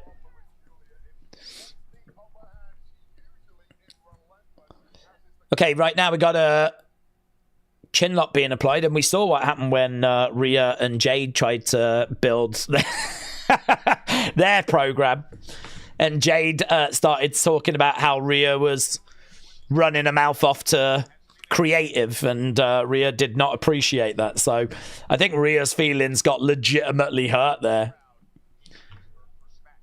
So the whole thing's a bit of a nightmare, but it's also very powerful. So yeah, it definitely needs to feature. Okay, spine buster there by Tffany. Spine buster. Sean said, since Triple H took over, Roman hasn't said, "I'm going to smash you." Wasn't that his catchphrase? I don't know that it was a catchphrase. I mean, he did have, what was it? Smash 'em, stack 'em. It was kind of something he had for a little period. I think that was around WrestleMania 37. Am I remembering that right? Was it smash 'em, stack 'em, pin 'em?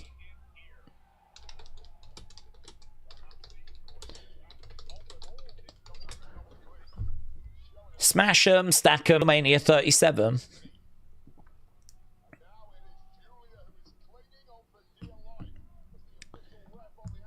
So, I don't know. I don't know that that was like one of his catchphrases per se, but I do remember that being on one of his shirts. You can always bring that back. Over against the ropes, clothesline, forearm shot.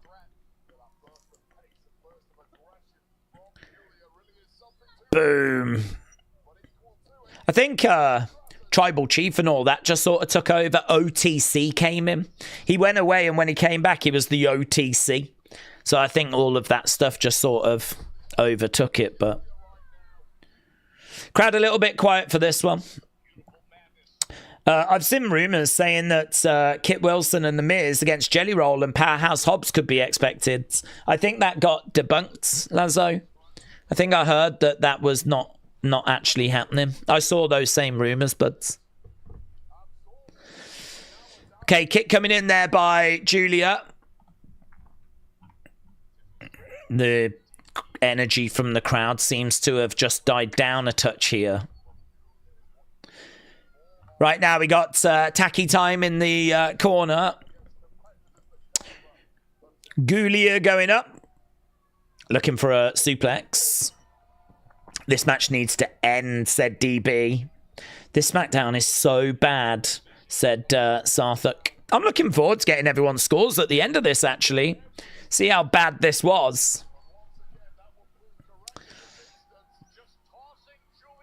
Oh my God. She turned so last second. Jesus, I never think she's going to make it.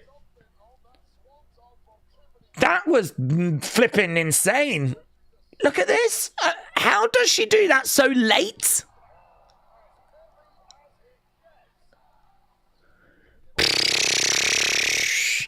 It just looks like it's going to be a splash, going to be a splash, going to be a splash, going to be a splash. And then somehow she has the ability to just twist her body so fast. It's actually really impressive. It's not, I think, how they would teach it. It's not what I would say is textbook for that move. Because it seems like crazy high risk. Because you leave yourself no room for error. Prettiest moonsault. Knees up there by Giulia. Giulia gets it. Crazy.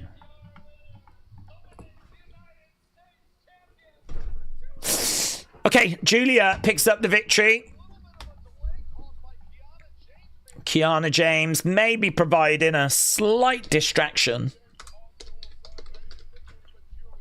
Thank God Giulia's okay, said Robbie. Okay, we're backstage with Bayley and Lyra. What brought you to SmackDown?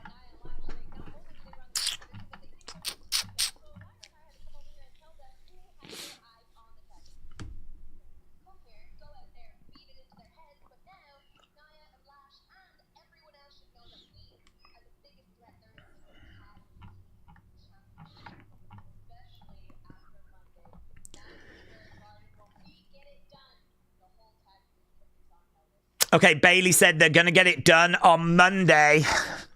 MSG. Monday's going to be good. Oh. Here we go. I'll see you soon. Okay. So we're building to a reveal. I appreciate you, and I will see you soon. So there we go. Another Randy Orton phone segment. Another Randy Orton phone tease. The names we're hearing around that, the likes of Shane McMahon, which I don't think it's that. I think that was one that Dave kind of mentioned. Ted DiBiase, of course. The Flairs have been mentioned.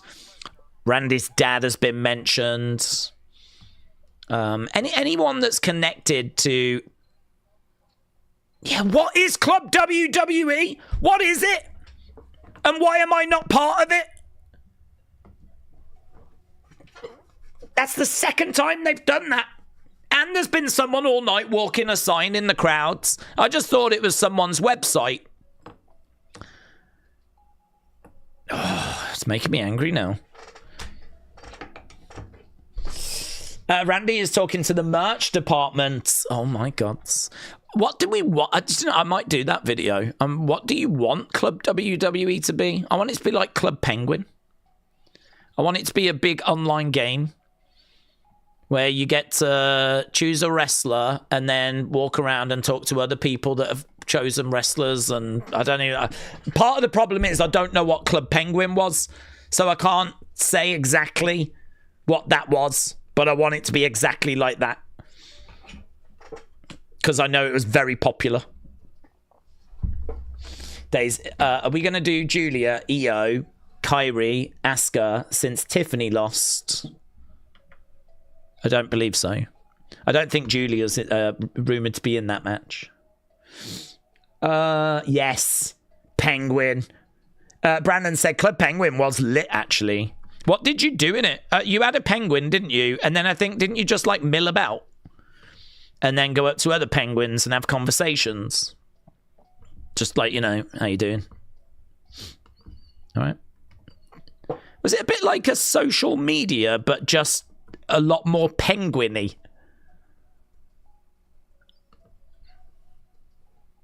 Because that would make social media a lot more fun, wouldn't it? If it was more penguin-y. Perhaps this could be like social media, but just more wrestling-y. I don't know. Essentially, yes, said Frankie. Okay. Okay, thank you. Randy Orton takes another call. Daze, it's going to be the new tout. Alaxo said, Daze, who's going to win between Drew and Jacob?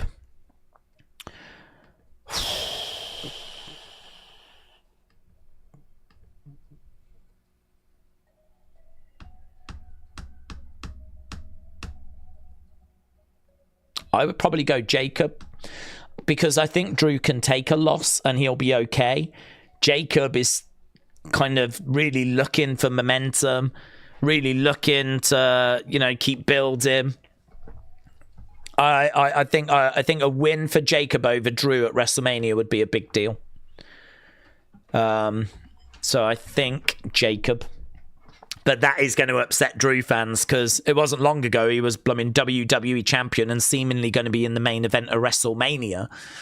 Now he's losing to Jacob Fatu and he doesn't have the belt.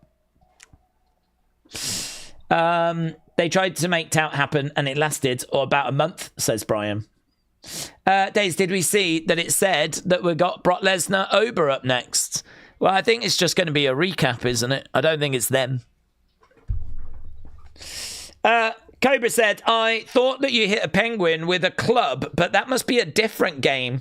Well, I'm all right if Club WWE is that, to be honest. That's fine. I'm not against that.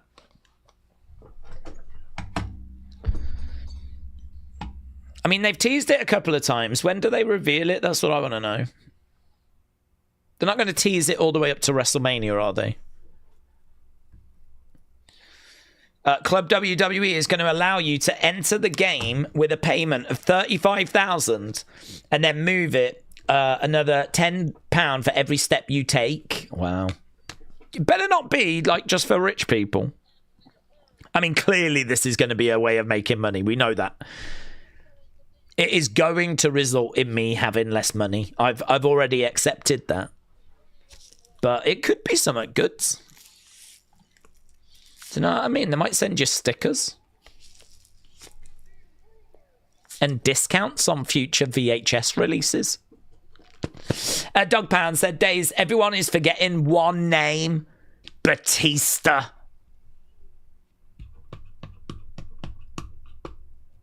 For what? For what, buds? But what? For what? Batista. Remember the name. Daze, do we think if when Noam Dar comes back, that if he doesn't get put on the main roster, he'll be released?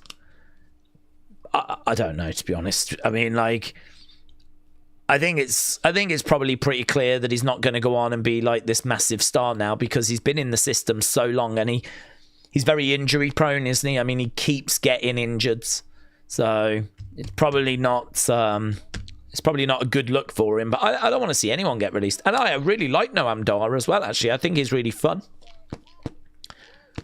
So I don't know if they would stick with him and, you know, hope that he can get injury free, but I'd say the injuries are a big problem.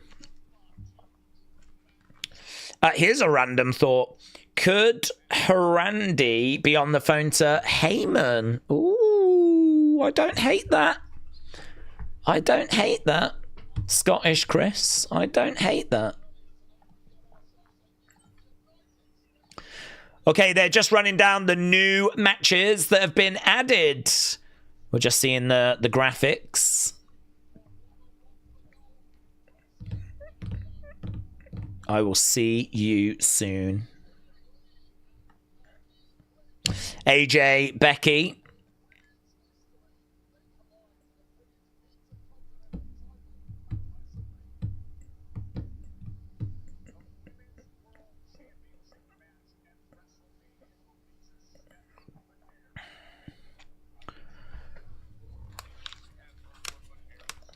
Noam Dar injured around WrestleMania 40 and has been out for nearly a year. He had one match and then got injured again.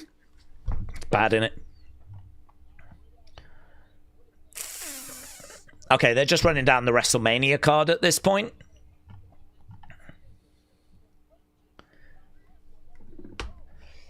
The card is shaping up nicely, though, said Tribal List. Days, if Noam was to return and be on the main roster, do we think he could like join a Judgment Day? That's not a bad shout, because he is like quite a comedy type character. He's not comedy like a Danhausen or a R-Truth. Like, he's someone that tends to wrestle a bit more. So yeah, I could sort of see him being in a Judgment Day type faction. We just don't know if Judgment Day is going to carry on. I mean, Finn Balor is kind of out of that group. There are some people wondering if Dominic is going to sort of align himself with Tffany in the future. There's no rumors of that. It's just fan speculation. But I don't know. Does Jay? Are they just going to carry on as is? JD. Does Judgment Day just keep going, or has it kind of run its course? Or maybe you do freshen it up with some new blood. I don't think it's a bad shout. I don't see that happening, though. I mean, I don't know that they would be looking to move him to the main roster. He's been in the system years and years and years and years. Okay, he's coming down. We're going to give this some time. Yeah, we are giving this some time.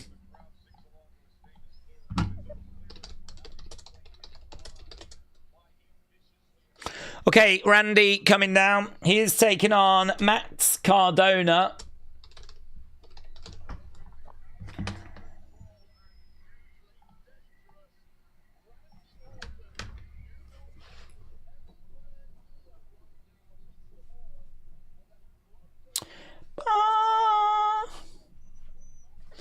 Okay, I sense shenanigans, said Jeremy. Okay, quickly, keep getting your thoughts in. We've had 150 odd votes. This is Giulia against Tffany. So get your thoughts in. We'll get the score done for that, and then we will move on to what I'm guessing is our main event. Matt Cardona, Randy Orton coming up next. Looks like we're just going to another commercial break first. Please don't get hurt, Randy, said Christine. Plot twists. It was Cody that planned this for Randy, and the attack 2 weeks ago was to put the scent of suspicion off him, says David. Cody is on his way. Here we go, said Simply Simon. Going Ghost said Randy is on the phone with me. So it's Going Ghost that Randy's been talking to. That's a big reveal. That is a big reveal. Okay, we're at commercial break. When we think about it, if Heyman has got previous with Cody, Cody took the title from Roman. Maybe Heyman has never forgiven him. Well, I don't mind that as an alliance. The only thing is that unless we move some things around, that would mean that Heyman would be needed on SmackDown and on Raw, and I don't see him kind of doing both.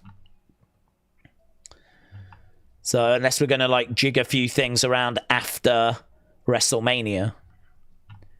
Because if he's on the phone with Heyman, I've got to think that they're going to sort of be together a fair bit. Unless he's just coming in to get involved at WrestleMania.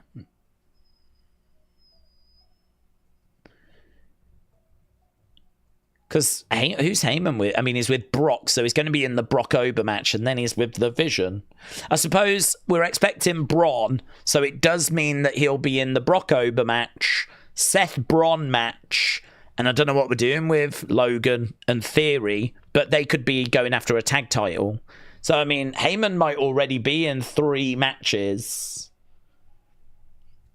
Are they going to put him in a 4th? Put him with Randy? They could do. I mean, the more Heyman, the better, to be honest. He is one of the very, very best talkers we've got. I'd say it could be an option. Wrestlemania said, Daze Club WWE is a new nightclub in Stanbury. Oh my God, I'm there. I am so there. Let's go. I know everyone around there as well, so I mean, I'm going to be able to get in for a good price. Probably get us a few drinks as well. Oh my God, this is so exciting. Imagine if it was a club. Club WWE. It's going to open up in Orlando. Oh, let's go. On the decks, Def Rebel. Yeah? Every track that gets played is mid. Oh, it'd be so good. It'll be so good. And then in the room upstairs, little tiny room, they've got Jim Johnston and everyone's trying to cram into there because that's where the good stuff is. Okay, we're back from commercial break. Not Def Rebel, said yes. Def Rebel. You've got to embrace it and accept it. That's where we get all our music from.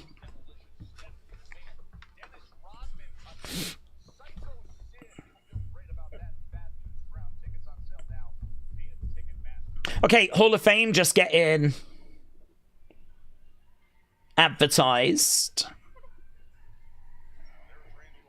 It's a bit strange seeing Bad News Brown on a graphic in 2026, but I'm here for it.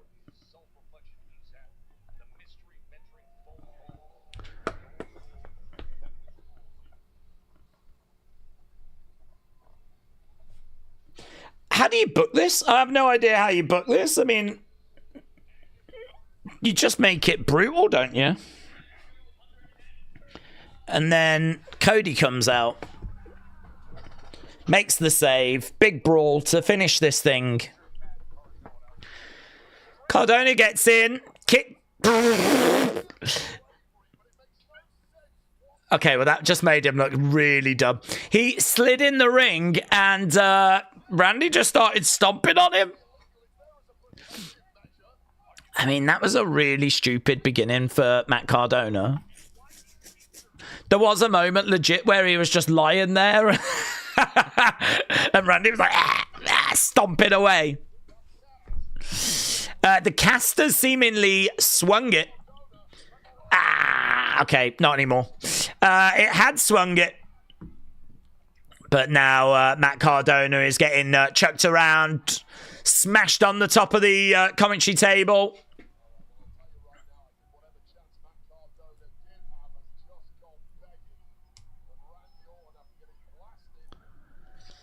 Yeah, good point there by Slam X. Slam X said, no Wyatts tonight. No Wyatts. Okay, we're fighting round by the commentary table. He's really targeting the arm of Matt Cardona. Picks him up. Onto that barricades.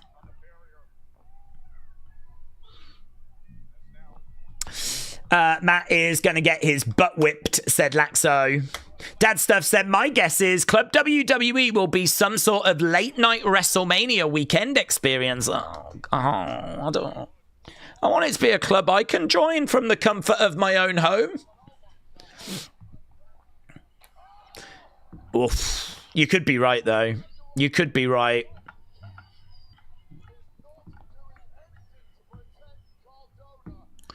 Okay, Wade Barrett said that soft cast ain't doing anything to protect Matt Cardona right now. Randy back in the ring. Matt Cardona back in the ring. Back elbow there by Matt.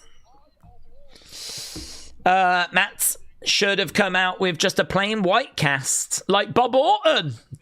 That would have been fun.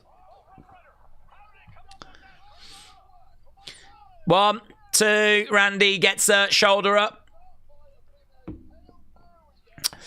Daze, maybe Club WWE is going to allow fans that sign up to have suggestions for creative. Oh, they wouldn't do that. That would be opening quite a box, wouldn't it? I think it's more likely to be discounts on tickets, finding out information first, discounts on merch. It's going to be, I feel like that is what I'm expecting. What I would love is for it to be like a mystery box thing. That would be good. And, you know, access to exclusive videos that only Club WWE members can get access to. That kind of stuff. That would be good. I would sign up for that.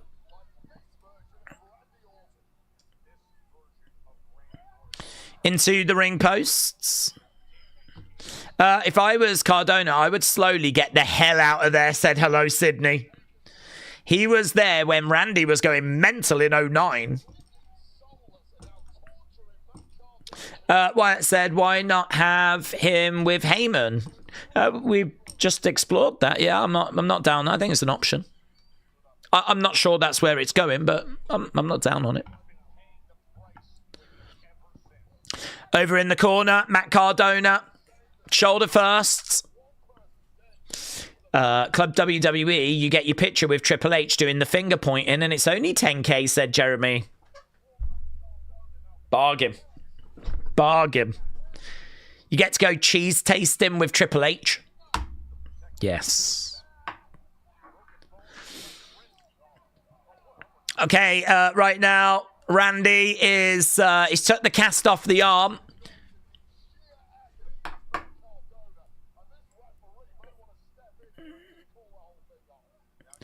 Okay, boom. The arm is getting smashed into the ring posts. Randy is talking to The Rock, says Pie McClung. Well, I certainly wouldn't be down on that. Okay, right now we're looking for a suplex, and we're getting it. And we're going to stomp on the arm. Oh, Garvin stomp. That's the stomp on the arm. Do it again. Yeah. And again. Yeah. Break the arm. Break the arm. Break the arm. I want to see blood. I want to see the bone sticking out. That would improve my score if the bone sticks out.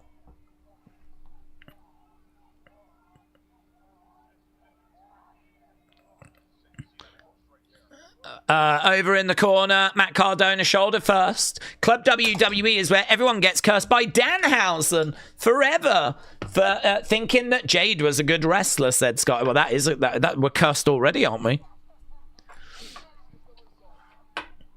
I had to watch the segment earlier. I'm pretty sure I've already been cursed.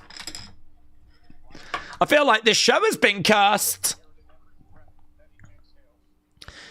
Bang. RKO. Do it again. Do it again. RKO. We still got 12 minutes to go.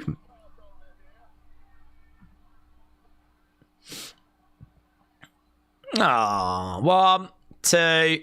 Oh. Well, what are we doing now? We've still got 12 minutes.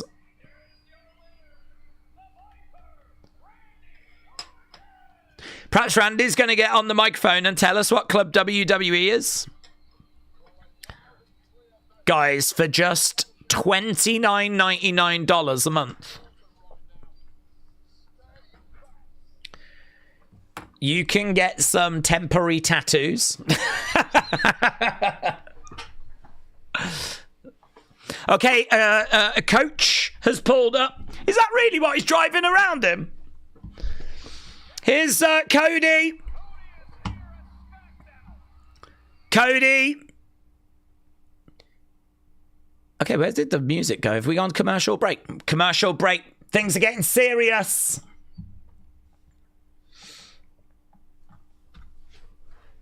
The golden child has arrived. I mean, they did advertise him for the show last week. Perhaps they just wanted us to forget that. Okay, we've got a couple of security guards getting in Cody's way. He barges past them. They just decide to let him go.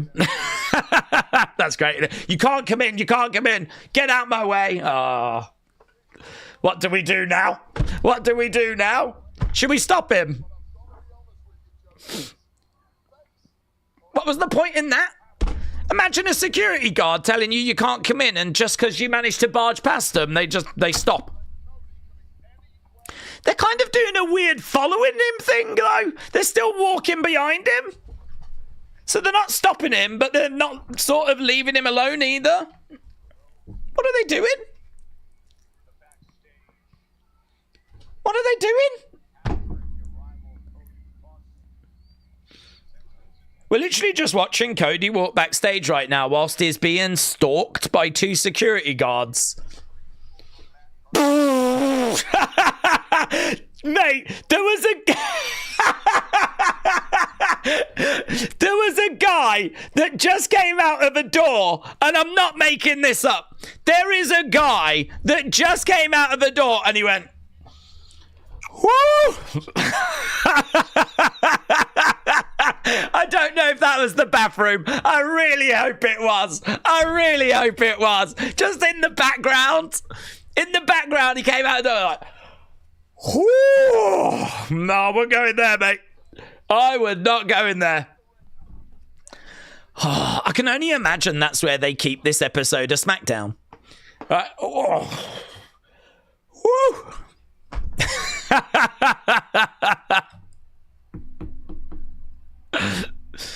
Okay, Jelly Roll has popped up again to have a few words with Cody.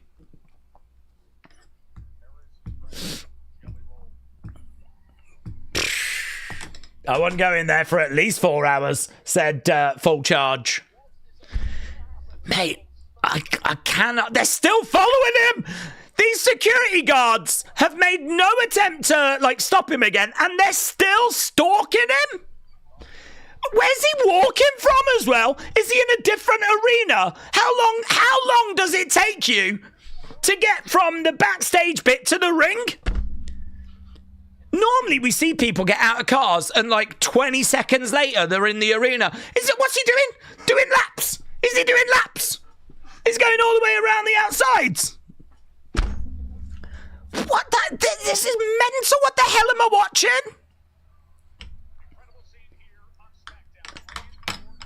I swear he's done laps. I swear he's done laps because we're not ready for him yet.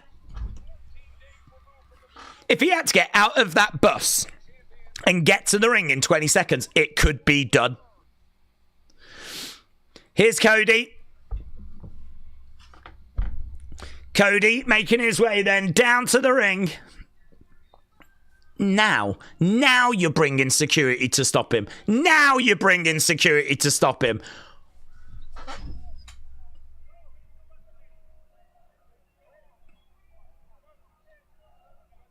I just watched 3 minutes of him walking and no one approaching him apart from Jelly Roll.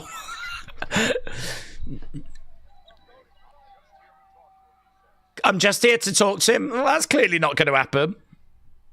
Okay, the music gets cut off. Cody on the edge of the ring. Randy in the ring. Okay, however we feel about what we've just watched, which has been crazy. Here we go. Yeah, they ain't talking. They ain't talking. Cody's in there, throwing in big shots. Randy goes back. Yeah, he said he was just there to talk. He ain't there to talk. Cody jumps out the ring. Randy over by the barricade. Cody going over. These security guards really just getting in the way. They're getting it. Shot coming in there by Cody. Did Randy just trip over that one? Over into the timekeeper's area. Looks like he landed on a chair that just happened to be there as well. Cody desperately trying to get these security guards out the way. Bang! Big shot. Down goes Randy. Cody takes the jacket off. Randy on the outside. Another big shot coming in there by Cody. He's trying to grab him at the moment. He's got him on the table. No, again, these security guards are so annoying. Just so in the way. Let them fight. Let them fight. Let them fight. Let them fight.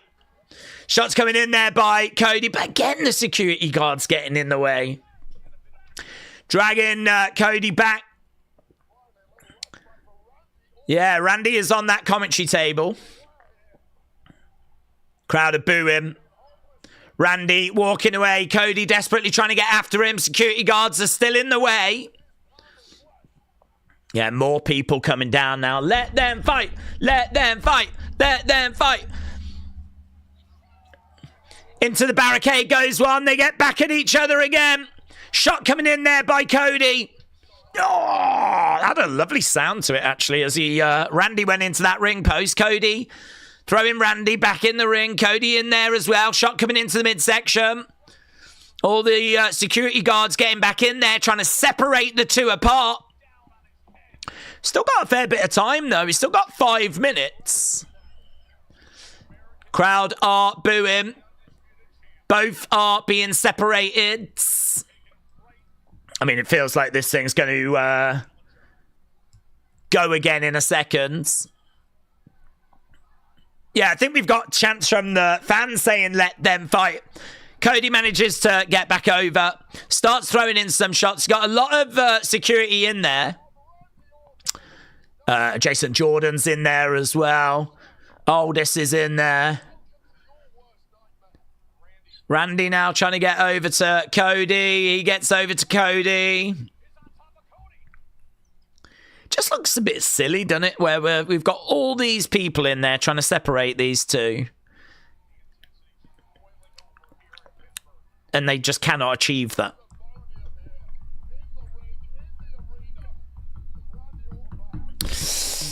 This is a little bit lame, said Bentram. Well, Randy's had enough. This is better. Now he's starting to chuck people around now. This is where having all the guards out there is pretty good. Because now you can start, like, laying into them and chucking them about. Cody, as a result, manages to get back to Randy. They're fighting on the commentary table. Cody looks out at the crowd. Cheer from the crowds.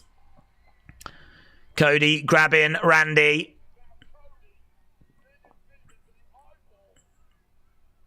This is not as vicious, nowhere near as vicious as what Randy did to Cody.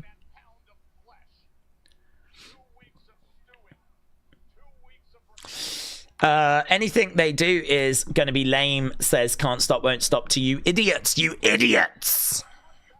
In the ring goes Cody, throwing in a big right hand, digging into the midsection. Shot coming back there by Randy. Cody going back to the corner. And we've got them being separated again.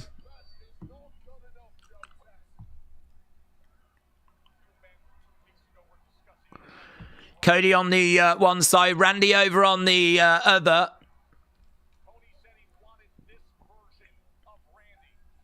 Cody again charges out. I feel like I'm just saying the same thing. They separate them, and then one of them manages to get over to the other one. And I feel like we've just been doing that for about 4 or 5 minutes. Is The Rock going to return, said Connor. I don't think so.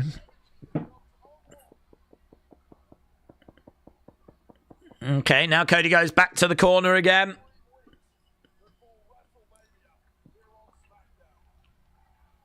Jelly Roll gets in. Is this what we were missing? Oh, put him down. RKO him, Randy. RKO him.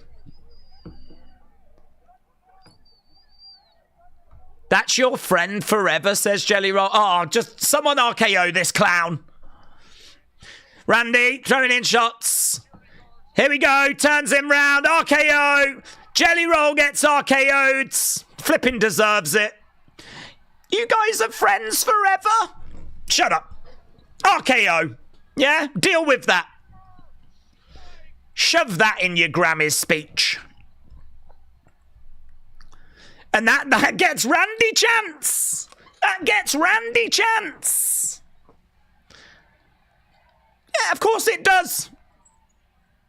Don't need some boomer in there going, your best friends? Your friends forever? Your BFFs? This is WWE, yeah?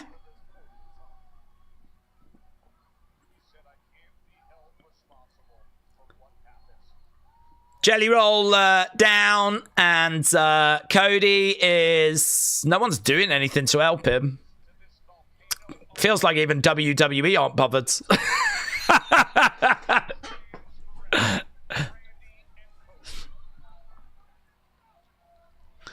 Okay, Randy looks on as Cody stands in the ring, and that was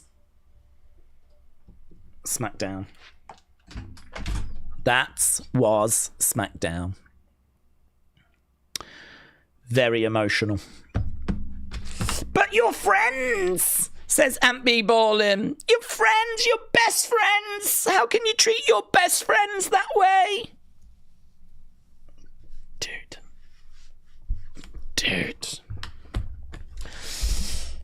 He should have RKO'd everyone in the ring, said Sampha. Kit Wilson is definitely the one that's calling Randy to help him eliminate all the toxicity, said Steve. Dad Stuff said The Rock makes the most sense, given that he comes from a big wrestling family and he's got a history with Cody. But he did tell TKO that he wasn't going to be at Mania. Tyler said SmackDown sucked. I want to get a gauge of what you thought about this SmackDown. I don't normally do this, but I do agree with you that SmackDown had its challenges. So I'm just interested to know what you lot genuinely thought. What did you genuinely think of the 3-hour show that we just had? Let's just get a bit of a show score. Not what I normally do, and I do need to do I need to do a match score, don't I, for Randy and Matt Cardona as well. I'll do that after this. It's probably Cowboy Bob, said Lonnie. They are in St. Louis next week. That is Randy's hometown. The last hour was the best, said Pie. Wasn't great, but I have seen worse, said Christine. Robbie said, I don't know what Cody's problem is. He asked for this version of Randy. He got this version of Randy, and now he's mad about it. Don't ask for it if you can't handle it. LS Dub said a show so bad that it doesn't warrant a think piece. The creative team is lost. Trini said, yes, this was the worst of WWE this week out of Raw and NXT. It was a bit of a below show. Jay said the show was like an endurance test. It wasn't unwatchable, but not the quality expected when we're just weeks from Mania. Restaurant said, I didn't think it was a good show. Laxo said, okay show, not good though. Ultimate superfan of Alexa Bliss said this was the worst SmackDown. Don said Cody sucks. Big Time said we had a 10-minute brawl that could have been accomplished in 5 minutes. The show ended with Randy chants. Next week, SmackDown is in Randy's hometown. What are we doing to get the 50-50 chance? Seemingly nothing.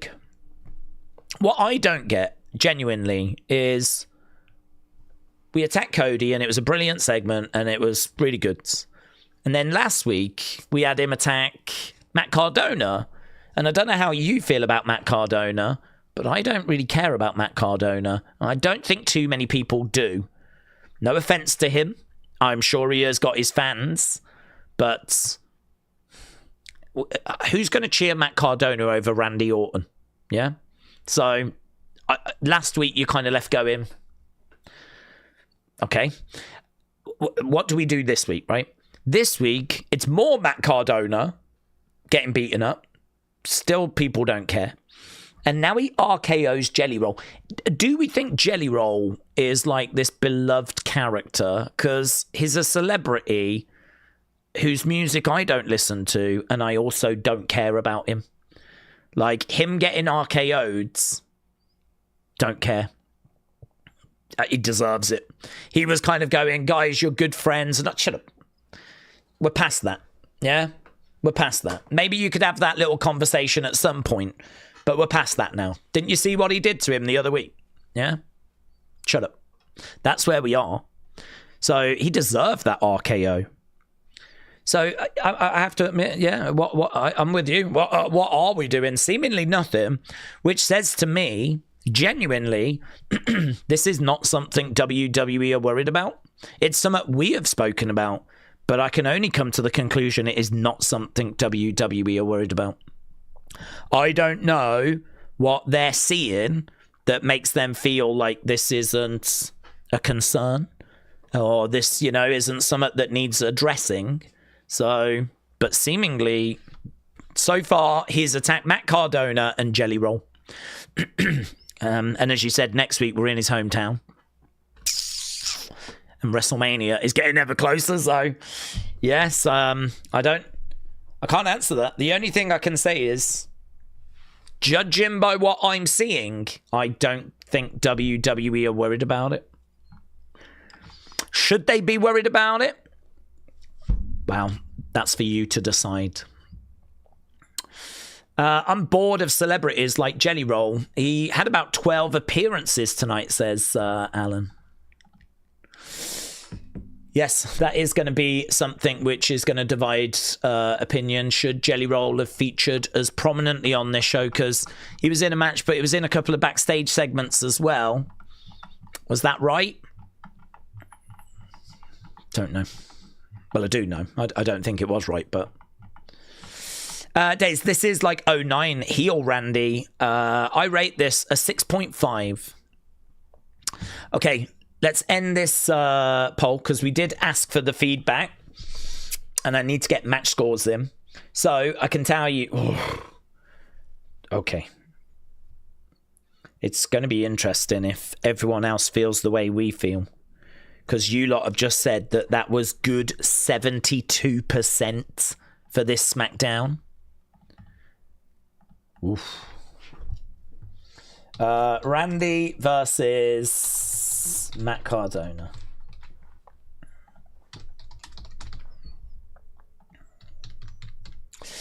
I am getting sick and tired of the Bellas, Nia and Lash, said Ultimate Superfan of Alexa Bliss.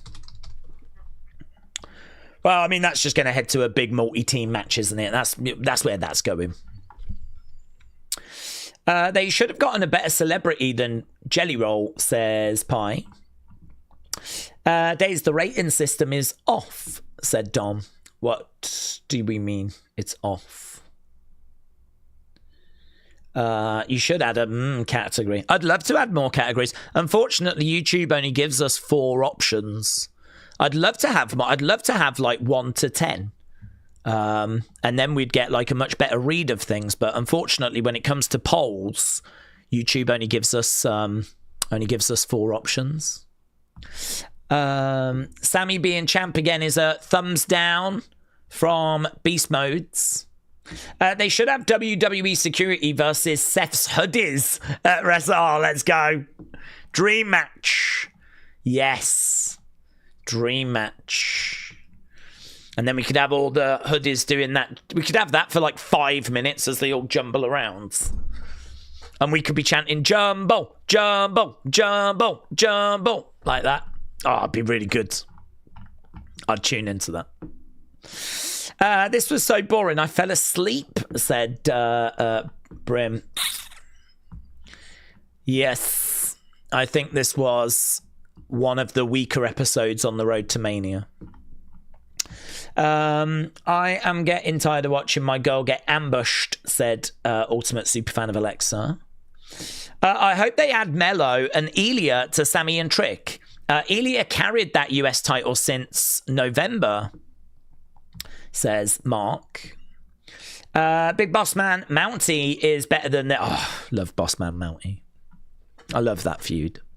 Yeah, and he went to prison. I'm the Mountie! Love that. Had a lot of fun with that feud as I was growing up. And they are different matches. Victor said, I want to see Seth use the hooded crew in his Mania entrance, just like Undertaker and his Druids. That would be so good. I could vibe with that. That would be a lot of fun, actually. Yeah, I can vibe with that. Big Time said, Daze, WWE has been fairly hot since the Chamber, with momentum coming off many big angles. But can we maintain that until Mania? I don't want things to fizzle out. Well, I think they'll have a plan, won't they? These things will be mapped out. So I think there will be a plan. But, you know, it seems like Raw have got a much better hold of things than SmackDown do. It's not helped by the fact SmackDown's 3 hours. I mean, we do have to say that. SmackDown is having to book a 3-hour show, whereas Raw can get away with 2:20, 2:30. The Mountie always gets his man. Yes. Love that feud. Okay. Let's get the final bit here for the match. Randy Matt Cardona. Then we'll do the breakdown. 56, 23. Oof. Even that was badly received. That got good 77. Okay. Right, we're done. Genuinely appreciate people joining us. Hope you enjoyed the show, got something from it. Seems like it was not a very well received show, but we'll see what people say in the opinions video as well. I'm going to go and do the breakdown. I think it's a very hard one to put a score on, to be honest. But I'm going to go and do the breakdown. Appreciate people joining us. I believe we're going to be back tomorrow with AAA. But obviously, next week, Madison Square Garden, Raw, and NXT. NXT's in Madison Square Garden in the theatre. So looking forward to those shows. And hopefully next week's SmackDown will be a little bit better than what we just got served from this one. So thanks for joining us. Appreciate it as always. And I will see you in a moment for the breakdown. Bye for now.